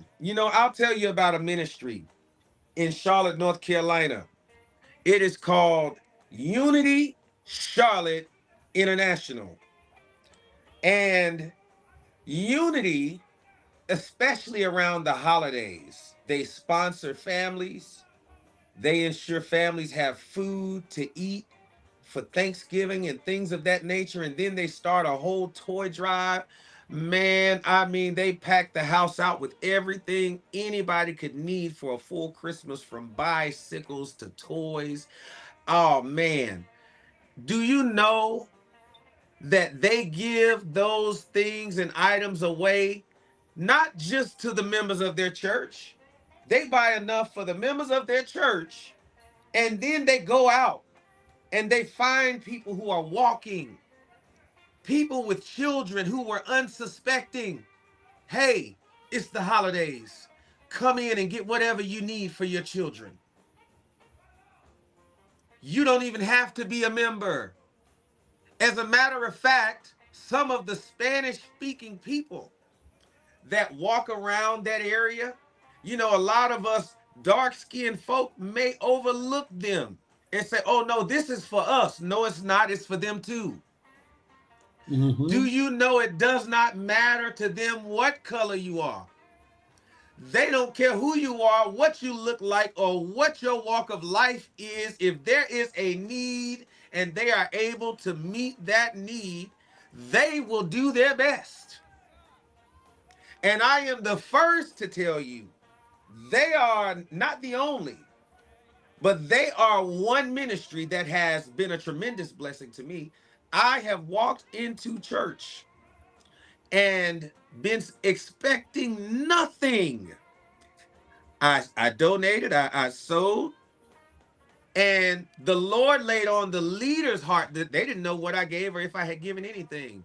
And they sowed into my life on the spot. That particular time, $1,000. Mm. There were other times. Mm. There's another ministry here. Now, they Uncle didn't know John, you. no, good Right. God Almighty, no. Right. Same thing at Pastor John P. Key's church, New Life Fellowship Center. I went into church one Sunday and he hit my hand with a $100 bill. I took and sewed into the basket. He hit my hand again. I kept sewing. He kept hitting my hand. He like, man, if you don't get your tail on. But I believe that Sunday I left with $500 in my pocket that I was not expecting. Mm. Do you understand that churches that really care about the people, they are going to do everything in their power to make sure that the people of their community are well taken care of? Yes. Yes. We're talking about two ministries in the Charlotte region that directly impact their members in a positive way. Now, how many times has the House of Prayer done that for you? All the work you do selling chicken sandwiches. He said chicken. What You was know that? what I'm saying? You know, chicken wings on some bread. You can't eat it like that, but you know. What was that you were gonna say, Brother Perry? And we are supposed to be the best. Yeah. Uh-huh. And Uh-huh. any non-member Yes. is the worst. The best of them is worse than the worst of us. Wow. Oh yeah. Yeah. We've been talking about that a lot. How many times have we heard that? The worst one in here better than the best one out there, Too cotton picking many. right? Someone just say, I was going to a church in Sacramento after I stopped pastoring. I was going to the church to help them record an album, and they would have their transportation supervisor come in the hood where I live and pick me up. One day that transportation supervisor asked, Brother Perry, why you don't have a license? I told him my license was suspended years ago when I was pastor. And he said, well, what you need for your license? I was like, it's too expensive, about $1,600. He said, okay, I'm going to come pick you up on Monday. We're going to take care of it. That man came and picked me up on that Monday. and took care of it. My life has been good ever since, just because of the transportation supervisor from that church. Not even a ministry, just somebody. And so I went to pay him back. I just gave him $100. He said, "What's this?" I said, "Well, I can't afford to pay you the whole thing back." He said, "Oh no, you can't. You can't pay nothing of that back." I did that for a blessing. Mm-hmm. Man, Mm-hmm. let me piggyback too Not right here. Buddies Club. Yeah. No, you're good. You're good, Golden Boy. I'm gonna give you another example of this same church, Unity Charlotte International. I hadn't been able to attend. It had been a while. I may have not been in attendance approaching a year. I was out of town in Ohio and my car broke down. I called the bishop, Bishop Fred D. Gooden III. And do you know they zailed me on the spot, him and his wife? Him and Prophetess Jamila Gooden zailed me directly to my bank account and ensured that I made it home safely. Do you know that they zailed me? And they zailed me from their personal account. Not even the churches. They zailed me. The woman of God sent me a Zelle. And I was able to make it back to North Carolina because of the leaders of Unity Charlotte International. And they never asked me for a dime in return. This is what we were supposed to have been doing. But that explains why our well is so deep, doesn't it? My goodness. Well, we haven't been doing nothing. Right. Okay. So not even for our own. Not even for our own. And you know, hey, I want to talk about this. Yeah. We're obsessed with helping you. Hold on. We're obsessed with helping you. I appreciate your comment. But if we're obsessed with helping you, that means that you must be obsessed with wanting no help. I'll just leave it there. I'm not even going to beat you up. Wait a minute. But what was that? They say we are obsessed with the U-Hop. We're obsessed with saving this organization from destruction. That's what we're obsessed with. But thank you for your comment. What do you mean?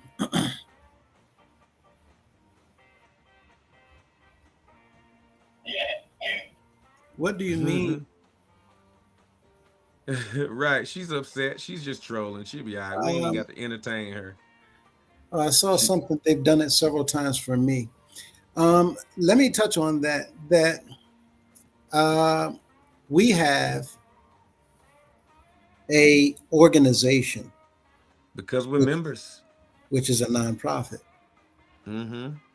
And we're not speaking on y'all. Right. We're speaking on ourselves. We are members of the House of Prayer. Yes, sir. We are more members of the House of Prayer than the members who aren't doing anything to save the House of Prayer. Mm-hmm. We are more members of the House of Prayer who's trying to bring awareness to the problems of the House of Prayer. Mm-hmm. We are more members of the House of Prayer who's trying to fix the House of Prayer. Absolutely. We're sitting here showing you different laws where the law of the land is saying that there's things happening that are federal criminal acts. And you're saying that we have a problem, that we ourselves are doing things to try to help, again, every single member to help us save the organization. And if anybody still does not understand that, then it's only because you've been listening to a whole lot of information instead of listening to us. We're not on here to down. Well, hold on. Let's stop right here. We just covered earlier that putting these types of comments on here, there's a penalty. And you can't come over here and try to discourage people from hearing this, because we are covered under the Whistleblower Act. And the penalty, ma'am, will follow you and not us. So I hope that you do record this, because it will stay up on all platforms. But at the same token, you don't need to record it because it's a live recording. It is. And if we're recording live, you should be listening so that you understand that we're trying to help you and everybody Absolutely. else. We're showing, if you go back to the beginning of this video, matter of fact, just keep watching. Oh no, no. Okay, no. Okay, so okay, I got you. I'm catching up on your. Yeah, our apologies too. Yeah. We are not against you at all. Like, we are only just trying to make sure that we educate all of us about what's going on. You know, when we come on, we say peace. You'll notice a lot of the comments in here. Everybody saying peace. Everybody saying grace. But at the same token, Golden You Boy, know, yes. whenever anybody, what we're saying is whenever anybody, no, you don't need to apologize. We just want you to pay attention. By all means, we love every single thing that you are doing right now. But Yes, man, we are. I actually am a member of Charlotte Mother House, lifelong, born and raised. right? I've been a member between there and Charlotte #2 all my life. But when individuals come onto our channel, we try to engage with you, even if you like what you're seeing. If you don't like what you're hearing, that's not a problem. But that's why we stop, so that we can talk to you. Yeah, Our have the problem has conversation. been that our members are listening to everybody else except us. It's okay to come on. It's okay to be angry. It's okay to not Yeah, it like is. what we're saying. But the problem is we want you to hear what we're saying. Okay. Mhm. You're still chatting right now. Stop chatting for a moment and just pay attention, if you don't mind, for 1 second. We have a lot of members coming onto the channel because they're hearing a lot of lies. If you come onto the channel and just pay attention, you will see that you need the information that we are providing. If you don't pay attention to what we're telling you, you may ultimately end up being one of the members who gets arrested for the criminal activities taking place inside the house of prayer. By trying to save the Absolutely. organization, we're telling the people right now, is this, I asked earlier, did you find out, Golden Boy, or were you able to hear from anyone whether this is the music festival weekend? Or is that? I was not able to. Let me see if I can find the flyer for that. I completely forgot. And oh no, it's all good. I'm sure somebody's going to tell us in a minute. But even right now, as we're putting these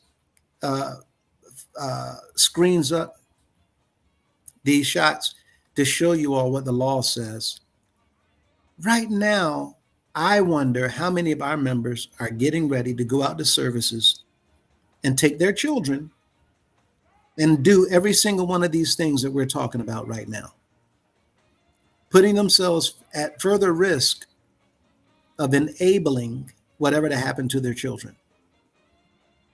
We're saying we need to stop. So next weekend, thank you. We need to stop and pay attention to what the bishop is doing, because he's breaking the law. We can't say it any plainer than that. Laws are being broken all through the services of the house of prayer. And that's why we went this route, to show even saying daddy is illegal. The love marches is illegal. To collect love gift in the congregations is illegal. To mail Next those, Saturday for the music festival. okay. Truth and Truth Only. And Brother Lewis. All That's right. what Grateful for It All is saying next weekend on Saturday. To do all these different things that we've been doing, a service in the house of prayer every night. How many, just with what you've seen tonight, how many laws, if you could guesstimate, how many laws are being broken just for one service in the house of prayer when the bishop is in town? Man, it's you can't even probably number them, but I'm gonna just throw a number out there, 100 approximately. And that's exactly what it's beginning to look like. Mm-hmm. We don't even realize that when our bands travel from out of town, if you're less than 18 years old, you're now trafficking. That's a fact. Choirs coming in from out of town. We got maids coming from out of town. Even in town, without coming across state lines, we don't even know that we're being put in positions to where we're breaking all kinds of federal laws because we did not know. So when you have people trying to help you by showing you what you're doing is illegal, Mm-hmm. you should be thanking those individuals instead of getting angry at those individuals, because the one who's saying, I love you, I love you, I love you, is the one who's robbing you blind. Every time he gets up and say, thank you for your love, it is That's it. fraud. That's it. So what we're looking at is to hopefully stop each and every one in their tracks to pay attention. And by the time we get through these next three slides, that should be a wrap. So let's look at this next one. All Miss right. Mintz, is Miss Mintz okay? Yeah, she had to drop, but I think she's okay for now. But hold on before we oh no, we did. We read all the way to the end on that one. Sorry about that. I thought I needed to No, finish you're the end. good. Yeah, anytime right. y'all see we missed something, just jump right on in and let us know. Solid. Mhm. Now, for this one, let me get that out of the way for us. Number 2, the legal requirement for an independent board. I meant the legal recommendation. Yeah, requirement. Yep. Oh, okay. Requirement. Oh, I was right. Okay. No, you gotta get some more sleep tonight. You're right. You know what I'm saying? Because I just knew that said the legal recommendation, right? Yeah. They spell recommend with a Q. Uh-huh. The legal requirement for an independent board. Under federal and state charity laws, a 501c3 must have a governing board, such as a board of directors or trustees, that holds the ultimate legal and financial authority over the organization, including authority over the CEO. So, does that mean that if a trustee signed over something, then they would have been signing over Uh-huh. the ultimate legal and financial authority over Uh, that particular or said individual house? For no. instance, like maybe Huntersville Uh-huh. House of Prayer. Now, what we read Mm. earlier means that that person who sold or made that transaction, what it boils down to is they stole from the organization. Uh-oh. That's what this is saying. In other words, for those who don't understand all this legal mumbo jumbo, whenever he does anything without the approval of the members or a board, he has stolen from the organization. So then if CM Bailey would have built apartments on the property where North Charlotte Mission was originally founded, then maybe someone might be interested in that property where I guess it might be some apartment buildings standing instead of the original North Charlotte. Right? Is So that a possibility? I mean, or like the members of the organization, rather than it being in the name of a trust fund named after a bishop. You know what I mean? I'm just pointing out that the members should have made that decision versus having someone who can't read or can't write, for instance, like Apostle Young, my uncle, to sign over their rights as trustee. Because now they've signed over the ultimate legal and financial authority to CM Bailey. I mean, did they know that? I don't know. Sounds like It's just someone interesting. took advantage of that individual's inability to understand a legal transaction taking place to transfer ownership of property. That itself becomes another criminal act. If you knowingly take advantage of someone's ignorance of something, right? It can be anything because all of us are ignorant of some things. Mm-hmm. And you take advantage of that lack of understanding knowingly and intentionally, well, now you've just committed another criminal act, Mm-hmm. right? So none of this stuff, what it boils down to is every single thing will be investigated and looked into because all these actions committed by all these leaders without a board of directors has to be investigated so that it can be discovered how much can be undone, Right. right? And that's the problem here. Yeah. Mm-hmm. All right. Fiduciary duties. The board has a legal duty to monitor spending, set reasonable compensation, and protect the charity's assets. But what is reasonable compensation? Because that means that it's got to be documented or something, right? Well, yeah, but look at the one before that. The board has a legal duty to monitor. Ooh, to Right? monitor spending. Now, who's monitoring the bishop's spending? The bishop. Right? Which is why, again, it's called theft. Mm-mm-mm. If you can walk into your job and go to the cash register and take money out without getting approval of your supervisors, what is that called? Inurement. Right? If you go and take money out of that cash register and you don't have no approval from anyone, right? Yeah. You've just stolen money from your company, your business. Yep. Yeah, I was gonna say when I did it, they call it stealing. Right? Mm-hmm. Yeah. I was the best thief out there when I was young. I'm telling you, I stole a keyboard. Nobody even saw it on me. Wow. Yeah, I think I was about 14. Lord have mercy. I don't even know what I did with it. But the thing is that what we're seeing here is that the law is saying, because remember, this is pertaining to the Constitution where what he says is final. He can't be judged by the congregations, right? His decision is final. He can only be judged by God. This is saying, no, the board has legal duty to monitor spending, not you. You're the one spending. Right. Who's monitoring your spending? So when you're spending and no one's monitoring it, you're stealing. You're not getting any approvals. You're not getting permissions, no consent.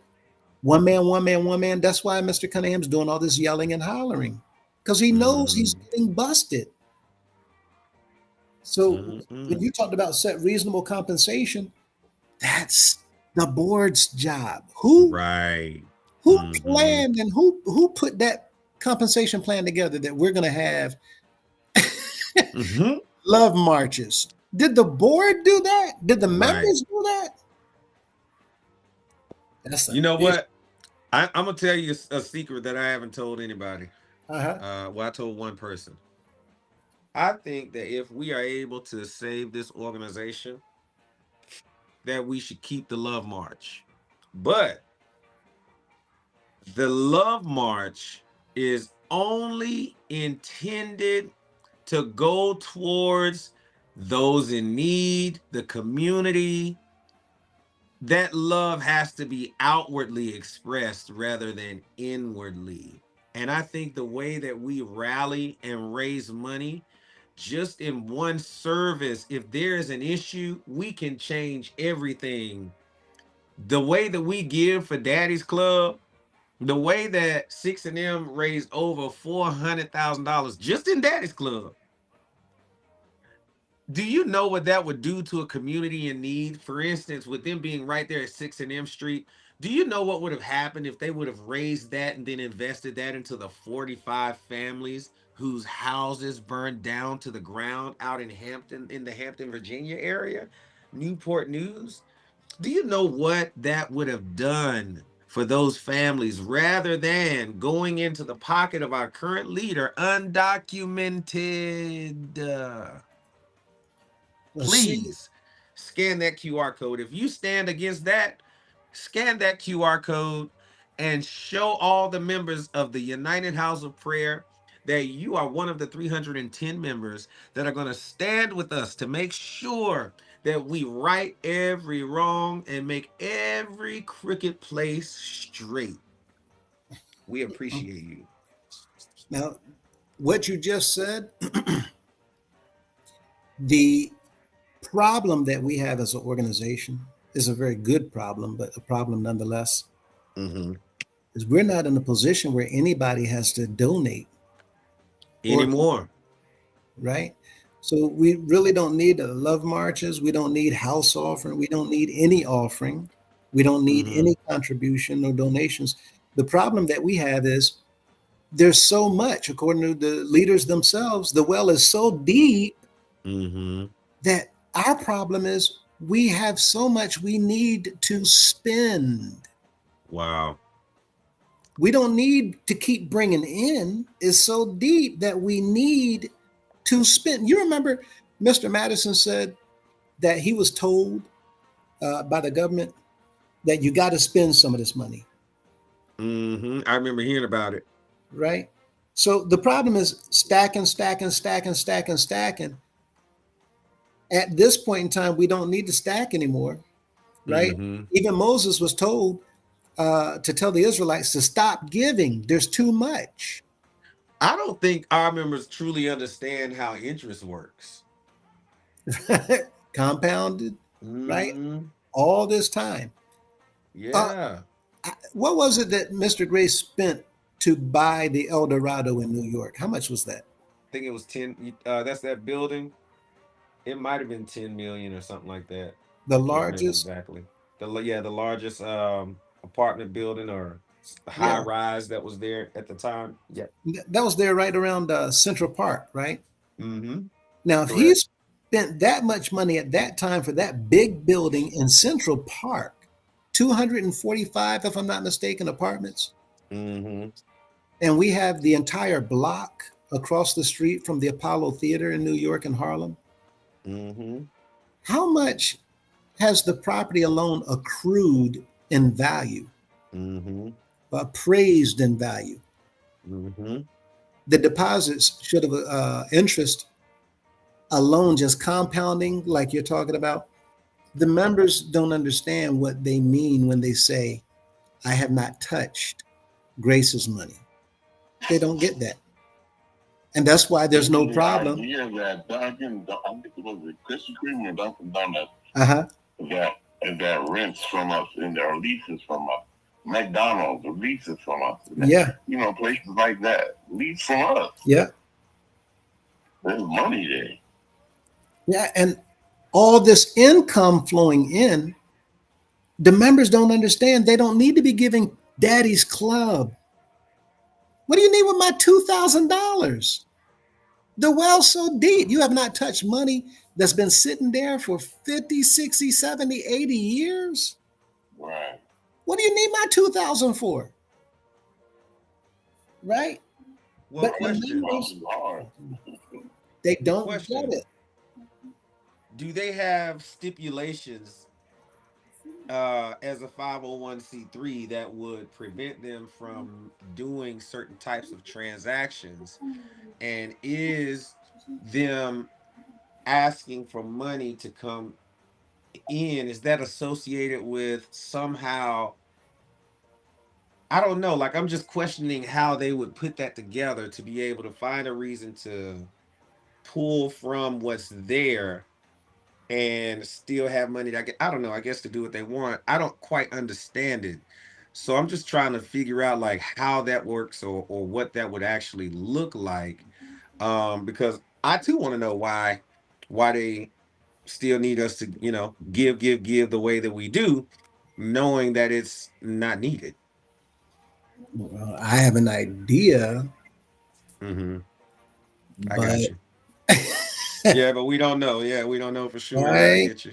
when money Yeah. is coming in from other sources other than the people Mm-hmm. in such vast amounts, well, Mm-hmm. we need the people to give as much as they can, so that it looks like all this other money over here on this side is also coming from Mm-hmm. people, right? I Gotcha. think the bishops keep on telling people, "Oh, this report is so high.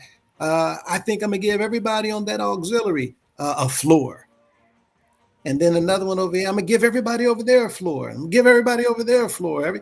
Why is it always the larger auxiliaries in large houses? Why isn't in small houses? Why ain't they getting anything? How's that fair if this is competition?" But the problem is, if you giving all this money away, Mm-hmm. why aren't you giving anything to help people? Why is it always G class to go back in the house of prayer? It sounds like some money coming in might not be coming through ethical means, and that money needs to get cleaned up. So when it comes in and it goes along with other people's money that they're contributing, well, now that money can get cleaned up. Mm-hmm. And anybody that knows anything about banking and finance, you all understand exactly what it is I'm talking about. So, for those who don't, if you look at Breaking Bad and remember the why he bought the car wash, then you will understand. But these things are not on the up and up. And if you got a bishop writing laws into the Constitution for the members to believe that he cannot be questioned in anything whatsoever, and that he can only be judged by God, and his decision, no matter what it is about anything, is final, then what else is he involved in if he wants us to have that impression? Mm-hmm. And that's why this is Miss Mint's favorite word, illegal. Illegal. Illegal. I think he was on the sole trustee. Mm-hmm. Yes. Mhm. The sole trustee loophole failure. Even if a leader names themselves the sole trustee or writes a clause stripping members of power, they cannot strip away the legal duties required by the state. Mhm. A clause that attempts to insulate a CEO from all internal accountability violates the standard corporate governance laws requires to maintain a nonprofit corporation. It's down. Violates is a very strong word. Yes, it's downright a confession, right? The sole trustee loophole Yeah. failure. You can't claim to be a sole trustee in the organization this big. It fails. Mm-hmm. Even if that's what you name yourself. Mm-hmm. You can't get around the law that says there must be a board of directors, period, point blank. Mm-hmm. No, one man is not going to survive in court. Mm-hmm. So, what does this tell you? What does this tell us? You want us to believe you, to put our trust in you. One man, one man, one man. But the government Mm-hmm. is saying no. And you know, one man, one man, one man. You need to have a board of directors. Mm-hmm. And if you don't, you are operating an illegal nonprofit. for self and personal benefit Mm-hmm. the whole time, starting from And day yet one. he is Huh? boldly stating, and yet he is boldly stating, we don't have no board and we don't need no board. Right. Right. Mm-hmm. Further incriminating himself, right? Mm-hmm. Absolutely. Because he knows. And for all these members who's defending the bishop, I'm telling you, we're telling you, the law is telling you, Uncle Sam is telling you, stop defending the bishop. He's already in trouble, and you're going to get yourself into trouble defending this man. And look at that next part. If you don't have anything else you want to comment on. Oh no. I'm gonna just keep reading. I'm good. Unless someone else has something. All right. Private benefit and insider control. When a CEO inserts wording into a constitution, giving themselves total, unreviewable power over the organization's funds and operations. Unreviewable means can't nobody come and check me. Can't Right. nobody check behind me. Don't worry about what I'm doing. I got it all under control. Right. Nothing to see here. Right. All right. So unreviewable power over the organization's funds and operations. The IRS classifies the leader as a disqualified person Yes. who is exercising control for personal enrichment. He's Mm. disqualified from being a CEO by law. Wow. When a CEO inserts wording into a constitution giving themselves total unreviewable power over the organization's fund and operations, the IRS classifies that leader as a disqualified person who is exercising control for personal enrichment. He's not So even qualified to be a CEO. it undoes everything. Yes. Wow. Wow. You don't like it? You don't want to follow me? Get your hat, get your coat. There's the door. Are you kidding? That's why he wants people gone who's going to question him, so that everybody else in here does not listen to those who are questioning him.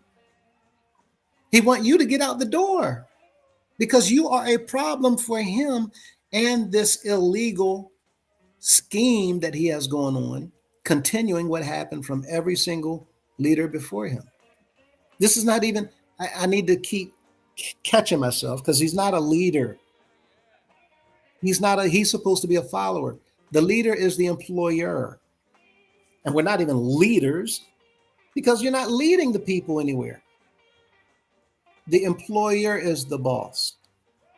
And the CEO is the employee.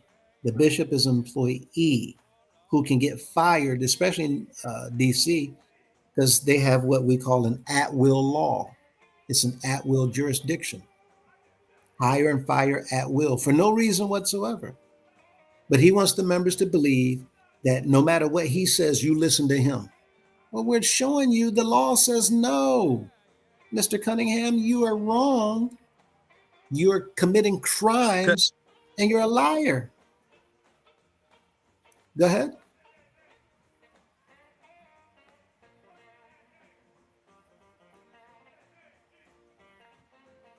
There you go. Yep. Sorry about that. Mm-hmm.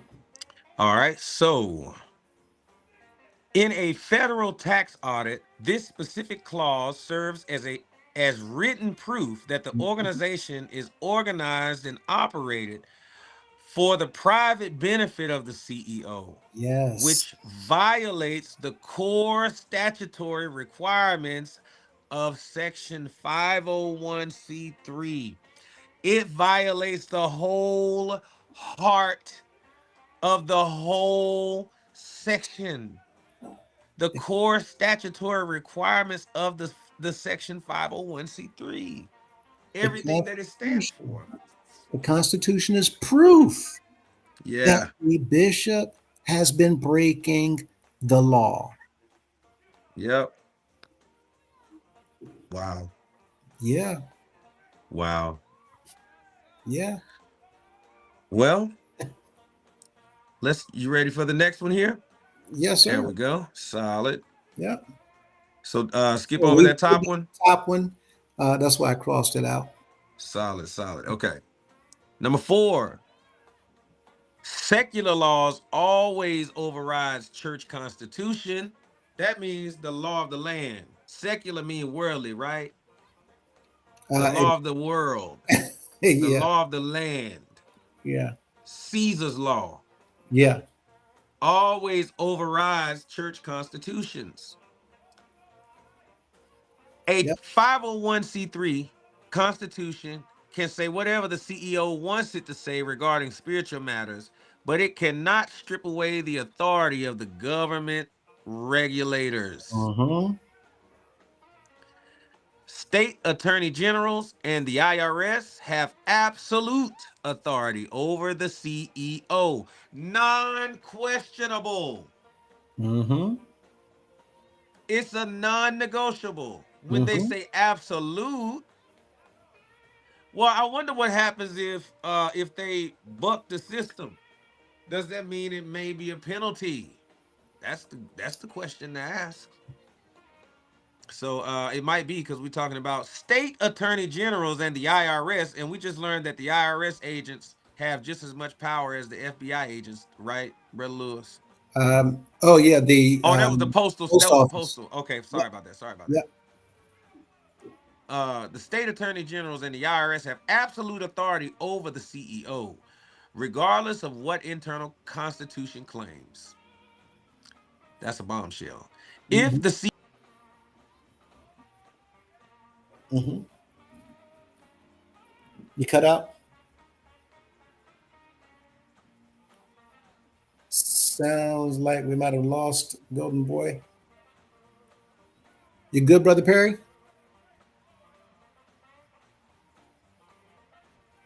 Yes, sir. I'm here. I'm sorry. I'm just muting my phone.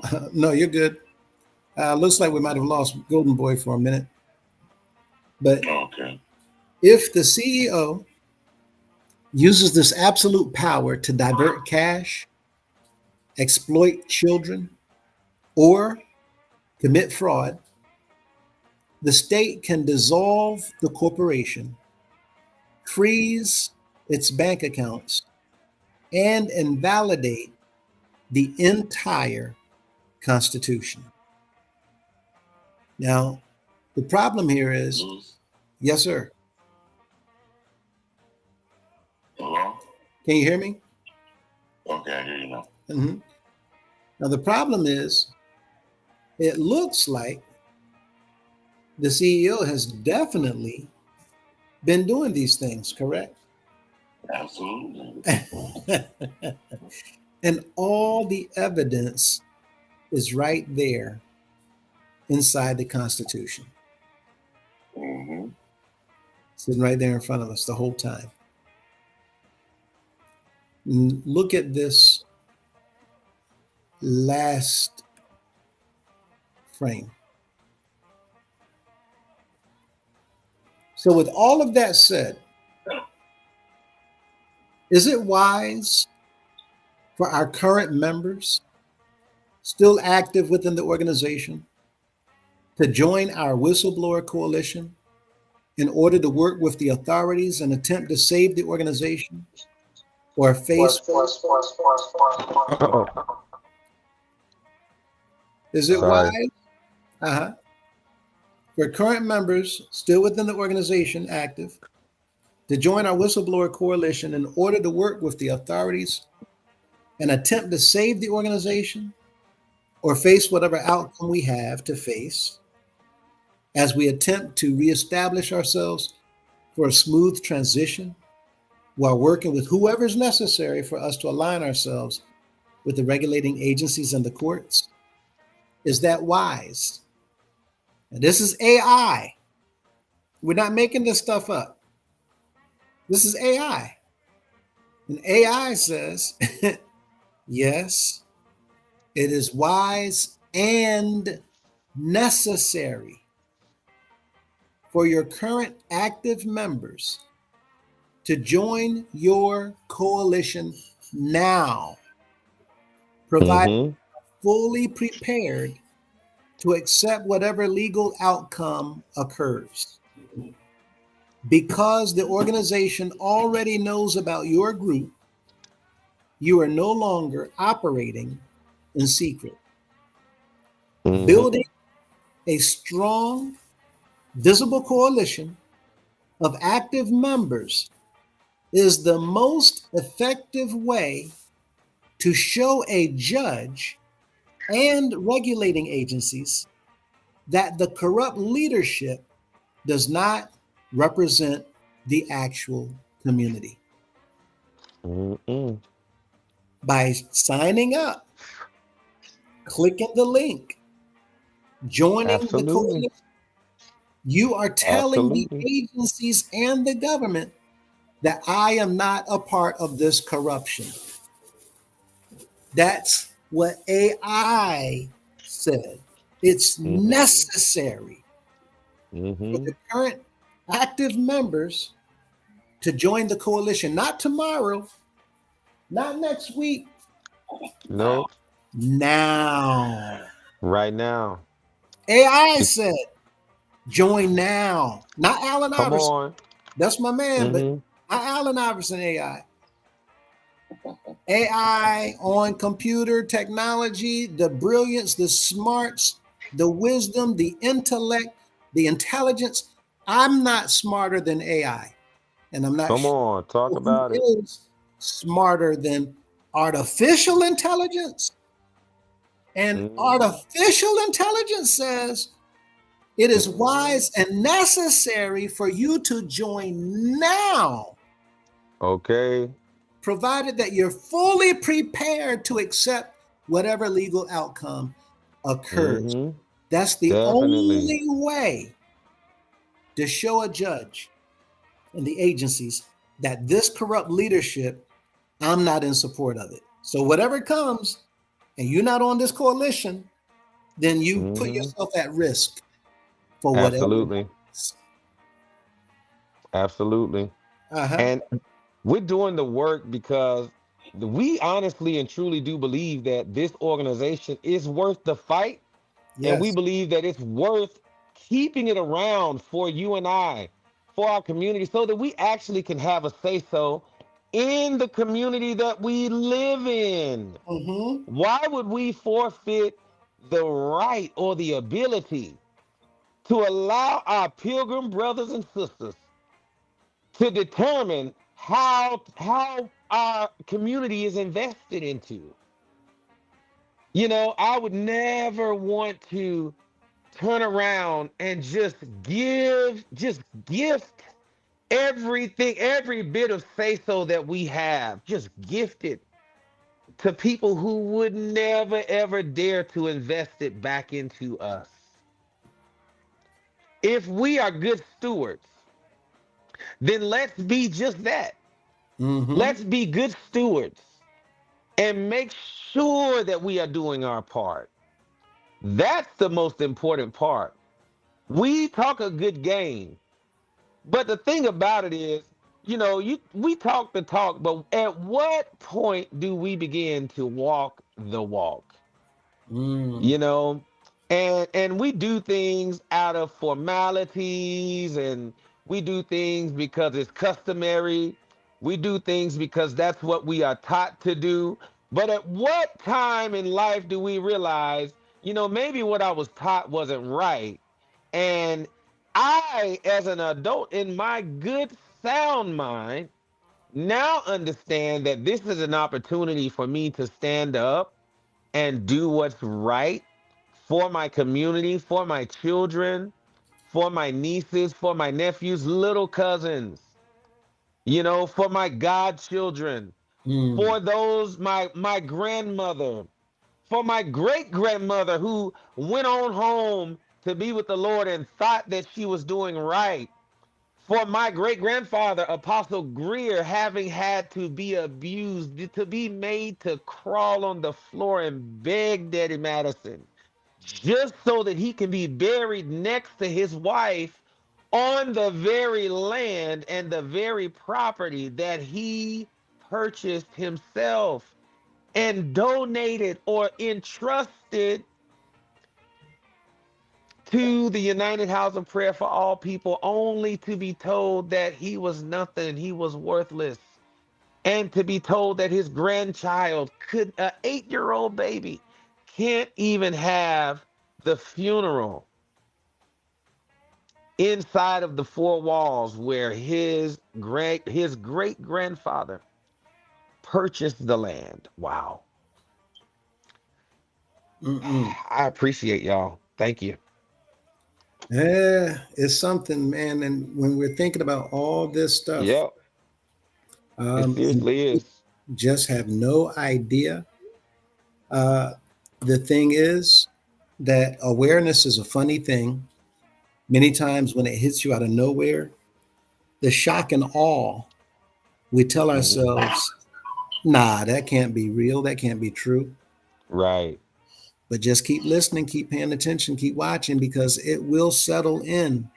You will come to the realization, yes, it absolutely is true. The more you watch, the more you learn, the more you learn, the more it's going to hit you. And when it hits you and you get to that crossing that threshold into believing what you're seeing, it's going to make you angry. My goodness. All we're asking in your anger, do not do anything irrational. Absolutely. The best thing you can do is take this link and pass it around to others. Absolutely. I was Go just ahead and just screenshot your phone right now. That way you have it in your phone. You can pull this right up on your phone and you can say, man, just scan this. Let's go ahead and fill this out right now so that we can make sure that the United House of Prayer truly does continue to stand. now. We have to show the world that we can outstand, we can outlive the test of the times. And this is truly a test for the United House of Prayer for All People. Now, If we truly serve God and love God and want this to be around, but in the name of our Heavenly Father and done right in true holiness, we want to scan that QR code. I didn't mean to cut you now, off. instead of the scanning, you want to copy the link. I just got a report, Golden Boy, that the scan has not been bringing up the form since yesterday. Really? If you cannot pull the form up, the document that needs to be filled out by scanning, then simply go straight to the link. Do we have that link posted? Yeah, we do. Sure do. Okay. I have it I don't pinned, know and why I I'm asked going to you. make I was sure that I have the correct link in there as well. So make sure you copy the link and save the link. Absolutely. Forward the link. Send it to those that you know, everyone, and let them know, listen, this is not a game. This is real. Not at all. It's not about Not at all. Cunningham versus Lewis and the committee. It's not. That's what he wants you to think. Councilmen, pastors, y'all need to wake up. You're on the line with him. Parents, wake up. You are on the line with them. All of this activity, the children are in a situation that's going to cause Uncle Sam to come in here kicking in doors. And since our leadership is not doing anything to change, alter, or stop what we've been doing, That's the main reason why they will probably come in sooner. I'm going to say this. Mm-mm-mm. So far, they have a workload. My understanding is that their workload is so great that that is keeping them from certain cases. But Mm-hmm. rest assured, at some point, one day, sooner or later, tomorrow or this week coming, a month from now, 8 months from now, we don't know. But one day our number will come up and we will be next. All Yep. these individuals we keep seeing online, join the link, click the link, join the coalition. And with all of that said, we're going to be working to do a few more things. Y'all not going to see us, but we're going to be working to do a few more things. What do you have coming up next, Golden Boy? You have something planned for another video? I do. I don't think I'm gonna get to it tonight. But actually, the lives of him and her. Could I have you to text me that link there, just so I can, because I can't find it right now. But what I'm gonna do is, I see you there. Thank you. What I'm gonna do is I'm gonna update that link just to make sure. So just give me one moment. Now it is coming up for me, but I'm gonna still just do it just to be certain.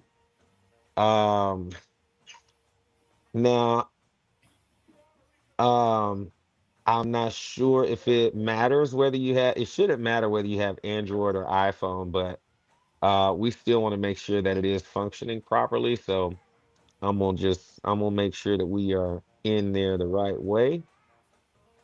Let's see. Now, while he's getting that together, I just want to share with you all that um, I'm going to still be doing videos, but not so much revealing things and exposing things and showing you documents and evidence anymore. Uh, our conversations will be to answer questions, to Mm-hmm. engage in the comments and from the videos or the text that I'm getting, or even the emails. Uh, we're going to be doing some things, like I said, behind the scenes so that we can advance what it is that we're doing. This is the first phase. To get the 310 is our first phase. Since we transitioned last night to the link, I would have gone to the email address so that we can determine how many were there. Mm-hmm. Now, since we opened up the link and the QR code, we're just dealing with this because the emails, once again, we would have forwarded this information to you so you can fill it out. We're no longer doing. Mm-hmm. If you sent your name to the email, you need to click the link so that you can input your information on this document. It is secure. Question.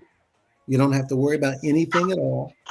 And afterwards, while you're waiting, we're going to be working on the second phase. And the second phase, we will be bringing you information as we move forward. And the third phase will be, quite simply put, that.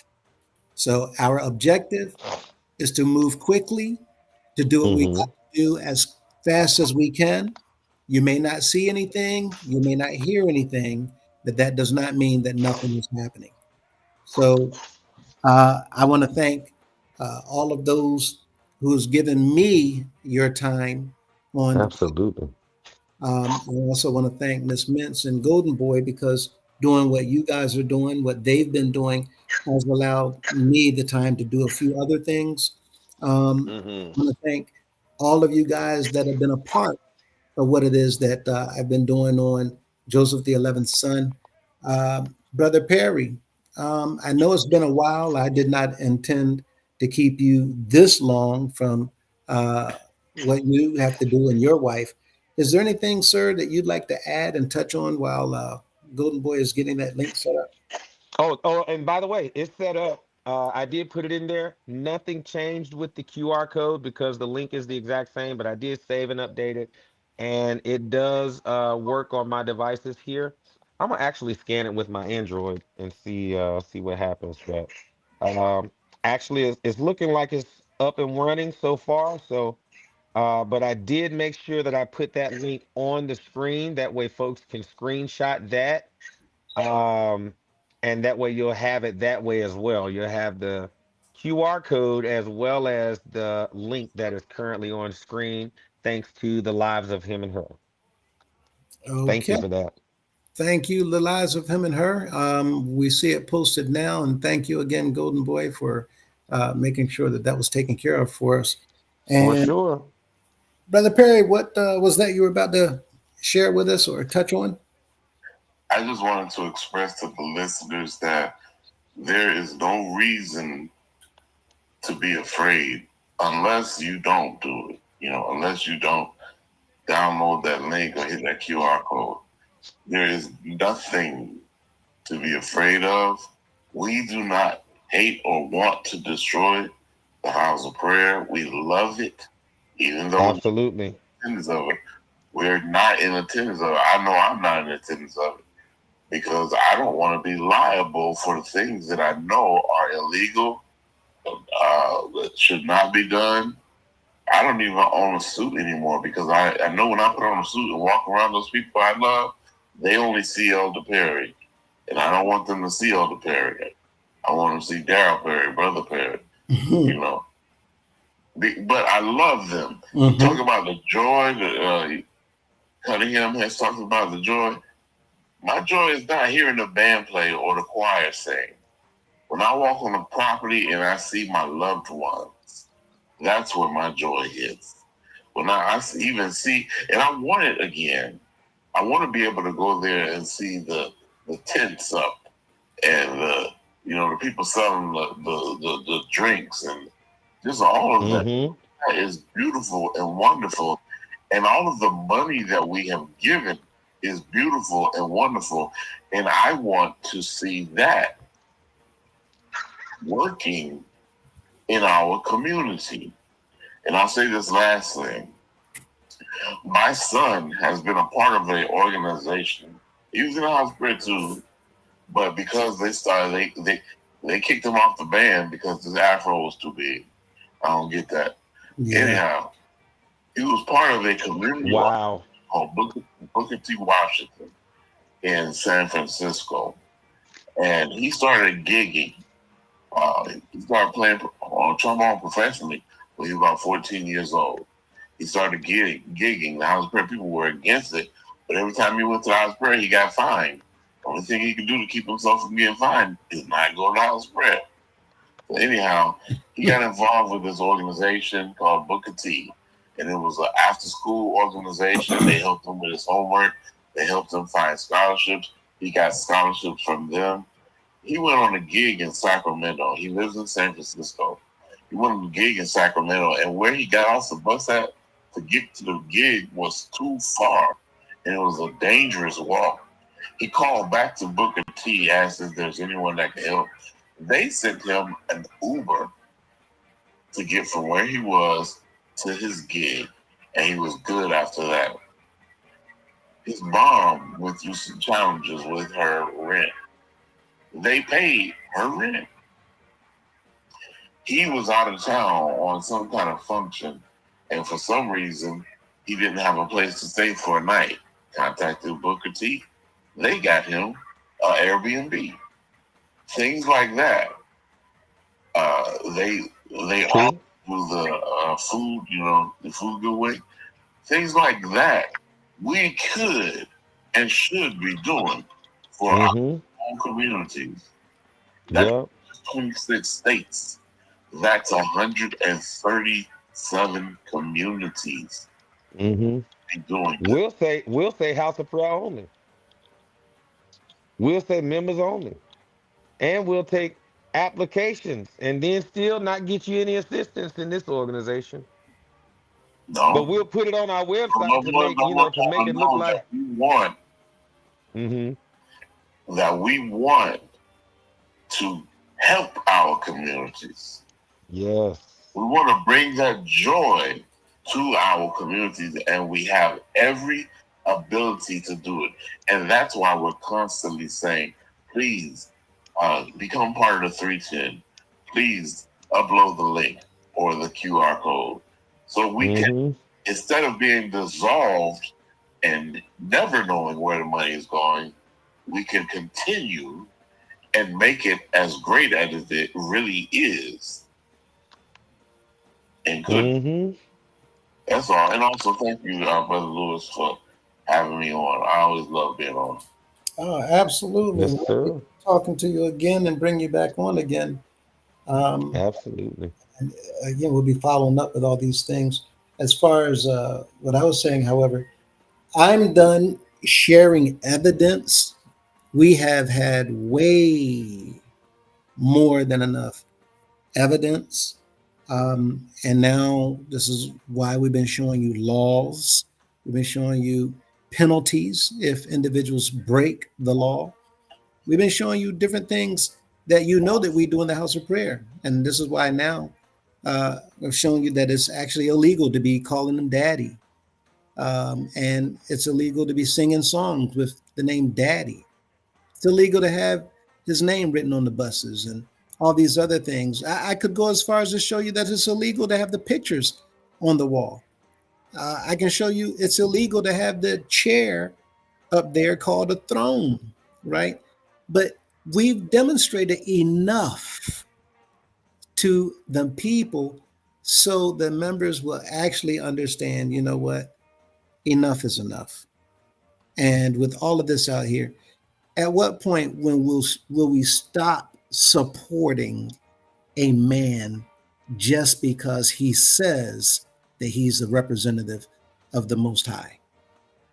Without Anybody, any verification. right? And everything looks like you're not. Everything points to the fact that you're the exact opposite.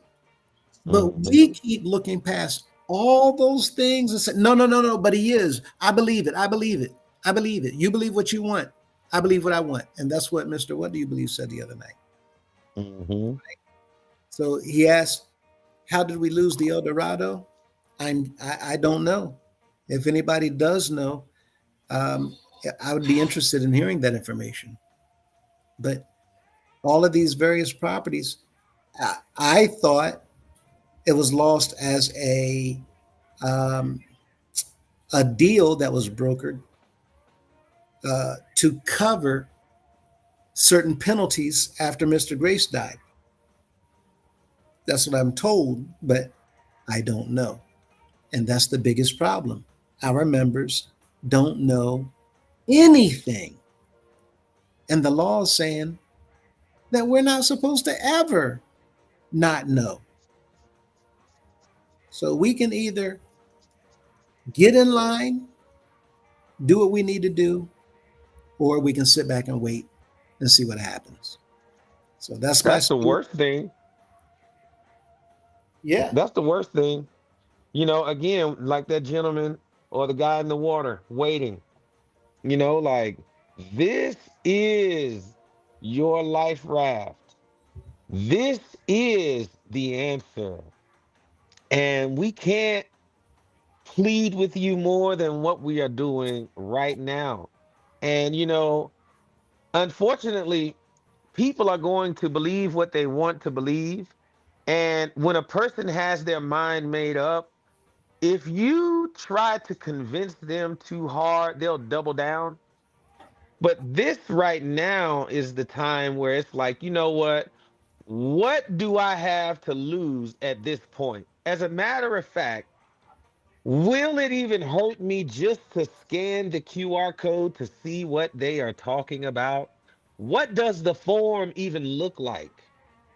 And see, some of us may find out that once we view the actual document, we might actually align with what it's actually asking us. Hey, is this what you want for this organization moving forward? Look at those questions on there and ask if that's what you want for this organization right now. Keeping Daddy Cunningham in office, is that what you want right now with Daddy Cunningham if there was a way to guarantee that Daddy Cunningham would remain the leader, would you want all of the things that are listed? And all it takes is a scan, and you just get on there, you check it out. And if you stand for those types of things that are on that list, fill it out. I mean, what do you have to lose? You know? So with that being said, I just wanted to throw that in there because ultimately the destiny of this organization is right now in the hands of the people. And the last thing we want nor need is for it to be into the hands of outside governing agencies because we don't know when enough is enough. So, Mhm. Yeah, you would think that that would be all, right? mhm. I hope that everyone's hearing us loud and clear.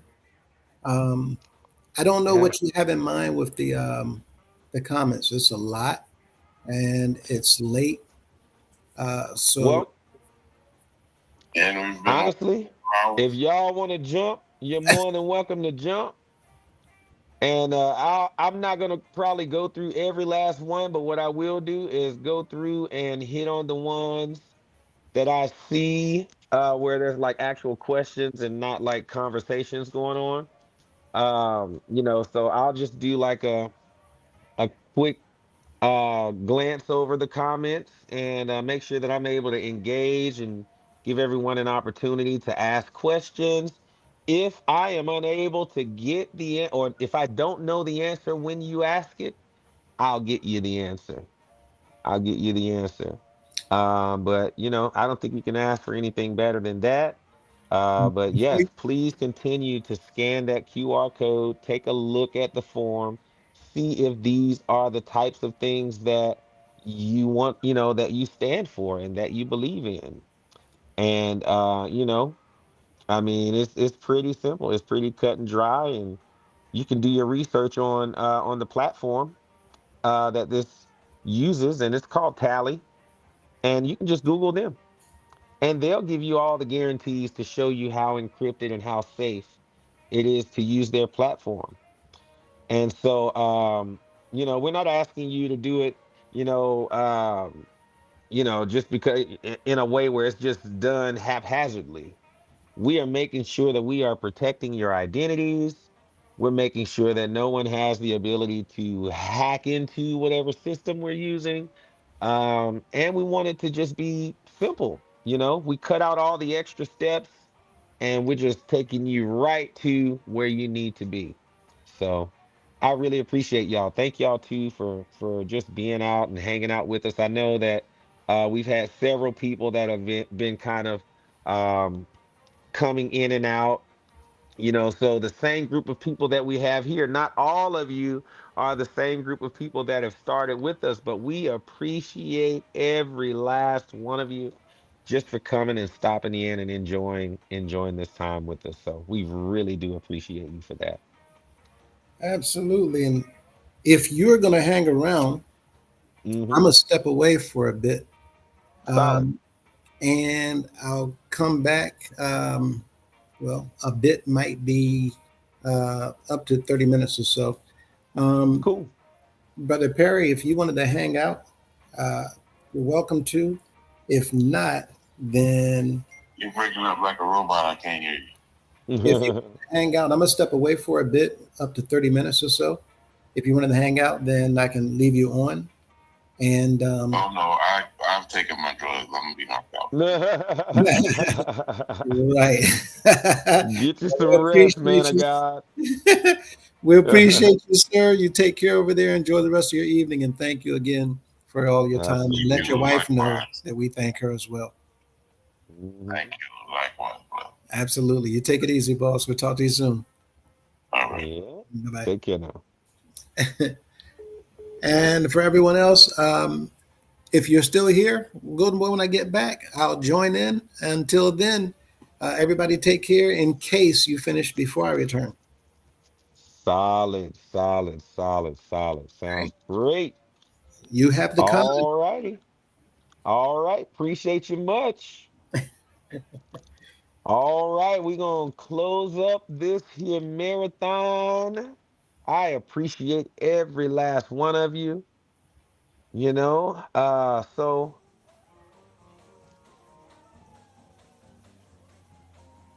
that track about to start over. All right, comments, let's go.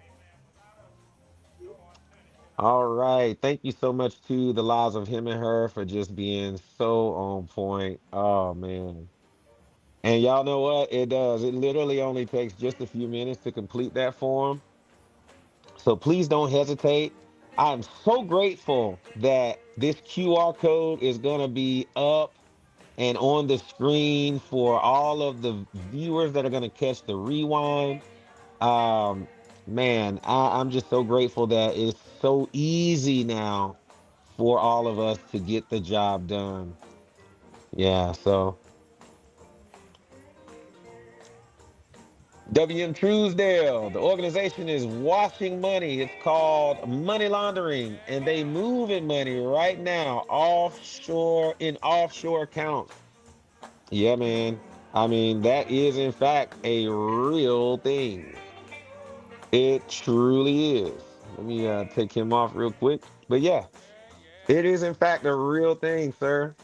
You know, I was just talking with you all earlier in the show, in the program, that you know, coming up for me as a kid, you heard about Swiss accounts all the time. All the time. The House of Prayer got Swiss accounts. We got accounts. We got money overseas, you know. So, I mean, if you have questions about that, scan that QR code. We are in a marathon. We are trying to run the numbers up. And I appreciate you all for spending time with us. I'm going to come back tomorrow and do a little quick update on Elder Redfern. And I appreciate Brother Tate because he really enlightened me on how I should think about the Redfern situation. And it educated me and it matured me, actually. So I appreciate that. Yep. All right. What yet, Mr. What Do You Believe? All right. Hey. His word is my weapon. I proudly am now one of the 310. I just signed up this morning. God bless you all for this great work. I'm honored to be a part, and we are absolutely honored to have each and every one of you that have taken it upon yourself to scan that QR code so that we can save this organization. Thank you so much. His word is my weapon. Thank you so much. Amen. The Lives of Him and Her. Absolutely. Black Diamond, you're absolutely right. Brainwashing is the way that it's done here. And we were talking about just the other day. Let me make sure I got, yep, here we go. We were just talking just the other day about what it looks like as it pertains to faith. Faith comes by hearing. So whatever you're hearing, you're going to believe in. So if you're putting things into your brain that are not things that we need to be entertaining, then our actions, we're going to act out those things that we are listening to. Because if I speak a word out of my mouth, my ears hear it, but my brain is between both of my ears. And what I hear has the ability to change what I'm thinking. And once I change my thinking, my actions are in order. They are going to follow. They're going to do what my brain says. I'm going to now act out those things that I have programmed my mind to. So yeah, brainwashing, it's a real thing. Definitely come on out, support that 310 movement. And yes, it does. Mr. What Do You Believe was talking about, you know, leaders telling us that they are going to assist us in the future when we need it. You know, it's a false sense of pride, having us think that these apartment buildings are in the name of the organization when truly that's not the case. You know what I mean? So, very great point, Mr. What Do You Believe? All right.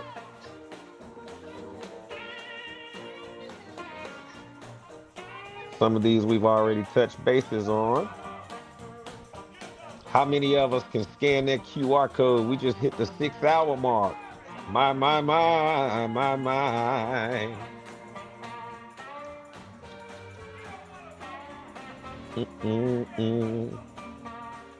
All information is 100% confidential.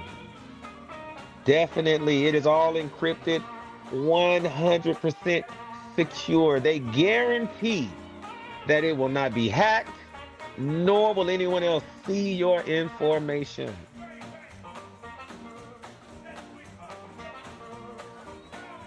And yes, Madison was the last one to like truly renovate houses of prayers.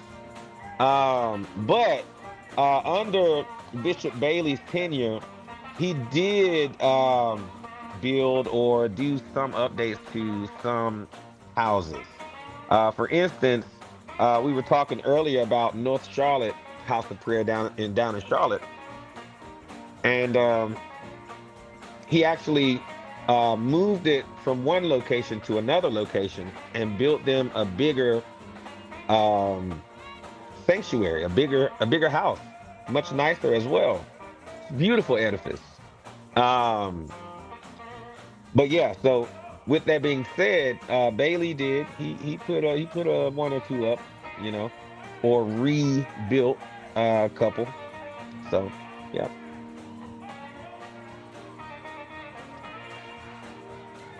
I saw you when you posted this, the lives of him and her. I can't remember exactly what comment it was, but I do remember seeing that. That Mann Act case, though, Mr. What Do You Believe, is huge. Daddy Grace was convicted of violating the Mann Act, and they sentenced him to 1 year in jail. He completed that 1 year, and then afterwards, his attorneys found a technicality that was able to overturn that charge. So even though he served that time, in the end, they overthrew it. So Daddy Grace touted that he had been exonerated, which wasn't the case. They could have actually tried him again, but came from a different angle, and they ended up not doing it. And furthermore, he passed away before they were able to actually get the job done. All right. Scrolling.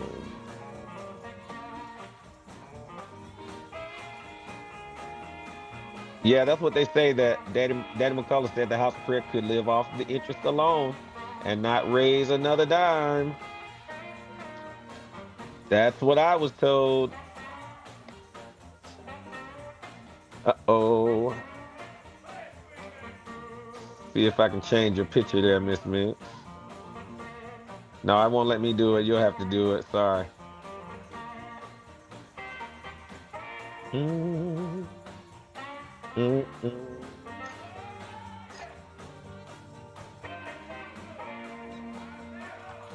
There we go.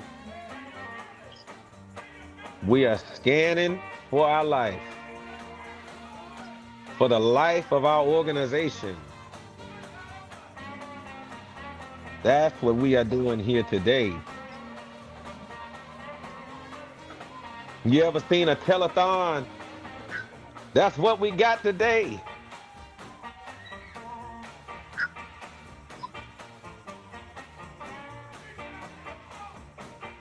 Wow, the lives of him and her. We never knew that. This is very triggering. My grandfather, a pastor, was jailed after refusing to pay. He stood firm and meant what he said. It's deeply traumatic to me as a child. Grandfather, rest in peace. My goodness, the lives of him and her. We send our condolences for the loss of your grandfather. And we sent out our heartfelt, warming love your way. And we hate that you had to go through that. And we honor you and lift you up for all the work that you do. We appreciate you, the lives of him and her. Yes, ma'am. I'm sorry. Yep, beam after me. Absolutely. Rest in peace, sir. Thank you for standing strong. All right.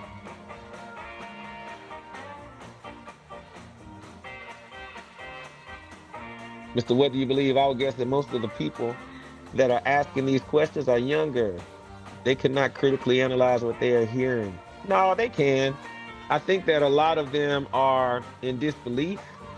And you have the indoctrination of the ones that came before them, mom, dad, grandparents, aunts, uncles. And if they are comprehending, they can't say it out loud because they would be shunned or, called the devil or whatever the case is. So, they're doing their part, but they're listening. As much as you say they're not listening, they are listening and they are paying attention. And, yeah, I think they're getting it. What they do with the information, though, is totally up to them. And we just hope and pray that, that they are able to stand up and do what's right, especially knowing that no one's going to ever know that it's them. Not until the day comes where it's time for them to act. And some of them, their identities will still be private because you'll be able to vote or submit in a way where you may not even have to show up. You can do it electronically. How about it? Wow. Wow, that is All right. so convenient. That is Mhm. so convenient. Definitely. Yep. Oh, wow, it's Black People Freedom Month. It's a civil rights movement. Let's go. His word. Wow. Weapon. I love that. Thank you for sharing that. Wow. Please pin that comment right there. My good God Almighty. It has been pinned. My. That deserves to be pinned. Absolutely. Yes. Thank Happy you for Black that. People Freedom Month.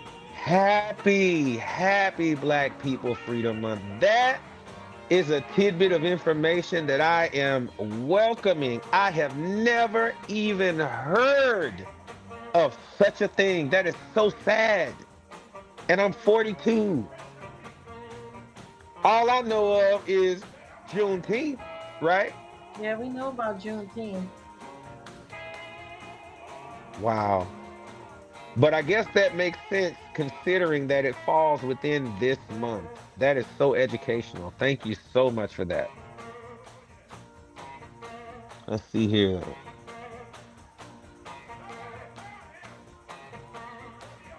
They were talking about the maids right there. Yeah.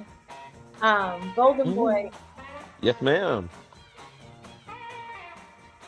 look at your phone. Oh, yeah. Boy. Oh. I think one of the dogs took my phone. No, hold on. Oh, there it is. They being bad. They being bad.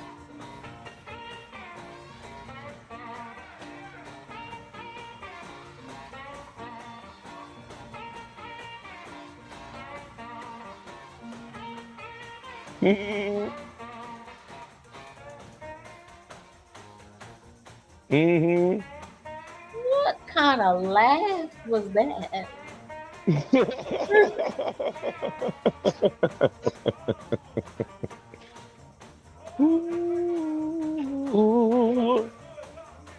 My That's goodness. right, Mr. What do you believe? Where is the money? So either McCullough was telling the truth or he was stretching the truth to get people Mm-hmm. storing up meat in their Mm-hmm. storehouse. If he told the truth, where is the money? Ooh. Brianna, you succeed. Ah, them security guards definitely signed those papers saying if anything happened to them on Hop grounds, Hop can't protect them. Yeah, Hop won't be held liable. That's They right. sure did. They did ask the guards to sign that. That makes sure that our current leader is not liable. That's right. How dare he throw those guards under the bus and That's offer them messed no up. protections That for is keeping him safe? You get nothing from me Yeah, for doing what I say do. I'm not even going to put you on the payroll. that is so messed up. You do not do people like that. If you disagree with that, go ahead and scan that QR code for And the sake complete, of those guards who have no protection. Do you know how hard those men work and for how many years they have dedicated and served? my That God, is service. that sure is. That is service. Click on the link, complete the form. Absolutely. Complete the form. That's step 2. His Yep. word is my weapon. I am so sorry for the passing of your mom. Absolutely. So she said my mom passed last year on her birthday, Juneteenth, June 19th. This is special to me in ways I can even express. Wow. Sending you my Bless love. you. His word is my weapon. Jesus, bless you, bless you. Thanks for coming out and spending this time with us. You know, worship, you can worship in your giving. And this is a great opportunity to worship in giving. And guess what? You don't have to give a dime. You don't have to spend 1 red cent to give this way. This is the way you give back to your community right here by scanning the QR code so that we can stand together united, so that we can show that we know what it is to be united since we are members of the United House of Prayer. Right. Let's be It's so united. often that division is sown between us, and we are calling for us to unite and stand together. That is powerful. Will you unite and stand with us today? Hey. My goodness. Thank you for scanning that. My goodness. Woo! It's my part right here. That man in that background, ooh, he preaching. Woo! Apostle Gunn. Love it. Yes, sir. Come on. Ain't nothing like some hand clapping. What? That's all it takes. My.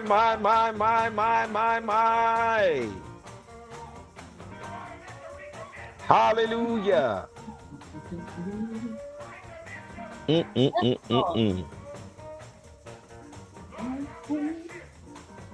Oh, yeah. I'm getting caught up in these comments now. Woo! Hallelujah. Yeah. It is about the dollar with Mr. All about the Cunningham. Benjamins, baby. Oh, You better yes. believe it. Man, my precious. Don't play with Daddy Cunningham about his money. He gonna beat you like the man of God beating that tambourine. Woo! Beat the Holy Ghost in you. Not With the Holy word. Ghost. Beat the word. We were talking about brainwashing. This organization has become an expert in that arena. Yeah, it's time to get up out of that though.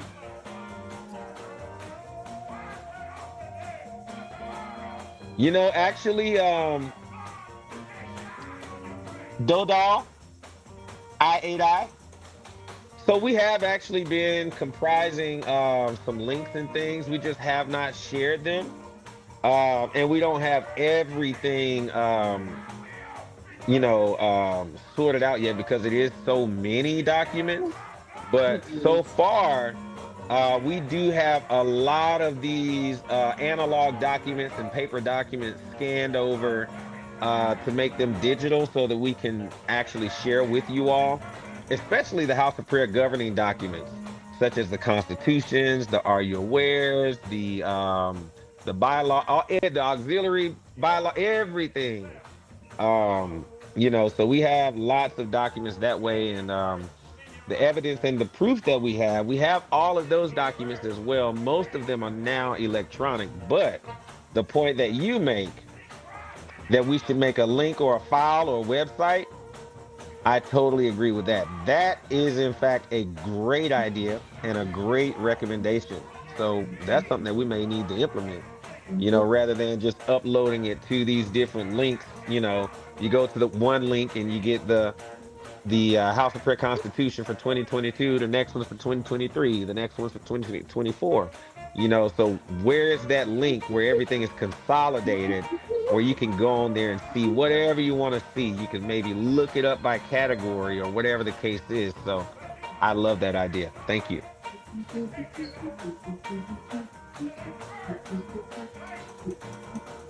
Now, we can see how many of you all have scanned since we have come on with this program. Haha. So I wonder how many we may finish with tonight. That's right, Mr. What Do You Believe? He said, between all this truth and Sweet River, I'm feeling a running in my feet. That's right. My goodness. Ooh. Yeah, believe I run on to see what the end is going to be. We are so sorry, B. Mevdaman, that happened to your mother. That is so unfortunate that your mother was ultimately kidnapped and held against her will.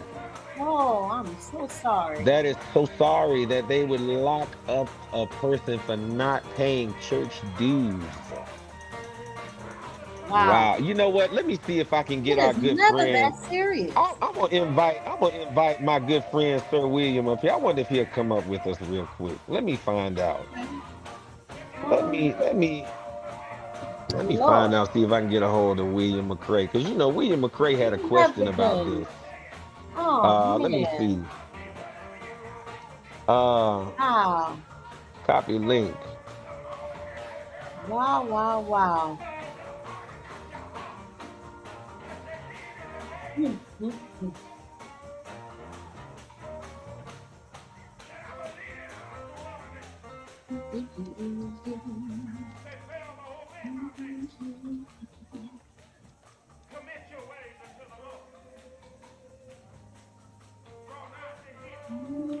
Hold on, I'm finna call him. Ooh, Lord. Yeah, I'm taking out these braids out my daughter's hair. Well, I feel like I've been taking braids out all day.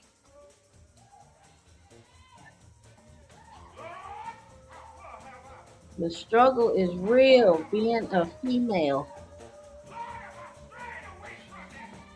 That's right. The 310 movement is not about us. That is absolutely right. It is about you. You, as in the members. All of us. That is so very true. Thank you for sharing that, Latter Rain. Makeup Bella Beauty 2018. Thank you for joining us. We're about to watch one of our videos. Looks interesting. I can't wait. Yeah, girl.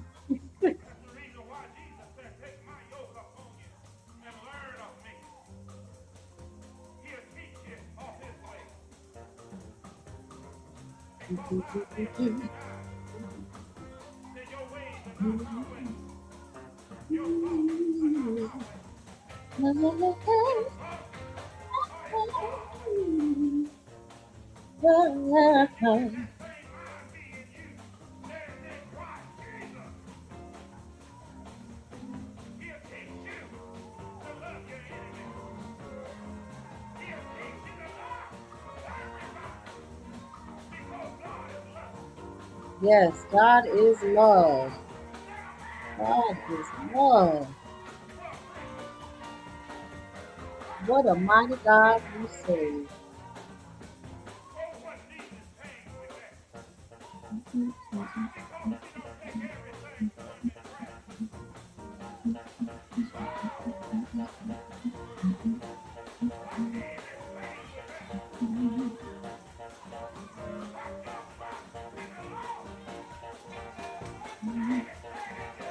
Golden Boy will be right back. Stepped away for a moment, but we'll be right back.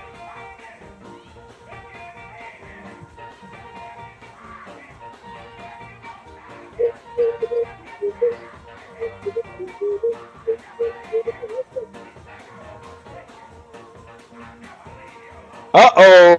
Oh, guess who's getting ready to come up here on screen with us? Oh, wow. Oh boy. Woo. Yeah, Brianna. Oh boy. We got a legend coming through.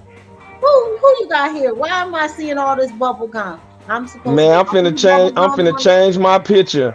Okay. But man, hey, y'all better call the House of Prayer members and let them know we got a Lord. superstar coming up here right about now. What you got underneath your Oh boy. Yeah, anybody know who Sir William G. McCray is? Ooh. Anybody know Sir William G. McCray III? Oh, y'all better watch out now. Yes, ma'am. Yes, ma'am. I just got off the phone with Sir William McCray. He finna click right on the link and come join us so we can talk about this right here. House of Prayer members getting locked up. If you got stories about your family member getting locked up, we got Sir William McCray coming up right now. And he gonna hop on the screen and he's gonna talk to us about this. Yeah, Google that. Google Sir William McCray and look at how many views he garners over on his platform. Uh-huh. He's the whole reason why content creators like this, like us, can come on and speak all things church.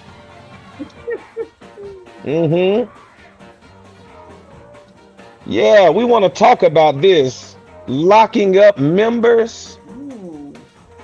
Is that legal?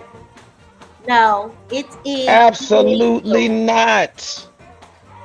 Absolutely not. It just sounded unbelievable. Yeah. You know what I mean? And on top of that, unfortunately,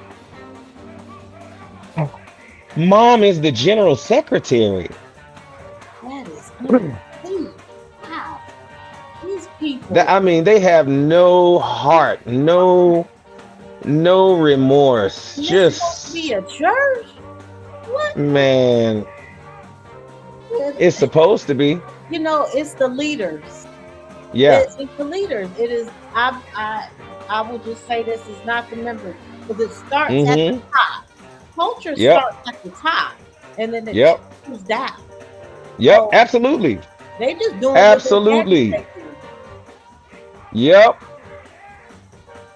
All right. Let me see where we at on here so we can keep going. We'll wait and see if he's able to actually join us.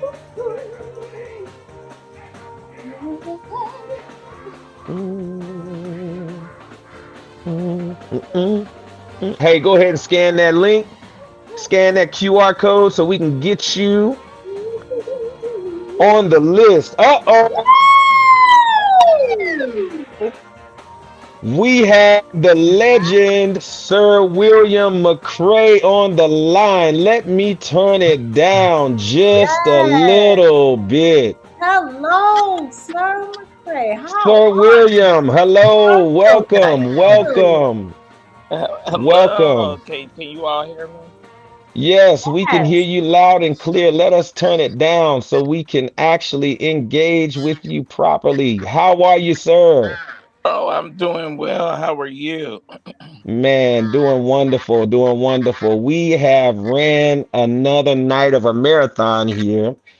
And what we've been doing, Sir William, is having the members to scan the QR code so that they can stand with us and be one of the 310 members that stands with us to prevent the United House of Prayer from being dissolved completely as an entity, because we have in fact filed complaints with the outside governing agencies, and right now we're just waiting on them. And what we've gone over is all of the reasons that we have given the outside governing agencies to actually dissolve our organization. Right. For instance, this was our very first slide that we went over, but I'm gonna do you one better and just go all the way to the end to our 24th slide, and it says simply this. So with all of that said, oh, Mr. Sir William, can you turn your speakers down just a Oh, hair? I'm sorry. So, No, you're good. You're good.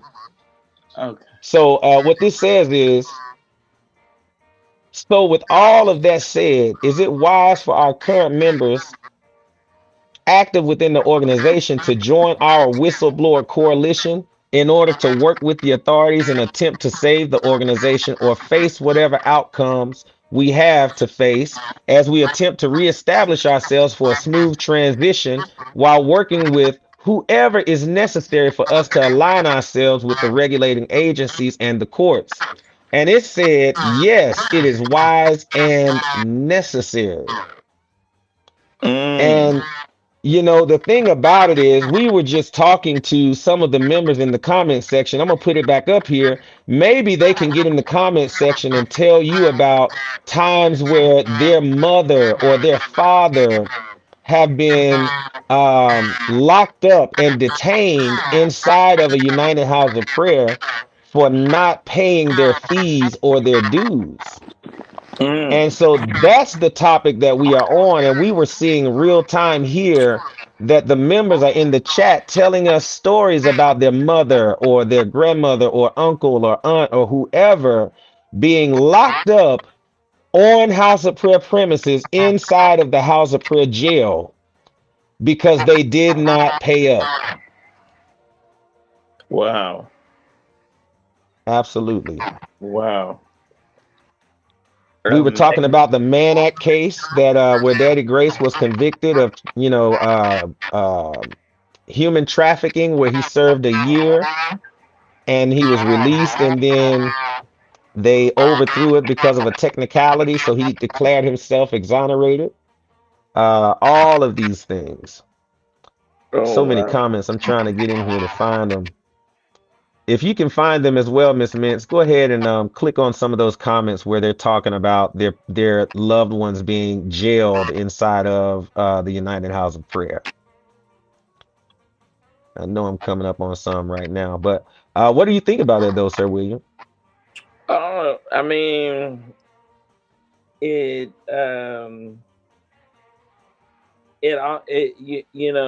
almost sounds like it's unbelievable, kind of, but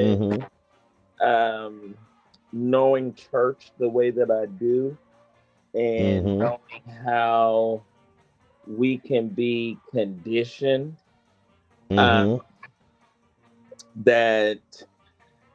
where we're operating amiss, but we're so accustomed to it that we think that it's right, or we think it's okay. And absolutely, so I can definitely get or relate to the mentality of how it could happen, and how you could absolutely feel that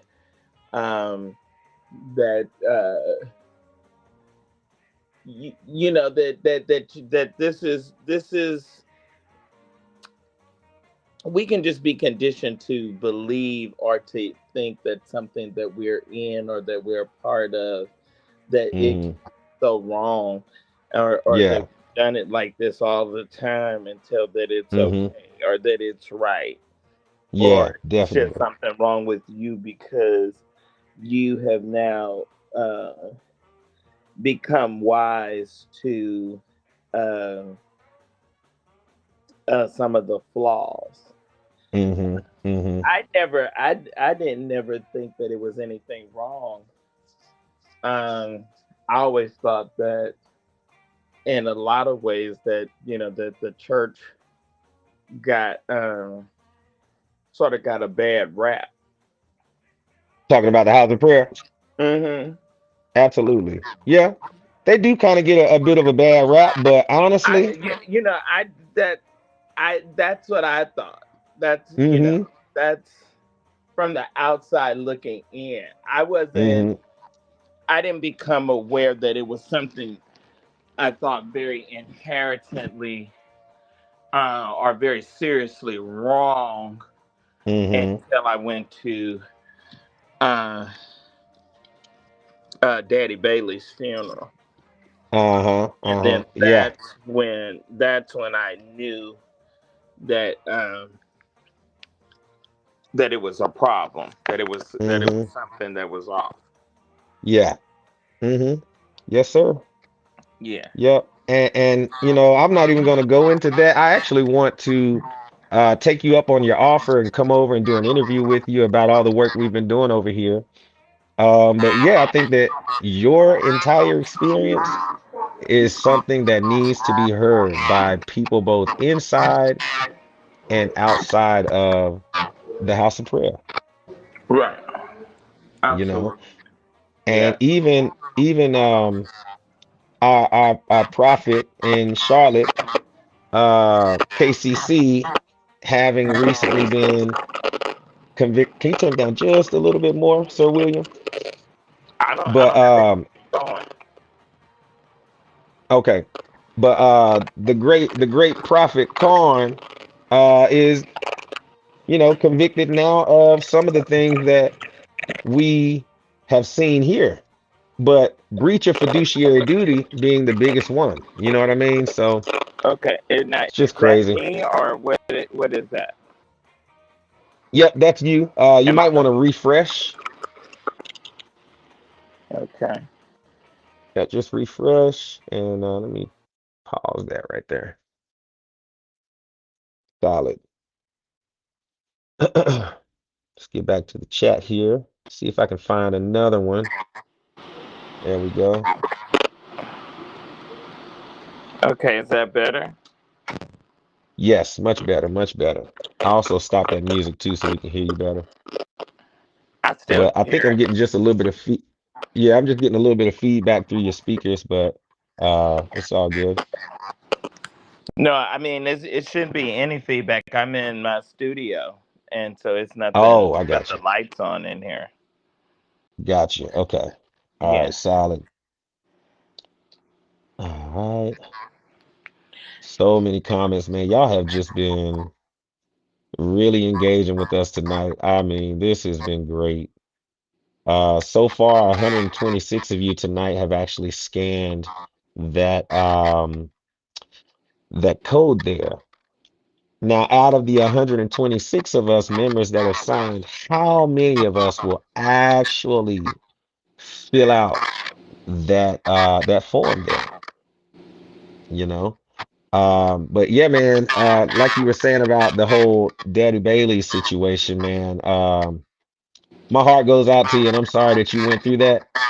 But like I said, I hope that we have an opportunity to talk about that over on your platform, man, and really just unpack it because, eh, like I said, it just needs to be told, it needs to be heard, and I would love to be there. Yeah, So, absolutely. So mhm, I guess the thing that is interesting about this is that how many people, because I know that a lot of times with being a blogger and being the person that will come forward, mhm, you're gonna have people that are going to be informants, but that they're going to want to remain. mhm. Yes, yes. There is a lot of that. There is, oh my goodness, so many members that are still devout, but there is a large portion, maybe even a larger portion, maybe slightly more than 50%, that are not in support at all. And although they still continue to attend, they are no longer active. They are no longer giving, no longer participating in any type of fundraising of any kind. But you have those that are still going, many of which are going literally just to hear what Cunningham has to say, really in response to a lot of our videos. And it's been that way for more than a year now. Close to about 3 years actually for the other person that we're partnering with as well. But it's been a very interesting journey for certain. Absolutely. Yeah, but you're gonna have people that, I mean, we have it in Kojic all the time that hmm they'll say or they'll participate or they'll share information, but hmm yet they're gonna want to keep fellowship. They're gonna want to stay and be active members and hmm supporters. So how many are you facing that, or have you had to deal with the reality of that? Well, we're dealing with it, but honestly, the pushback that we've gotten from the members has been surprisingly minimal. We have stragglers here and there, but those that reach out to us is so many more that support what we're doing that we barely hear anyone that is not in support. I mean, we put our email addresses out. We're not getting anything in our email addresses that are saying, we're not for this. The only place we see anything like that is in the comment section. And it's usually, if you ask me, folks that are on the spectrum, Mhm. so When's the last time you've attended? I have not physically attended in a few months. So earlier this year. Yeah. Oh, wait. No, I take that back. I just attended last month. And how I were was you just at a service received? last month. Oh, I was very well received. Except for the fact that I came in with a kufi on Mhm. my head, and they thought that they were going to make me remove it or leave, and they found out very quickly that I will raise all kinds of hell up in here, and I don't care. I don't give a damn who in here. If y'all want to take it there, we can take it there. And that's what they learned in the middle of that service. And they all tempered themselves because they saw that whatever you on, I'm on. So Mhm. yeah, but I actually, if you really want to know, I ended up being assaulted that day. And the only thing that saved that man from getting an elbow to his face was the fact that I recognized, knew, and understood that he was an elderly man. And although it was a response that it would have probably been detrimental had I responded the way that I would have, to someone that's not an elderly man. Mhm. So yeah, but other than that, I was received very Well, well. that's a lot, And BB. Other than that, that's a it is, that. but check this out though. The security guards came over and told him that he was wrong, and they checked him. And so the whole entire service, I was polite, and the nicer I was to that old man, the more pissed off he got. But I was just as sweet. Oh yeah, that was the funny part. What, so I'm going to somewhat interview you now. What provoked? What resonated within you, sir, that hmm you um, that you were convicted and knew that you had to uh, take Be a part take of something like on this. this, yeah, take on this serious call, because that's what it is. It's a serious call, and I know how it can feel to, when you, especially when you've been a part of something, and we Black, and we have been a Right. part of an organization all your life, and Right. it's a part of you. It's a part of the definition that makes Mm-hmm. you who, and probably outside of your employment or what kind of vocation or occupation that you have.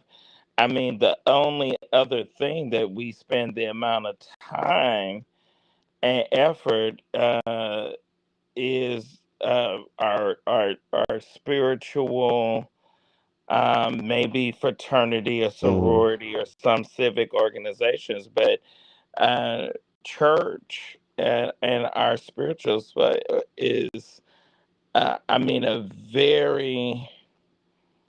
um, a very key aspect to us and to our lives. And so just kind of wonder Mm-hmm. how did you wrestle with that, because I'm sure that this was not necessarily a very easy, uh or it could have been. I'm not sure how it worked out for you, but I know a lot of times, doing something like this can be it can be a Mm-hmm. challenge. For sure. Well, to answer that question, me personally, I mean, I'm a musician, so I had already experience with working in a studio and editing movies, videos, audio files, and things of that nature. And so for me, my biggest thing was finding the proper platform that would work for me. And I had an issue figuring that portion out for a while. But once I finally did figure it out, I realized, well, dog, I got all this stuff for the studio, and I No, could have no, no, started a that's long not what time I ago. mean. Hmm. That's not what I mean. I Okay, mean, as you being a member, right. as you But being a I'm getting member, there. I, as you I being, was. I'll put it to you like this: Hmm. I worked, I made a living, and Hmm. worked, and was handsomely paid to work Hmm. for Eddie Long and work at New Birth. Hmm. Hmm. Hmm. But I could not sit by, and once I found out that or once a group of us found out that what we had um, thought possibly was happening, once we found out, oh no, that this is the case, Hmm. I could no longer just sit there and say, oh, I can just be here and continue to allow this. Right. I've got to lift up my voice like a trumpet in Zion and cry loud and spare not. Right. You, you That's what I know. was actually getting to, sir, because I was just kind of laying the platform that I had already had everything I needed and didn't know it. But then when I came across the individual from the other channel, Joseph the 11th son, I connected with the message there and realized that I had something to offer to the cause. Um, you know, knowledge, expertise on how to, present it, as well as what I know about the organization as a lifelong member. And so once that took place, I ended up joining their committee, and it just, your gift makes room for you. And although that channel was broadcasting every day, 7 days a week, um, I still wanted to assist with the presentation and also offer any other um, whatever help I could. But for me, the abuses that my family has endured at the hands of this organization, once I knew that I wasn't the only one in the fight and that there was someone out here doing the work, and I mean just bare bones, but they were making, and still right now, just making headway like you would not think. And so he has done the bulk of the work, and me being an addition just makes it that much sweeter for the viewers, for him, for all of us that are putting in the work. But I stood up a long time ago, but when I initially started to stand up, it was too early. So me posting online and things of that nature, and I was in the military back then. So if I'm all the way halfway across the country and I'm causing problems for folks on the East Coast, I didn't want to do that either. So I had to wait until I knew that the timing was right, and everything just aligned perfectly. I was able to get on the committee, and now here we are. I've always been a loud individual that speaks their mind, but typically in the house of prayer, they don't know that. So typically I'm the most you get out of me is a good hallelujah. But once I came across this, it was like, oh, well, they about to find out who I am, because I'm nowhere near quiet, and I'm nowhere near scared. So here we are, front and center. And they say, well, why don't you reveal yourself? Well, I have revealed myself. I've played videos on live of me singing. Um, you know, they have my Facebook. Is people actually right now viewing live from my Facebook? So yeah, it's been a journey, but um I've always been standing up. This was just an opportunity to stand up at the right time and in the right way. And it's being heard more now than what it would have been before, when I was trying to get into doing this. So, Right, right. It's very interesting. oh yeah, Right. it's been a journey though.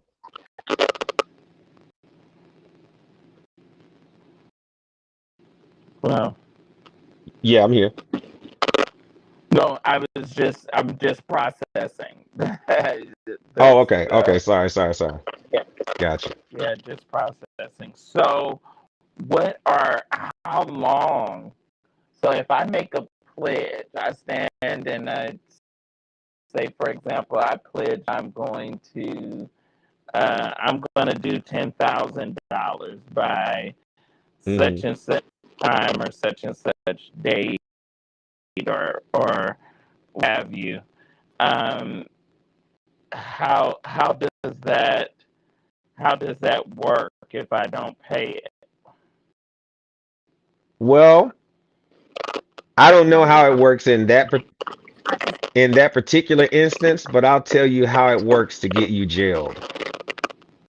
So let's say you get fined by the council.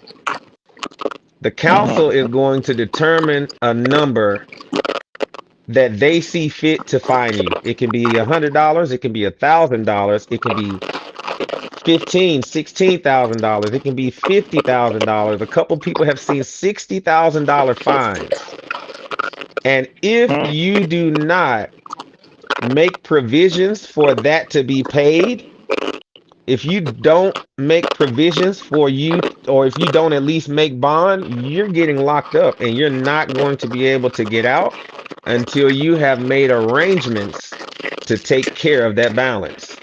Now, you can plead mercy. Let's say you owe them $60,000. You can plead mercy, and if they're gracious, they will bring the cost down, and you will only have to pay 10% of that $60,000, which is $6,000.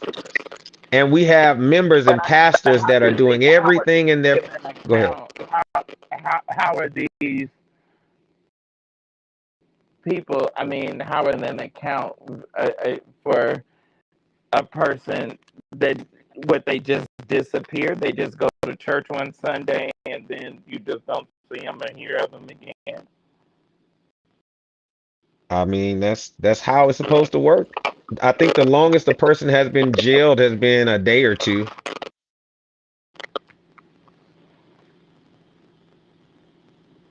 Did you catch You that? there? Yeah, I said I think the longest someone has ever been.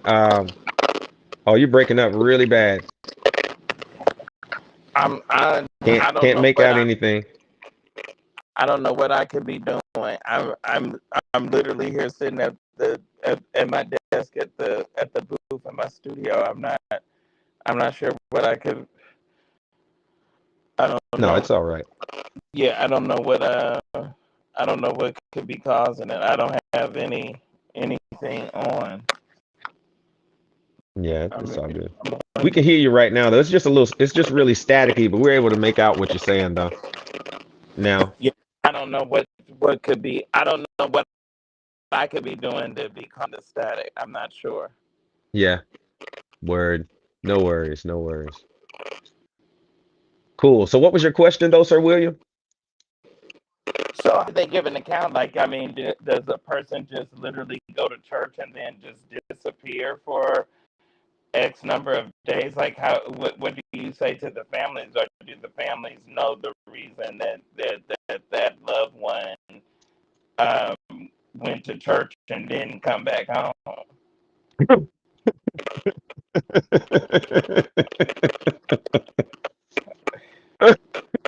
I mean, you went to church, you went to get on Daddy's Club, and you got locked up. Don't nobody know what happened to you. Right, that's what I'm saying. I mean, is that how it happens, or? Well, I actually don't know.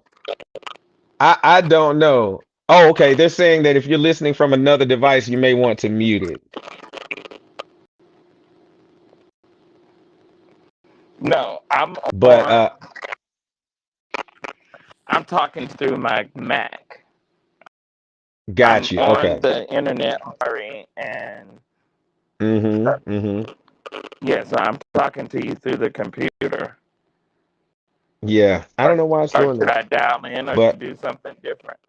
I thought this worked just like StreamYard. So when you sent the link over, I just opened it yeah. up right on my laptop. Yeah, that's all we're supposed to do. Yep, correct. So I don't know. But it might be, I don't know. I'm an internet guy. I sell internet, so that's all I know about. But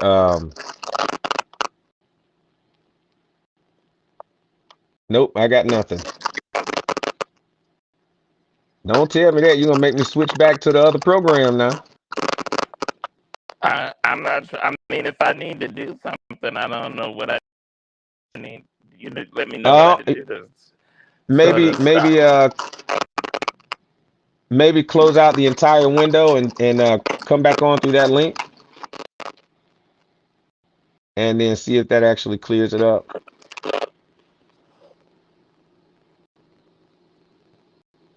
Okay, so you sent. Okay. Yep, close it out and then just come back on.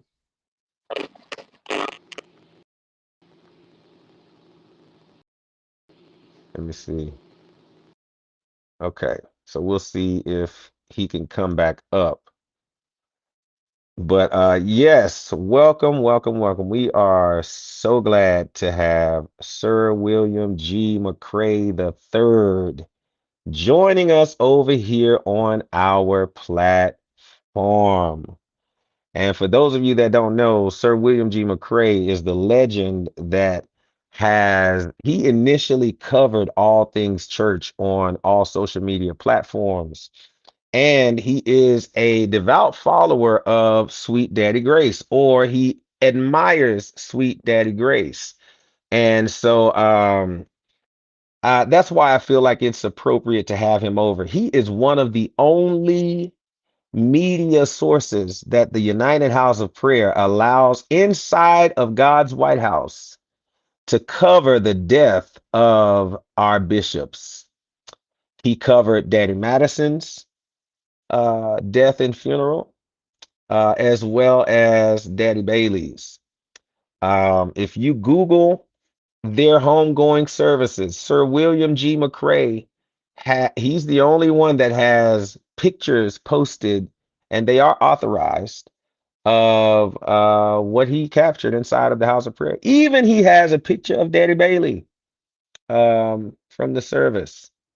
So yeah, Sir William is that guy for sure when it comes to this. So definitely a lot I can learn from him and his expertise in this arena. So listen, I'm going to tell y'all, we are at 6 hours and 53 minutes. We are going to close out at exactly 7 hours. So listen, we're going to play just for a few more minutes some Sweet River, and we are going to get up out of your lace front. Here we go, right here.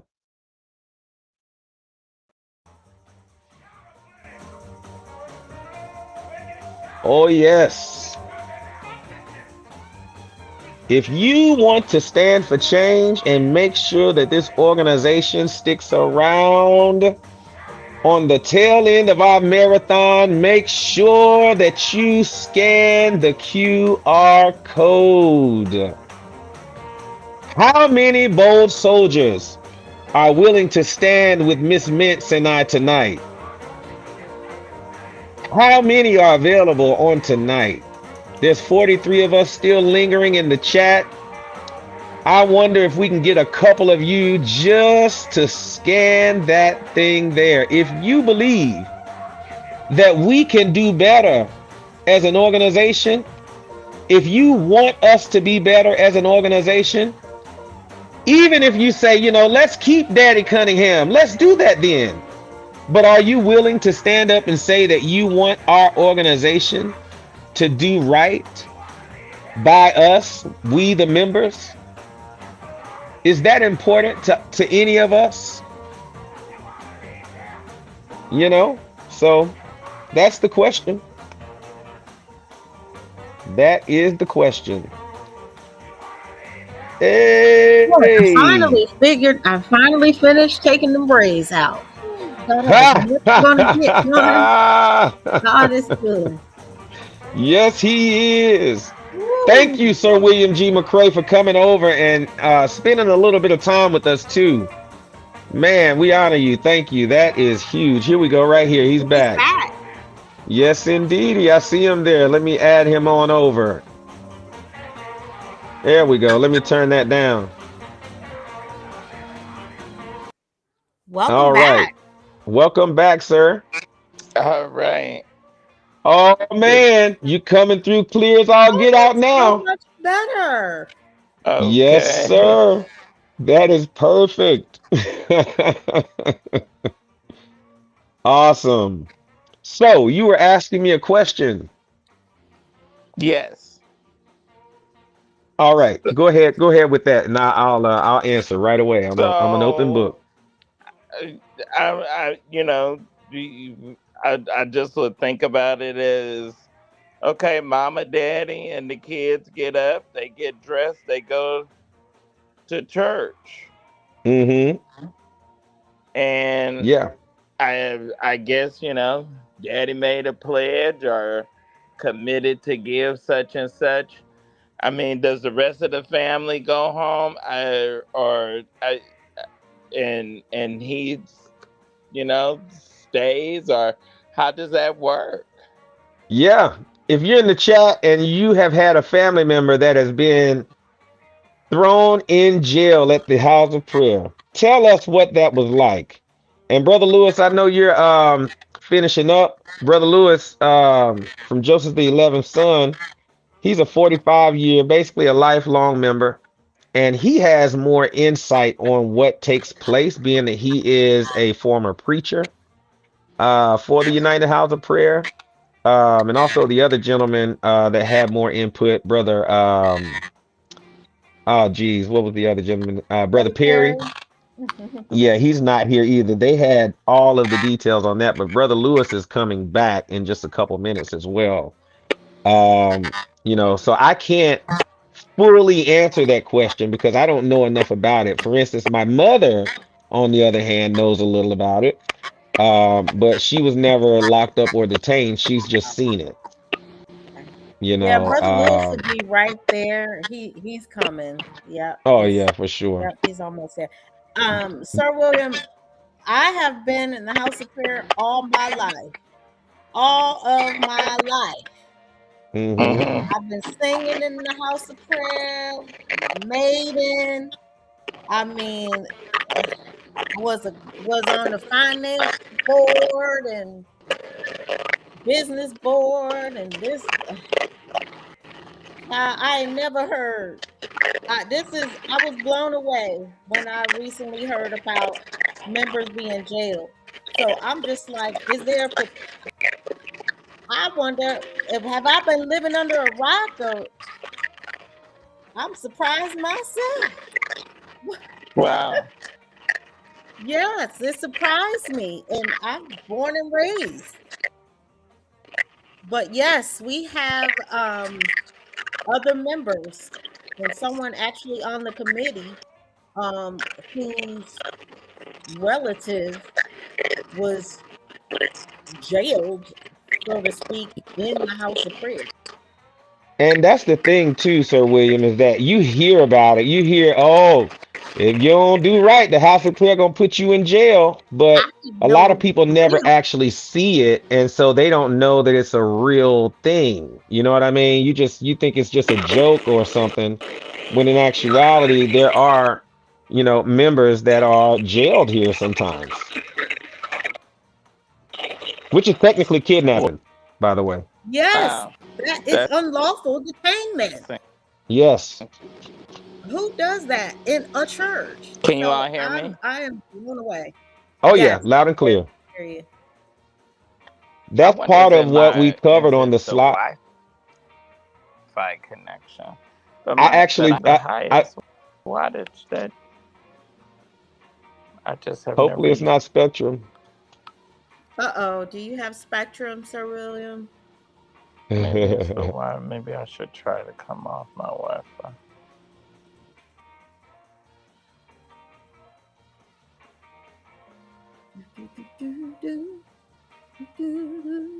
What you think about this House of Prayer band playing on here, Sir William?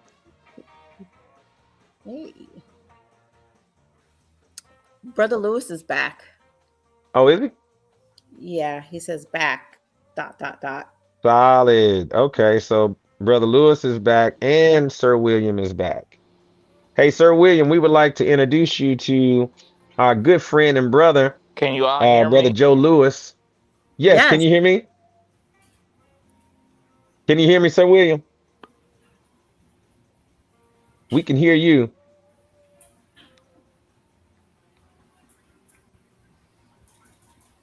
He's been having a little bit of an issue with his connection there. Connection, yeah. Okay. I just had to take care of some of that.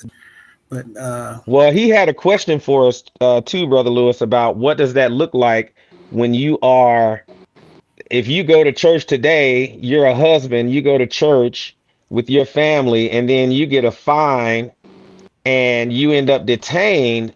Or what if you go by yourself? What does that look like for the member or for their family? Do they just come home, and do they even know that their loved one has been detained, or what? What does that do? They just disappear? Yes, we hear you loud and clear. Oh, so talking about the issue where they're being locked up. Correct.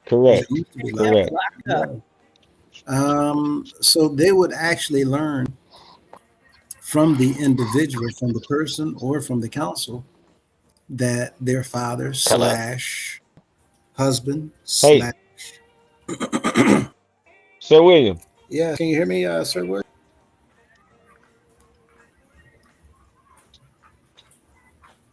Yeah, he's kind of having some issues. Okay.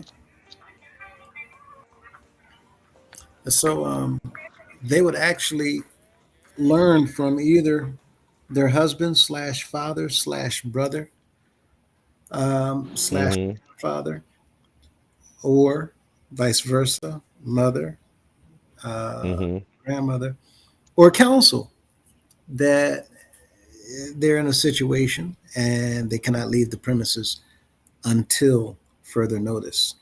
And pretty much that's all the family member might get, but they're certainly not leaving with their family member.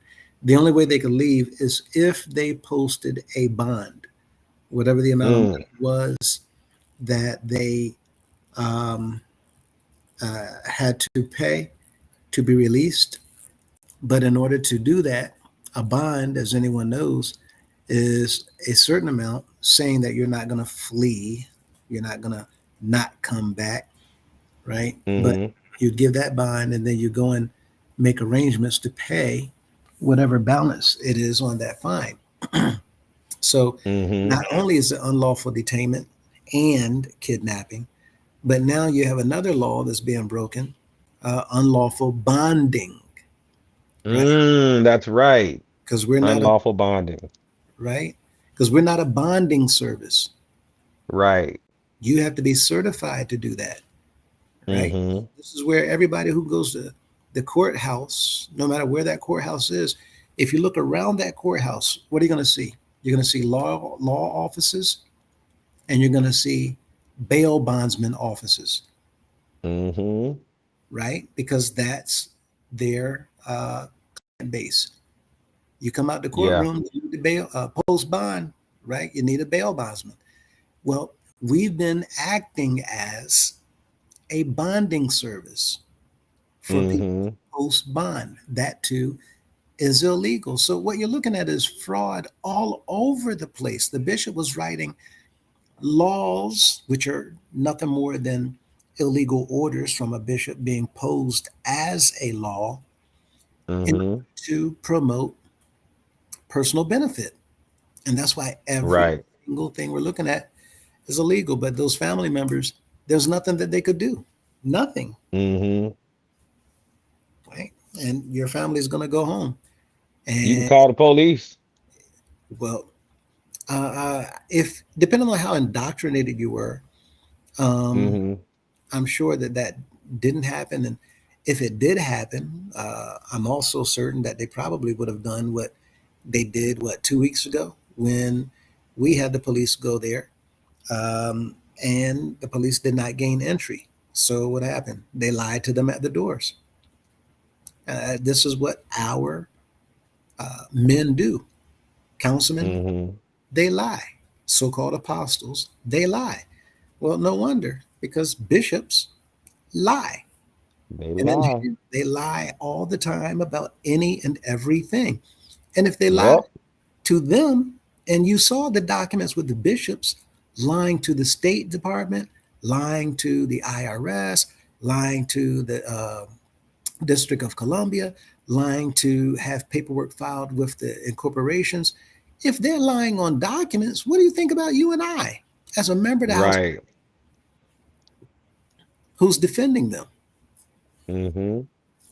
right? All these people don't talk about him because I love, okay, Mm-hmm. it's the same as Brother Mm-hmm. Lewis, a relationship. Uh-huh.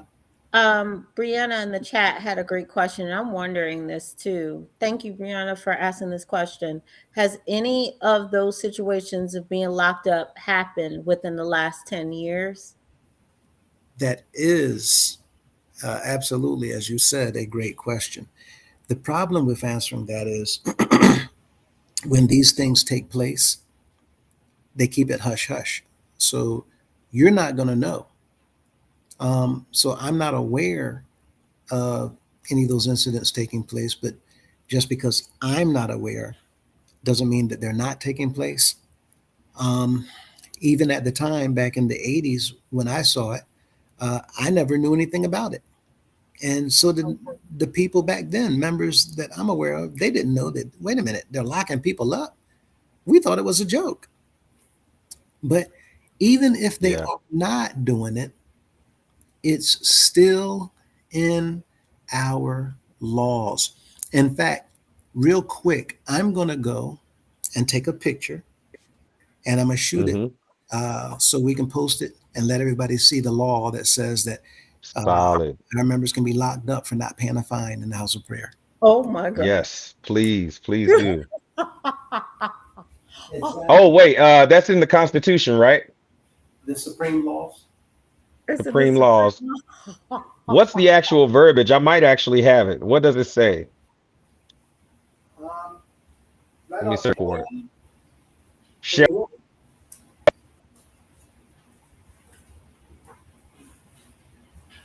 One second. Here we are.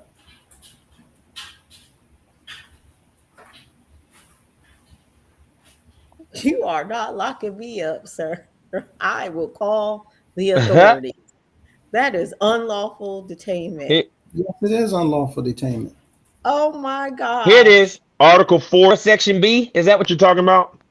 Article 4, that sounds familiar. Section B. It says anyone who has been fined must pay his fine or go to jail and post a bond. Yes. He or Yes. she has the all right, I'm gonna put that up on the screen for us, everybody. Yep. Golden Boy, why do you sound like that? You're sounding He's like excited. computerized. Oh, okay, is that better? It's like up and down. It sounds weird. All right, how's that? Oh, do you hear that? It just sounds weird. Well, it's a bit distorted. Yeah, it's distorted. Yeah.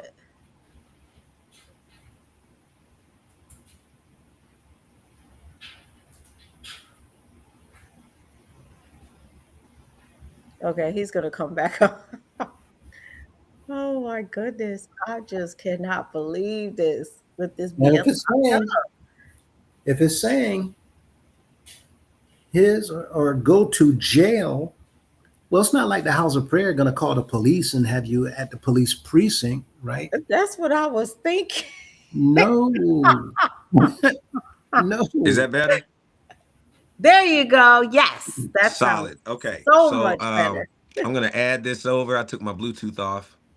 Boom, graphics. Here we are. Forgive me, y'all. I ain't have a chance to clean up this Yeah, I'm gonna photo, have to but see it'll this. work. 'Cause, seeing is believing. I'm gonna have to see. There it is, right there. Well, y'all just heard him read it. Now hold on. Let's take these comments off. So Article 4, Section B here is what I was reading. Yep. Okay. And I just did a search for the word jail. Yep. And That's the only time you're going to see it in there. mm, That word is only there in that article. Right, Brianna? Yup, pick up a chair and throw it because you will not be holding me in custody. well, I don't know.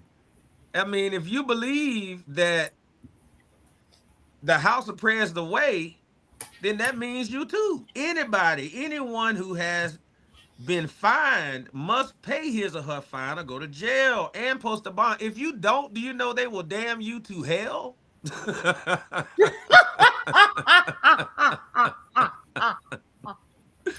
The privilege of obtaining a lawyer.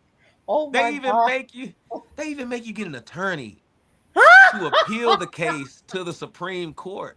Not And me. on top of that, they tell you it's a What- privilege, which means they have the ability to take away that right from you as well. They are giving it to you as a privilege because this is the Supreme Court. What you say, brother? You have the option of appealing. Okay, you to have the the Supreme. option. And Okay. if you want to appeal, you have to get a lawyer.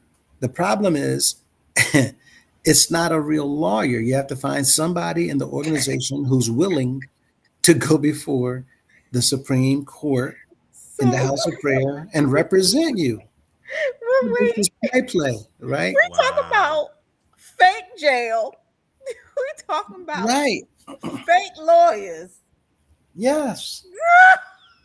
And now do y'all understand? That's why the law says this is illegal. It's fraud. It's unlawful detainment. It's kidnapping. It's unlawful bonding. You can't do this stuff. But this is what the bishop has done. Now, mind you, we're not even talking about the Constitution. This is the Constitution. This is the supreme laws. Is that right, Golden Boy? No, this is actually in the Constitution. Wait a minute. Yes, sir. The Constitution? Yep. Hold up. You sure about that?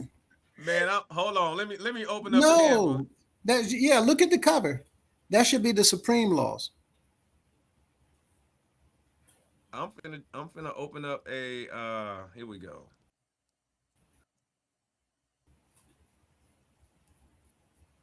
All right. Now, Logged Brother in. Lewis is a SME when it comes to these laws. Yeah, He is a SME, subject matter expert. Yes, he is. Now, I'm not saying I'm right. I might be wrong, but I'm pretty sure this is the Constitution. I'm finna find out right now. No, it's not. It's not, okay. It's Supreme. It's law. Supreme Okay. law. Because Let me look just at the go. Oh, penalty. you know at the what? You're top, right. I'm in Supreme right? The bylaws Constitution now. don't have penalties. That's right. You got it right. Yep. Right? But here's my point. This is the supreme it. laws, meaning when did the members of this organization ever vote on these so-called laws? Well, Well, apparently didn't we vote on it? No, they never voted on it. Voted on no laws. They wrote this book and then they told the members, these are our laws. we did vote on it. We voted on it because Okay. Daddy said so, and if Daddy says so, then that includes our vote, because we, he know we gonna trust him, follow him, so he know everything. So his vote is our vote. His vote is our actually, vote, apparently. Again, substantiates more illegal activity, because now you're enforcing illegal laws that are null and void. These laws are not recognized by the court. They're not recognized by anyone. And they don't have to be followed by any of the members of the organization, because the members of the organization never, ever voted to accept this booklet, the same as the auxiliary bylaws. Now, mind you, that's why Mr. Cunningham put this book and the auxiliary bylaws inside the Constitution. And now somebody they just scanned too. Indirectly added these two books to the Constitution using Miss Mickey Bailey. So this is all nothing but fraudulent activity. All of this is illegal. Now, do y'all understand why they don't want us coming up there in a General Assembly or a General Council meeting? Right. If you disagree with them having the ability to put you in jail for not paying your church dues, go ahead and join us by scanning that QR code so that we can make sure that they never have the ability to do this to us or our children ever, ever, ever again. And the only way we can do that is by taking a stance and standing against wrongdoing and standing for what is right. So we challenge you to be a part of the 310 United House of Prayer members that are doing the work to save this organization from being dissolved by outside governing agencies, like we have shared with all of us in these documents that we've had the opportunity to go over, because the last thing we want to do is no longer have a house of prayer. The reason why we are putting in all of these long hours is to make sure that we still have the opportunity to have a house of prayer around for us and for the generations to come. We don't want to be the reason that the young people have nothing. We see that right now in America if we look at things like the Social Security Administration.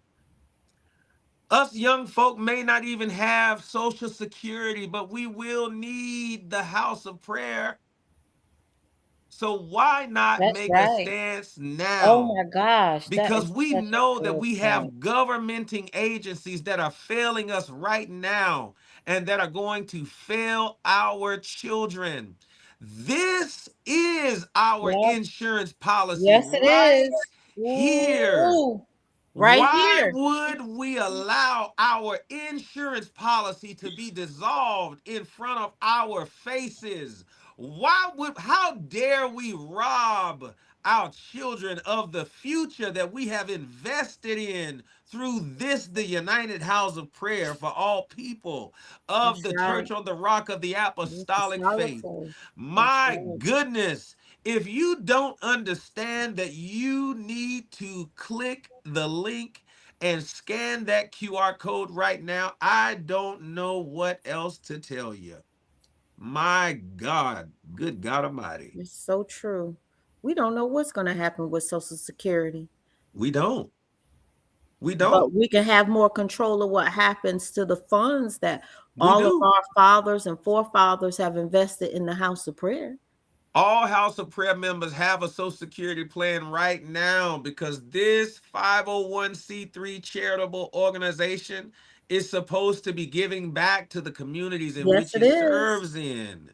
And they are here to also serve us.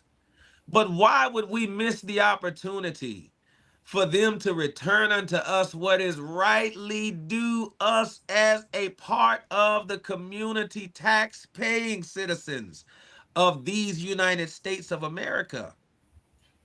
Can you imagine? Mm, You keep saying the United States. Mhm. Can y'all imagine all the taxes that the people in this country have paid? yeah. Can you imagine the government literally not doing anything at any time for anyone? Oh, Wow. wow. What would that look like Mm-hmm. My if the God. United States government did nothing for no one, including the states? No federal budget going out to states, including the infrastructure, Mm, Mm-hmm. including Mm-hmm. parks and recreation, including Yeah. highways and transportation. that's What right. about the education department? What Oh, about the my. military? If they've done nothing for no one at all, how are we Mm-hmm. okay with the CEO Mm-hmm. sitting at the top saying, these billions right here, y'all don't touch that? Mm, And then the hundreds of millions that I'm getting, y'all don't touch that. And then when you're in need, I'm going to come and see about my children, but I'm going to take the half of the value meal that you have left. I'm going to take that and get in the car and go out with me. How are you a father when you pop in, mama's struggling to take care of the children, and you only come in to take what little bit mama and children have? You take that. You just said that when you put away for the things that you need, telling yourself you're not going to give, but then all of a sudden you start feeling the joy, the joy, the joy of the Lord. And then you start pulling your socks out, going into your secret stash, going into the corners of your wallet to take that out. And the only time is when you get the joy of the Lord. Why? mm, Because when I come, I'm just like the Pied Piper. I'm bringing my music with me, mm-hmm. excited and distracted, to get you joyful enough to even give me your secret stash. And then I'm going back out that door. And now you're left with what? Nothing. Nothing. The same way as the furlough, I'm leaving you with nothing. Yep, absolutely. Nothing but joy. Now you're going to get your joy. Yep. But after I leave, how quickly have you all seen that same joy turn into depression and anxiety and worryation? Yep. I've All seen these it. blessings. You keep saying you give. He gonna give back to you. But then when you need, he said, don't look at me. No, trust in him, trust in him, trust in him. Well, when have you trusted in him? You keep coming to take, but you're not trusting. You don't need to trust. You have mansions around the country. You don't have a Maybach, you have a fleet of luxury vehicles. And we have a bag of flour. You have half a bottle of ketchup. You got a little corner of the carton of milk. And maybe a half a bottle of some vegetable oil. What are you going to do with that? Y'all remember Terminal when Tom Hanks, the man was so hungry, he went around and got condiments, ketchup packets, and the free 2-piece cracker packets. Wow. And he made Wow. he made That's a true story though. right. Yes. And this Mhm. man was struggling. And he's Oh, Oh, he was though. putting ketchup and mustard on some crackers. mm. That's what we're doing. You right Struggling in the though. house, struggling in the house of prayer whenever the bishop come. He Mhm. taking this is like the Grinch who stole Christmas. He ain't Mhm. coming to leave anything. He taking everything. Yes, he's taking Yep. everything. People, we got to wake up. Speaking of taking everything, you know what? There's this little thing that we made. It doesn't come through. I have to get the actual one, but you can make it out on here, right? We were talking to the young people when we said, don't sleep on this. Sweet dad left with the milk, and That's the members foot the bill. When Mhm. we fall on hard times, there is no financial assistance, Mhm. no soup kitchens, That's no right. housing assistance, Yeah. no food banks, no disaster relief. Man, we just had a disaster in Virginia where 45 families had their houses, their apartment burned down, and everything was a total loss. And still to date, the United House of Prayer has offered no assistance, Mm. no disaster relief, no medical assistance. No Well, I assistance mean, during the government shutdown or the furlough. And then it says the moral of the story is that sweet dad left with the milk, the members are left with the the bill. bill. And the Listen, crazy part about it that makes it even sweeter is that we get to do this. they'll roll out that table and ask Man, everybody oh man. to raise a special offering. Someone sold and lost everything. That's how Mm-hmm. they put it on us, on the members. Right. No, it should come from your pocket, Mr. And how much of that Cunningham. actually goes to the victim is the question. You don't think the councilmen are still gonna skim My something off the goodness. top? Man, please. These men love money. They not about to let that ride. Stop In fact, asking the people for money all the time. in fact, in Virginia, what you just showed was that Daddy took the milk, Oh, yeah, that was one Yeah. of our posts that we did on TikTok. left with the milk. Yeah, I That's remember that. milk. But Yeah. all this, everything y'all seeing on this list, every single thing you see there, y'all remember Miss Madison told the congregation when she was up talking about the Scholastic Achievement Awards, she got up to talk and she said, and when you all are in need, don't come talking to the bishop about those needs. We have institutions and other places out there with programs. And you can tap into those programs. She had a lot of nerve. All you have to do is ask, and they will qualify you for those programs. Now, I remember standing there. I mean, did she say what I think she's no? Did my ears hear what my ears just heard? Playing know, on that- the members' intelligence. Right? Don't go to the bishop. Absolutely. Now, you have to think about this for a moment, because Plain in your face. who told her to tell the members to Mhm. not go to the bishop? And a Yep. bigger problem here is, why should you even have to go to the bishop? Mhm. All of Mm, these programs should already be set Be up for the available. people. That's Mhm. Since right. the well is so deep Available. Mhm. and you haven't touched grace money because the well is that deep. Well, then what's the problem? What is the Mhm. problem? Right. And you telling the members, listen, y'all giving in here, giving in here, giving in here. But when it's time, y'all go outside of here, go up the street, you'll find another congregation. They'll give you over there. This is the message coming from Miss Madison. Wow, the bishop sat there on the platform listening to every word and said nothing to correct her. If this does not get our people, There's a lot of nerve.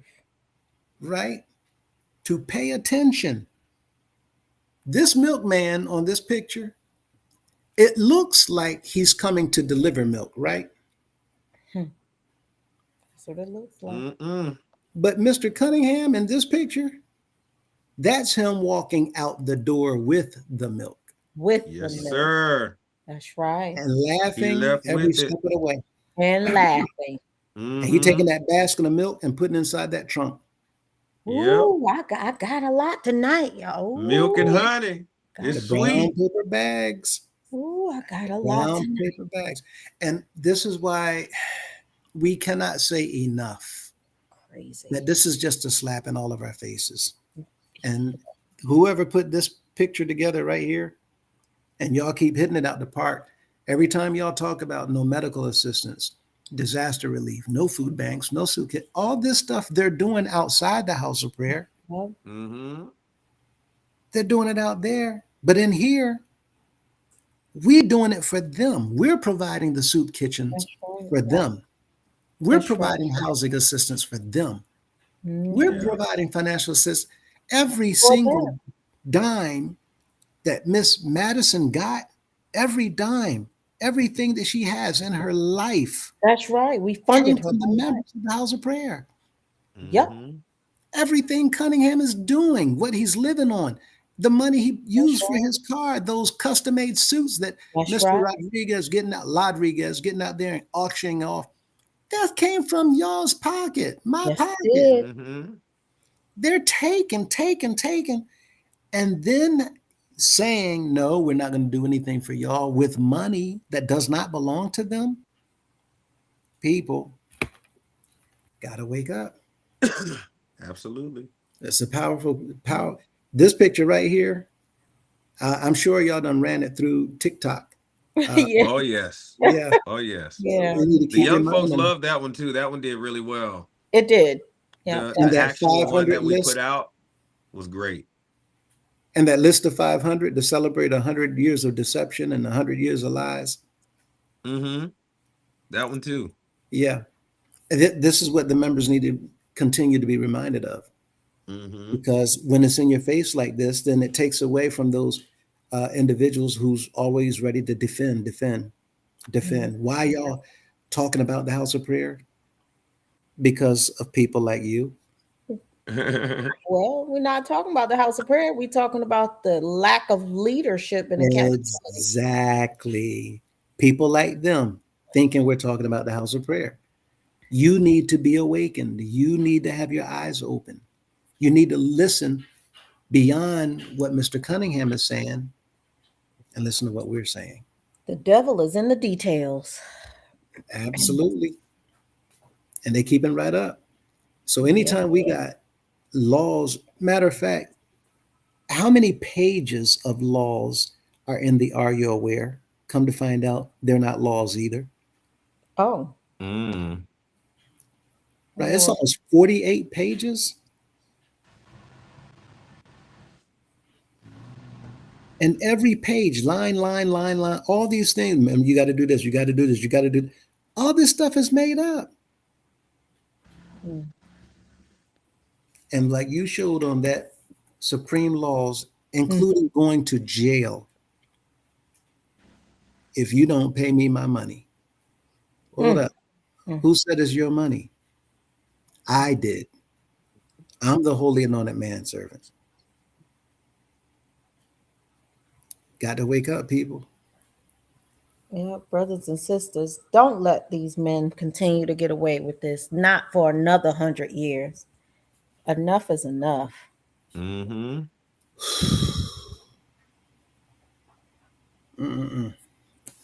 Yeah. We have to stay on too as we go forward. These laws inside the house of prayer to show that this is all a part of the scam. What you're showing on the screen right now, that's a scam. Those other books are scam. And not only are they fake laws, but what's really upsetting what's really upsetting is they've been selling these fake laws, making money off of these fake laws. Mm-mm. Where does that money go? Anything that's sold, you know, the rule books. That's what I want to know. That's crazy. And the scholarship awards Yeah, program. scholarship awards program. Is there a list that y'all know of people who are recipients of receiving tuition assistance? No, sir, not I. I don't know any. Right. All of these different fundraising events. You know what? I think I do have a family member that did get a portion of a scholarship. I have to inquire. I'll know more tomorrow. I think It was they a got portion. Yeah. I think the House of Prayer might have put something towards their college funds years ago. So I'll find out about that. I'll give you a solid answer tomorrow. Mm, You can't okay. pick and choose. That's the thing. It's you Yeah. know, it should be Yeah. made available public to everyone to have the same opportunity Yeah. and not to pick and choose who you'd like to help with Well- our money. What sense does that make? Yep. I specifically asked about that because that's one of those fundraisers that we have where they solicit money from outside. Mm. But there's no list to show how that money's being dispersed. I'm sure this is another one of those income schemes to build more money into their purses, and it's not flowing to anyone within or outside the organization. We've had people given a $100 scholarship assistance award. Wow. Yeah. What are you going to do with that? Mm. That's not necessarily it. And if It doesn't do nothing. and if you're I'll fill up my truck. and if your supplies are paid for, did y'all know that they ask for that money back? Huh? Yeah. If if your supplies and tuition is fully paid, the House of Prayer will ask for that scholarship award back. They fool. No way. That is absurd. Listen, In the chat, Brianna says, I know a few people that received funding years ago. Oh, Brianna, let us know. Do you have any details on that? We would love to know. Yeah. And same here years ago. right, exactly. I believe that the Dolores Madison Scholarship Fund put something on their tuition at Livingstone College, if I'm not mistaken. What's the name of it? Livingstone College. Is it accredited? Oh yeah. It's a HBCU. It's a HBCU. Okay. Mm-hmm. But y'all know it's supposed to be disclosed, right? The list of recipients for monies for the scholarship award and the amount of money received also supposed to be disclosed for the scholarship award funding, right? It's supposed to show how much you have in holdings, how much went out, who it went out to, and the balance that is left. All of that is supposed to be disclosed and the transparency. But they give the impression that there's nothing in that fund. That's why they're so quiet about it. You never hear about the McCullough Scholarship College Fund in the House of Prayer anymore. Why are they so quiet about it? I don't Especially know. if they have a board of directors over that fundraising event. Yeah, Why her is it- story says we have I think she's trying to say we have plenty in our district that receive, I'll put this up, that receive the scholarship. They do need to apply during a specific people. I have documentation to support it. It's significantly more than $100. Now, do y'all understand that what I'm saying is there's no transparency? What you Right. don't hear me saying is they never give anything. You don't hear me saying that. Mm-hmm. What I'm saying is compared to how much money is coming in, Mm-hmm. it's nothing compared to how much is going out, rather, is nothing compared to how much is being kept. So if you're receiving $100, $200, $300,000 as awards coming from philanthropists or federal budgets going into the scholarship fund program, let's say you got 300,000 this year, Okay. but only $12,000 went out. Some people got 200, some people get maybe 500. One or two people got 1,000. One person 2,000. Now do y'all understand the transparency for the viewers? Mm-hmm. 300 came in, 12,000 went out, $288,000 is still sitting in that fund, Mm. but we don't know what's in it. Well, why isn't it listed on the website? This is what I'm getting at. I mean, it just sounds like whatever information is just maybe just said, but you know, what are we hiding? Just post it. Be proud. Be proud. That is something that we should be proud of, that we're giving back to people, to our youth that, you know, want to further their education. So it should be posted. We should wear that like a badge of honor. Exactly. And this is what we're saying, right? Because if it's hidden, what is that suggesting? Somebody just texted me that their daughter received a full scholarship to the University of Maryland. Okay, that's one person. Yeah, and they received $2,000 from the House of Prayer, and they didn't ask for it back. So $2,000 for a full scholarship. But I've heard from countless people that they got $100 scholarship. That is not Scott.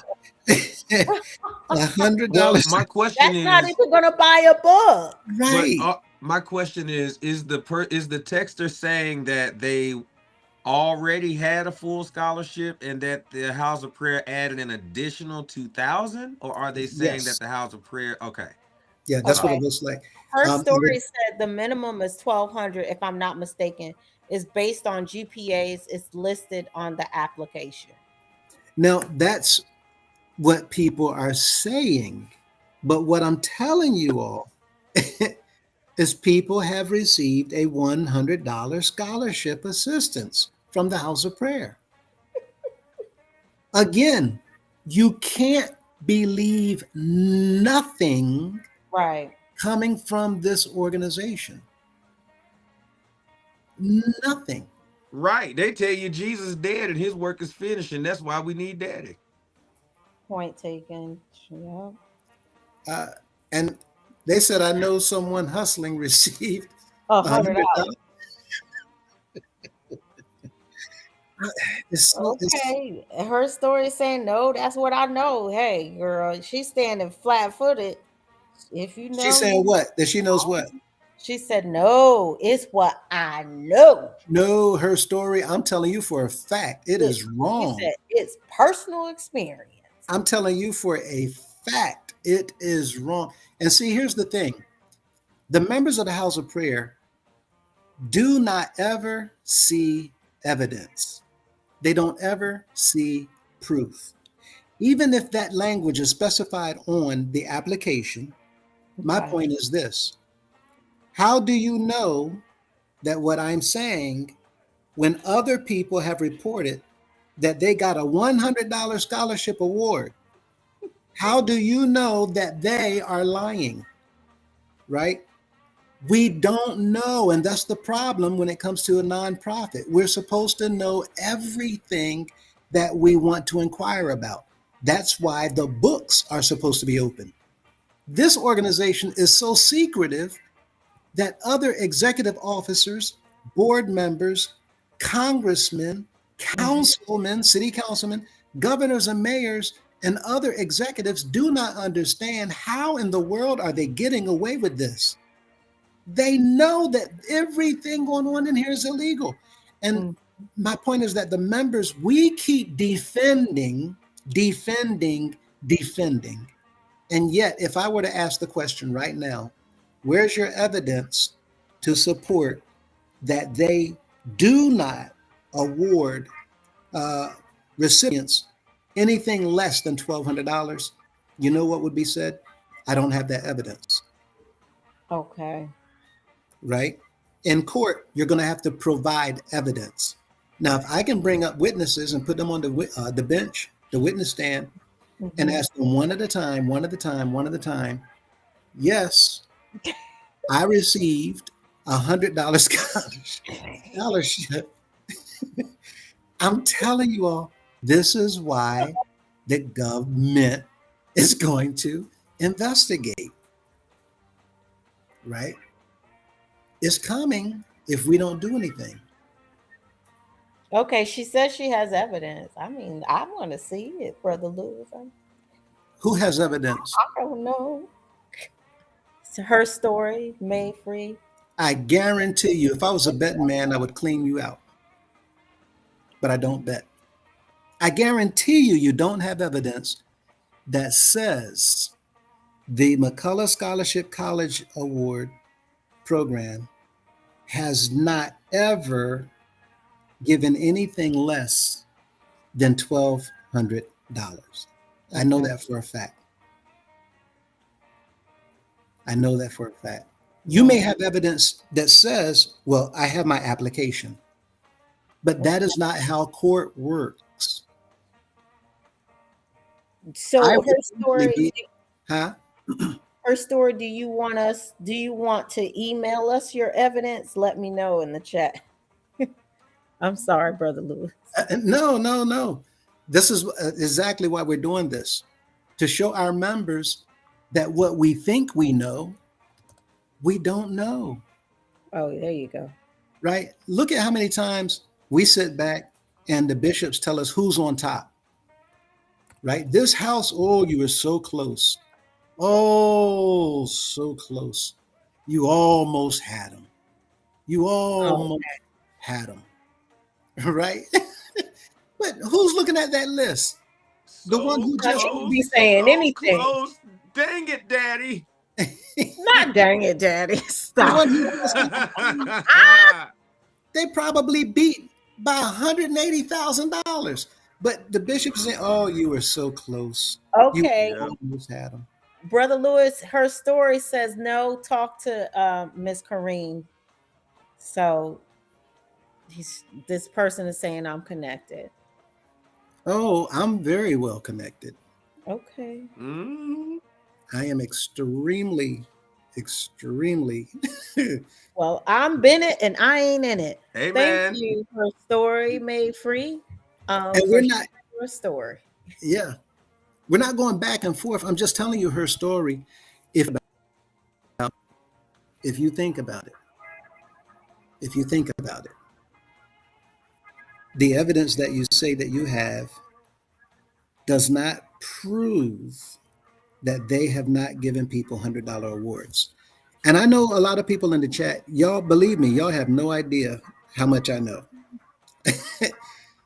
And y'all have I'm telling you, I can't say, but y'all just have no idea.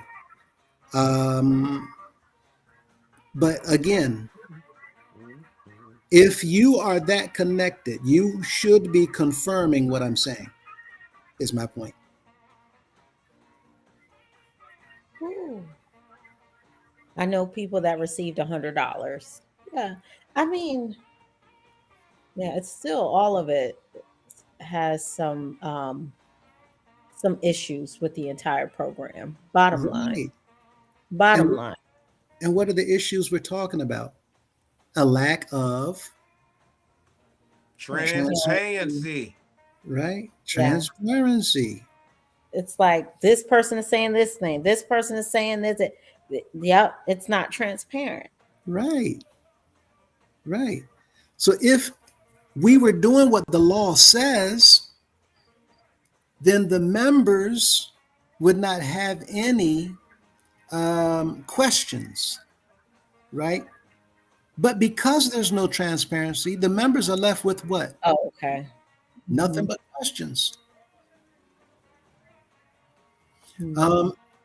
Current state, what do you mean? How it is currently right now. Right. But I mean, who do you know that's being awarded $1,200 scholarships from the House of Prayer? Okay. And this All is right. what I'm saying. I'm being corrected. I apologize. No. Actually, just so you know, Miss Mintz doesn't control what comments come across the screen. I do, so that was maybe directed at me. But we determine what the general populace gets to see, and if they miss something, it's up to them to make Dolores Madison a liar and read their comment section. But I appreciate your input. Bless you.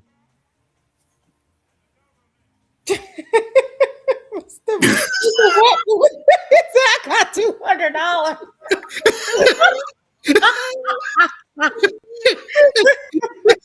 Oh, shucks. Got the emoji crying.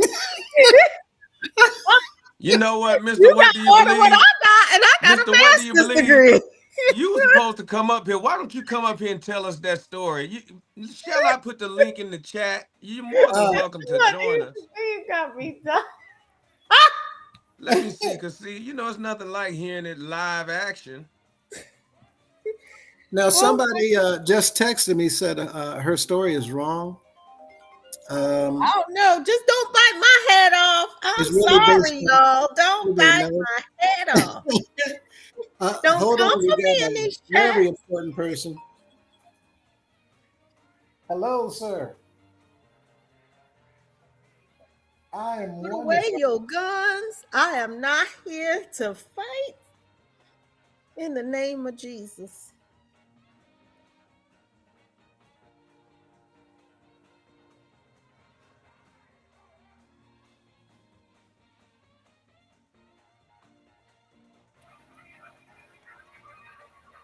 Yes, sir. Oh, okay. Right.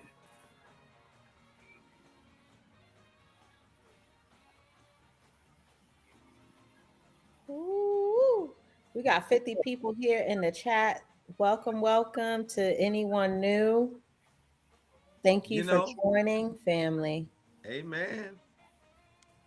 Question though, out of the 50 of us that are available right now, just looking at our bylaws in Article 4, Section B, if you disagree with the House of Prayer jailing us as members, or if you believe that it is against the law and considered kidnapping, if you believe that in the event that the council finds you, that you do not want to be locked up in a janitor's closet with a guard outside of the door, then scan this QR code and stand with the members that are wanting transparency out of this organization so that we can make sure that we absolutely are not dissolved, but that we are able to stick around and be able to stand the test of times. Scan the QR code and complete the form. Complete the form. Does you no good just to scan it. It is good to scan it and see what it is. But once you realize how easy that thing is, you might as well. It doesn't hurt you to be on the side of right. It only makes you better. It only makes you better for standing up for the future of your children. That's right. For those of you that have none, you are old uncle and old auntie. You probably got godchildren. Why wouldn't you look out for the future of your loved ones, whether you have children or not? This is where you take a stance for the future of the youth. This is how we get to do this. This is what we really get to do. We get to save this organization. That's what we get to do. My goodness. Thank you, Jesus. I'm done. My bad. Ooh. Okay. I'm sorry, I'm here to step away. I'll be right No, back. you are A-okay. You are A-okay. I don't want to read comments. I don't want to get any commentary wrong. I'm scared. Oh, you know what? I am the PR. This is a very interesting comment. You say here that Bailey paid for Malachi. I'm assuming that's Malachi Cunningham to go to culinary school. Oh. Don't know is how much it actually costs. Right. I've also heard that others have received full scholarships. For instance, like Mickey Bailey. Because apparently the House of Prayer paid for her law degree. I don't know, maybe they dollars didn't spend quite right, being that they come off the backs of us hardworking members, because she still to this day apparently has not won a case. Yet Ms. Esquire is all up and through our Constitution. Mm-hmm. Amen. Maybe some people need to be disbarred if they can't get She's right. terrible. She's got to know this stuff that she's involved in is illegal. She know.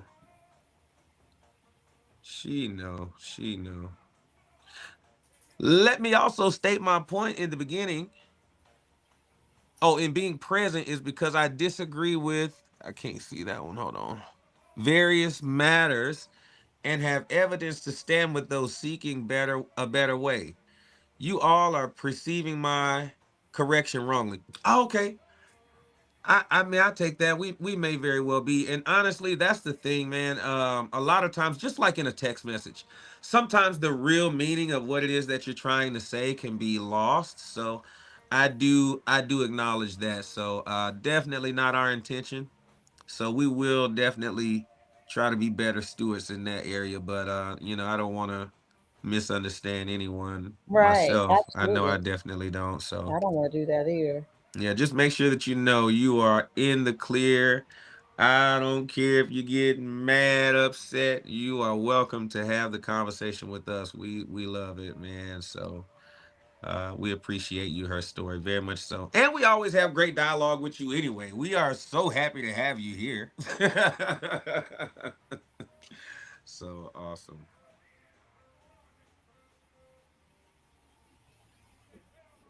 I am PR. Current data. Got you. Hopefully we're able to send that document over so that he can bring it up on the screen. That is such a interesting, what do you call that word? Handle? Is that right? Oh yeah, I am the PR. I am the PR. It's very interesting. Yep. Where did Brother Lewis go? Did he drop or? No, he said he had to step away for one quick second. He'll be right back. Oh, okay.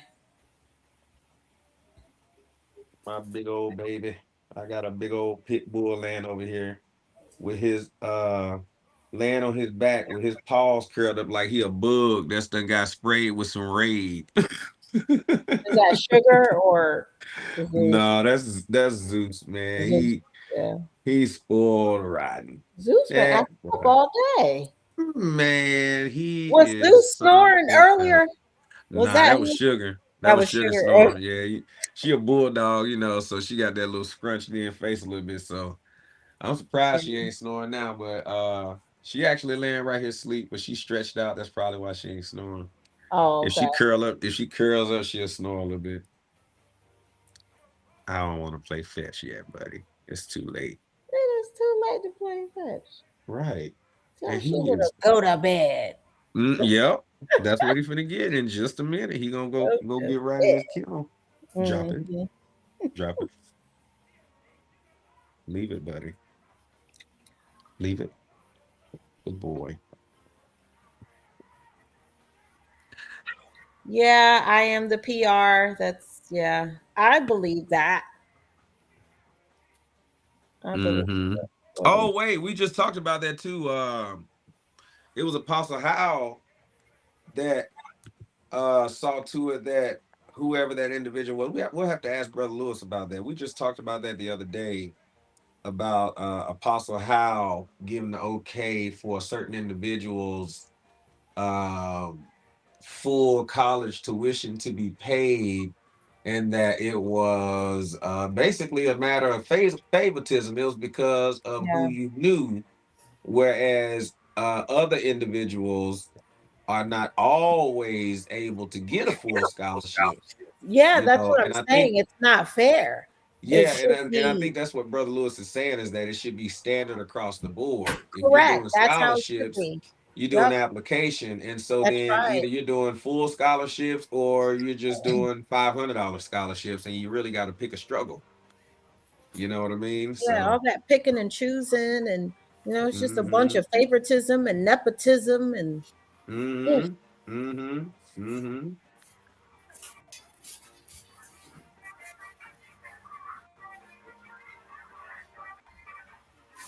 oh, okay. Man, listen here, we ain't worried about your company. So we Are not they an care. American citizen? We don't care about your company. That's why you got a whole mute button. Right? You don't have no what is it, noise canceled earphones? Right. You need some AirPods. Yeah. Ooh, we just crossed the 8-hour threshold, boy. This is Oh, a I am the PR. Said marathon. my child received $2,000. Liddy. That's better than 200. That sure is. It's better than $100. That's actually, like that's actually a Wonderful. reasonable price, like a price that you would normally see at Yeah, a church. You know, they do a, 2,000. you know what I mean, a smooth $2,000 scholarship. A whole daddy's club. Very good. Very good. You know, right? You know, that is what that is, though, ain't Just it? make that standard. I think it should be more than that. I think we ought to be putting at least $10,000 down for scholarship funds Yeah. per child, per student. Mm-hmm. And I think we should have scholarship programs to send other members back to school. Back to school, yeah. You know, or even Or to something get a like trade. yeah, I was about to say some type certification. of vocational Mhm. rehabilitation like the VA has. You know, where we're offering avenues, or training to be able to help people find work. Or if you're laid off, you should be able to come to the house of prayer and say, That's hey, right. man, I need to go to schooling so that I can maybe consider a career change because I'm out of work. And the house of prayer should That's be able right. to carry their members. That's right. Or Without partner a with doubt. some of these schools. The House of Prayer can partner with some of these schools and set it up Absolutely. where a certain amount of members or a certain percentage can go to their Absolutely. college, Yeah. either for Yeah. free or for, a discount, something to that nature. Yes. Now that's how you help the Mm-hmm. community. Mm-hmm. Man, Ooh, y'all have no idea how ooh. powerful it is for you all to be being a part of doing the work here. I am so proud of each and every one of you that have been coming through and gracing us Very with proud. your presence in the comment section. Even for those of you that haven't been in the comment section, but just for stopping by and taking out time from your day. Do you know that time is money?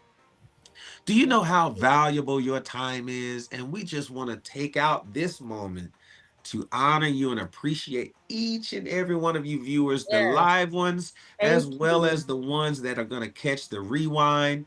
We honor you. We appreciate you.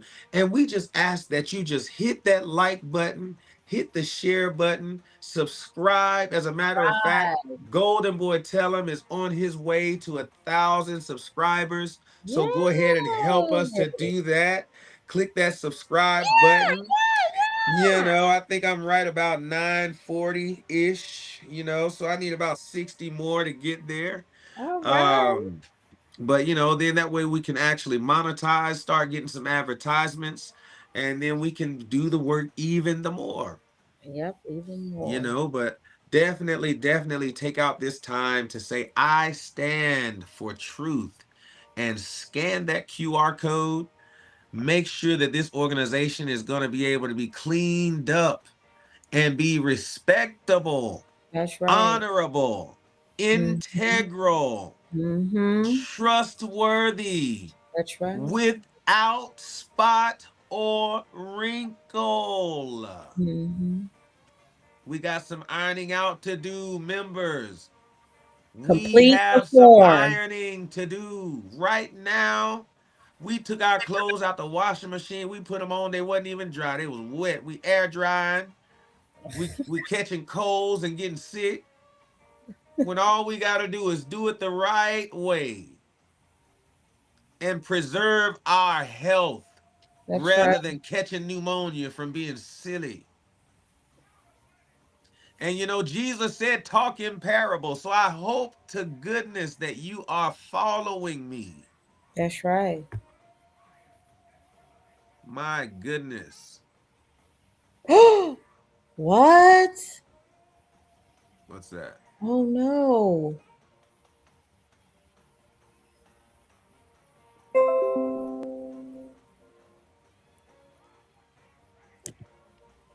That is awesome. She had over 350,000 in scholarships. Nice. That is amazing. That's so wonderful. I love that. No. Did you see that? Yeshua is King? Yes. Oh, where you at when we need you, You brother? sure? You sure Yeshua's King? What?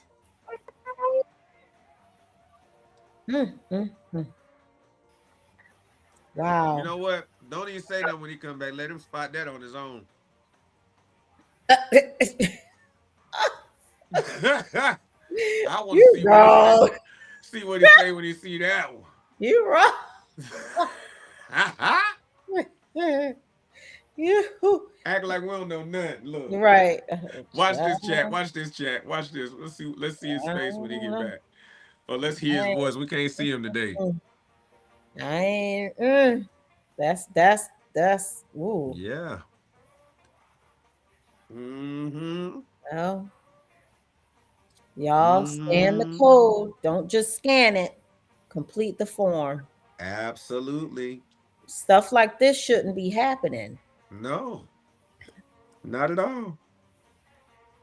You know, I don't know about you, Golden Boy, but I just don't think that we need a bishop anymore. I mean, we really don't need a bishop. We don't. We do not. You know, the Baptist churches, they don't have no bishops. You know. Yeah. But then again, now you do have what? T.D. Jakes, he Baptist, but still. He Baptist. Yeah. He a bishop of what? The churches that he started. No. That's it. He ain't no bishop to the Baptist, you know. Oh, no.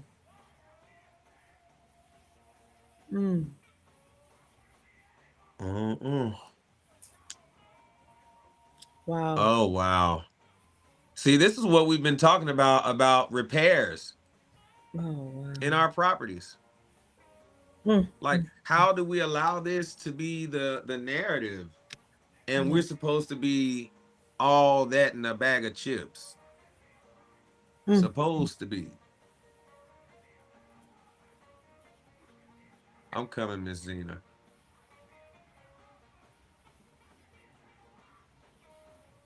It's so unfortunate.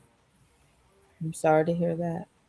It is. I'm gonna let him go through them.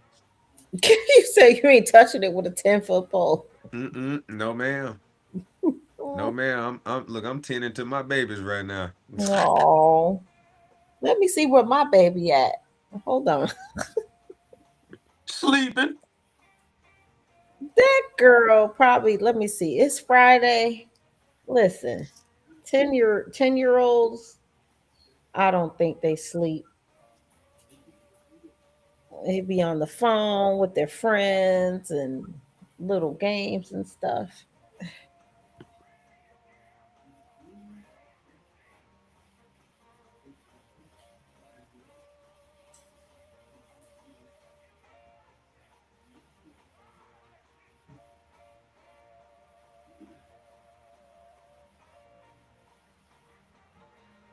What? Not the mice run DC? What? Oh my goodness, that is horrible. That is so bad.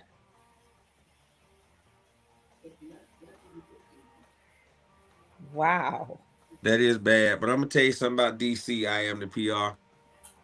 When I used to What? live out there years ago, I was working with this fella. He was from New York.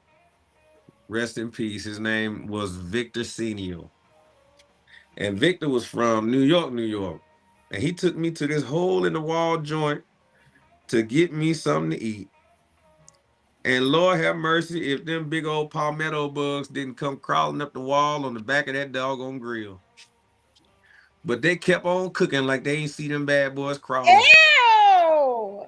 And you know, that was the best street God. food out the hood I had done had all my doggone life. You ate the food? Oh gosh. I would have vomited. It was the whole hood experience.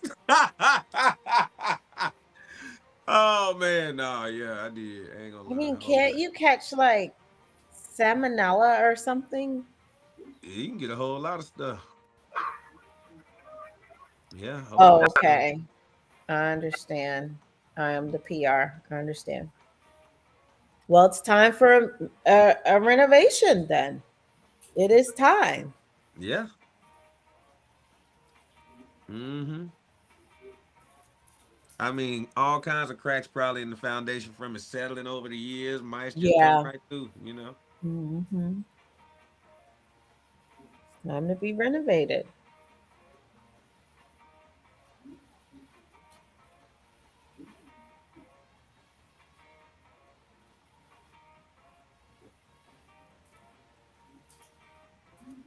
My. Mm-hmm. Still cut me a little step. That's all right. Mm-hmm.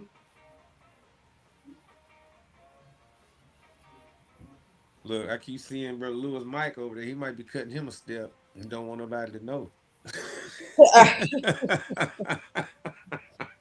Oh my goodness.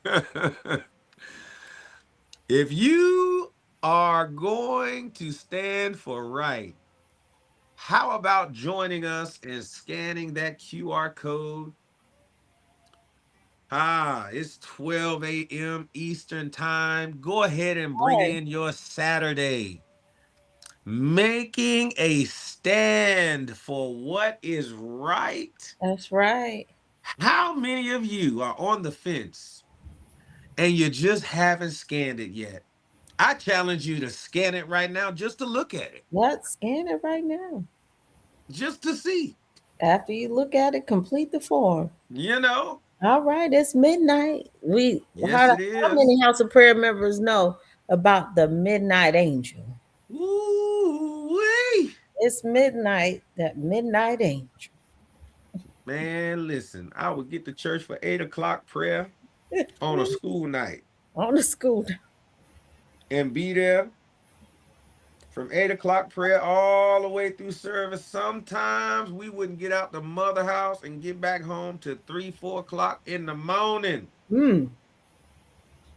I That's would right. sleep on the pews. Yes, on the pew. Man, and we would have to still get up in just a couple hours Yeah. There used to and be some walk good to the sleep. bus stop. There used Oh, to be some man, good sleep on the pews. it did. But man, I'm telling you, good God Almighty. Yeah. Let me let my baby back in. Okay.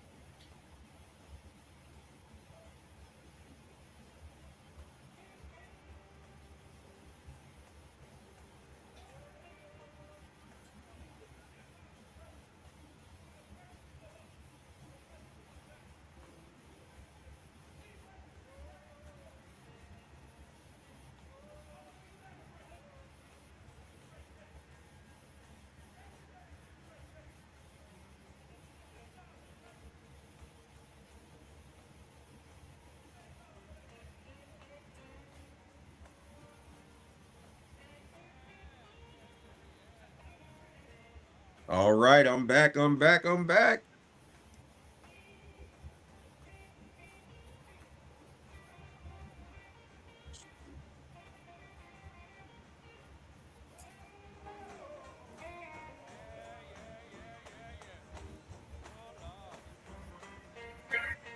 Oh, hold on. We can't hear you, Brother Lewis. Let me turn it down. Is he saying something? Yeah. We need you to refresh, Brother Lewis.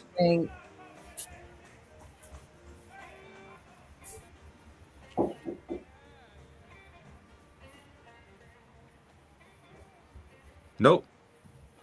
No. Sorry.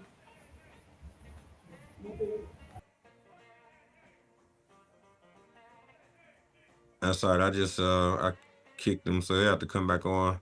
Okay. I know he's over there like, what the heck happened? What was that? Yeah, sorry, dude. You have to come back on. Mm-hmm.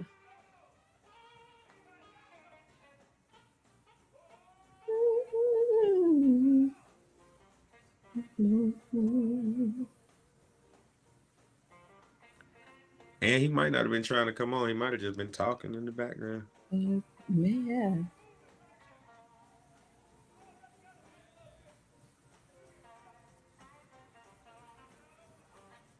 I do love that this junk keeps your live up for you, though.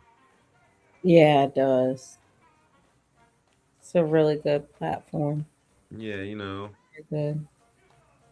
It does all right.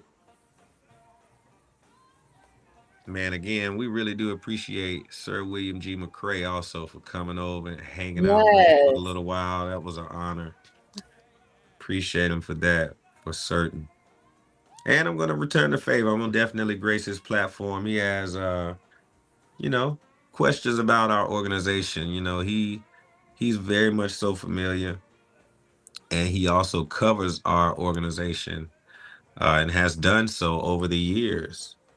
But he is a friend of Daddy Grace, to say it best. He admires the legacy of Daddy Grace, which explains a lot about his online persona. And so, yeah, House of Prayer members will get it. Absolutely.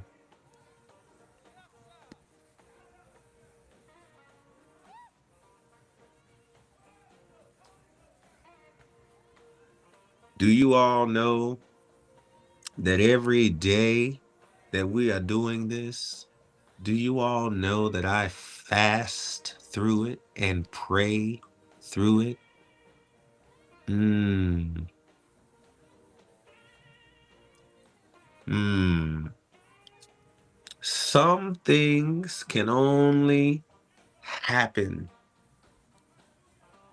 after fasting and praying, or because of your fasting or pray, or through your fasting and praying. Good God Almighty. Mm-mm-mm.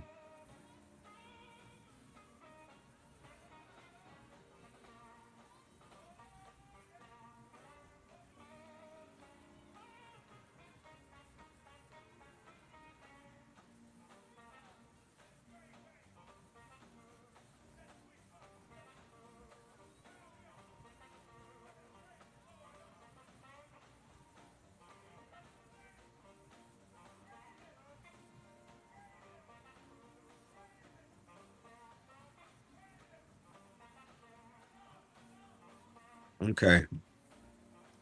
All my dogs have gone to bed. You know, how do you feel right now, Miss Mintz? Are you whole right now?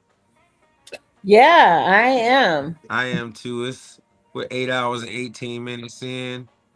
You know, I think it's actually safe to say to everyone that's in the chat, you know, hey Zalika, welcome to the chat. Indeed, we were actually just getting ready to go ahead and call it. You know, I just want to honor everyone. Like I said, again, Sir William G. McCray, thank you so much. Sir William G. McCray III, actually, for coming over and spending time with us. We did run into a slight technical difficulty there, but like I said, I am going to return his favor. He's been inviting me over, but I just hadn't had the opportunity to make it. I've been so busy here and, just doing the work, trying to make sure that the house of prayer, hey, be quiet, that the house of prayer can remain around for the generations to come. Absolutely. So I just appreciate all of you. Some of you have toughed it out with us, and a lot of you have been in and out. But man, we thank you for every moment that you've spent with us. We thank you for just spending. That's such an honor just to have Yes, you it is. here, seeing us put in the time and doing the work. And man, we just honor each and every one of you. And man, we challenge you. We challenge you just to scan that QR code. We have made it public so that anybody that comes across this has an opportunity to know what we are doing. Oh, welcome back. Welcome back from Colorado. Welcome. We are so glad that God had his hand upon you and that he saw fit to keep you. Thank you, Jesus. Go get in the kennel.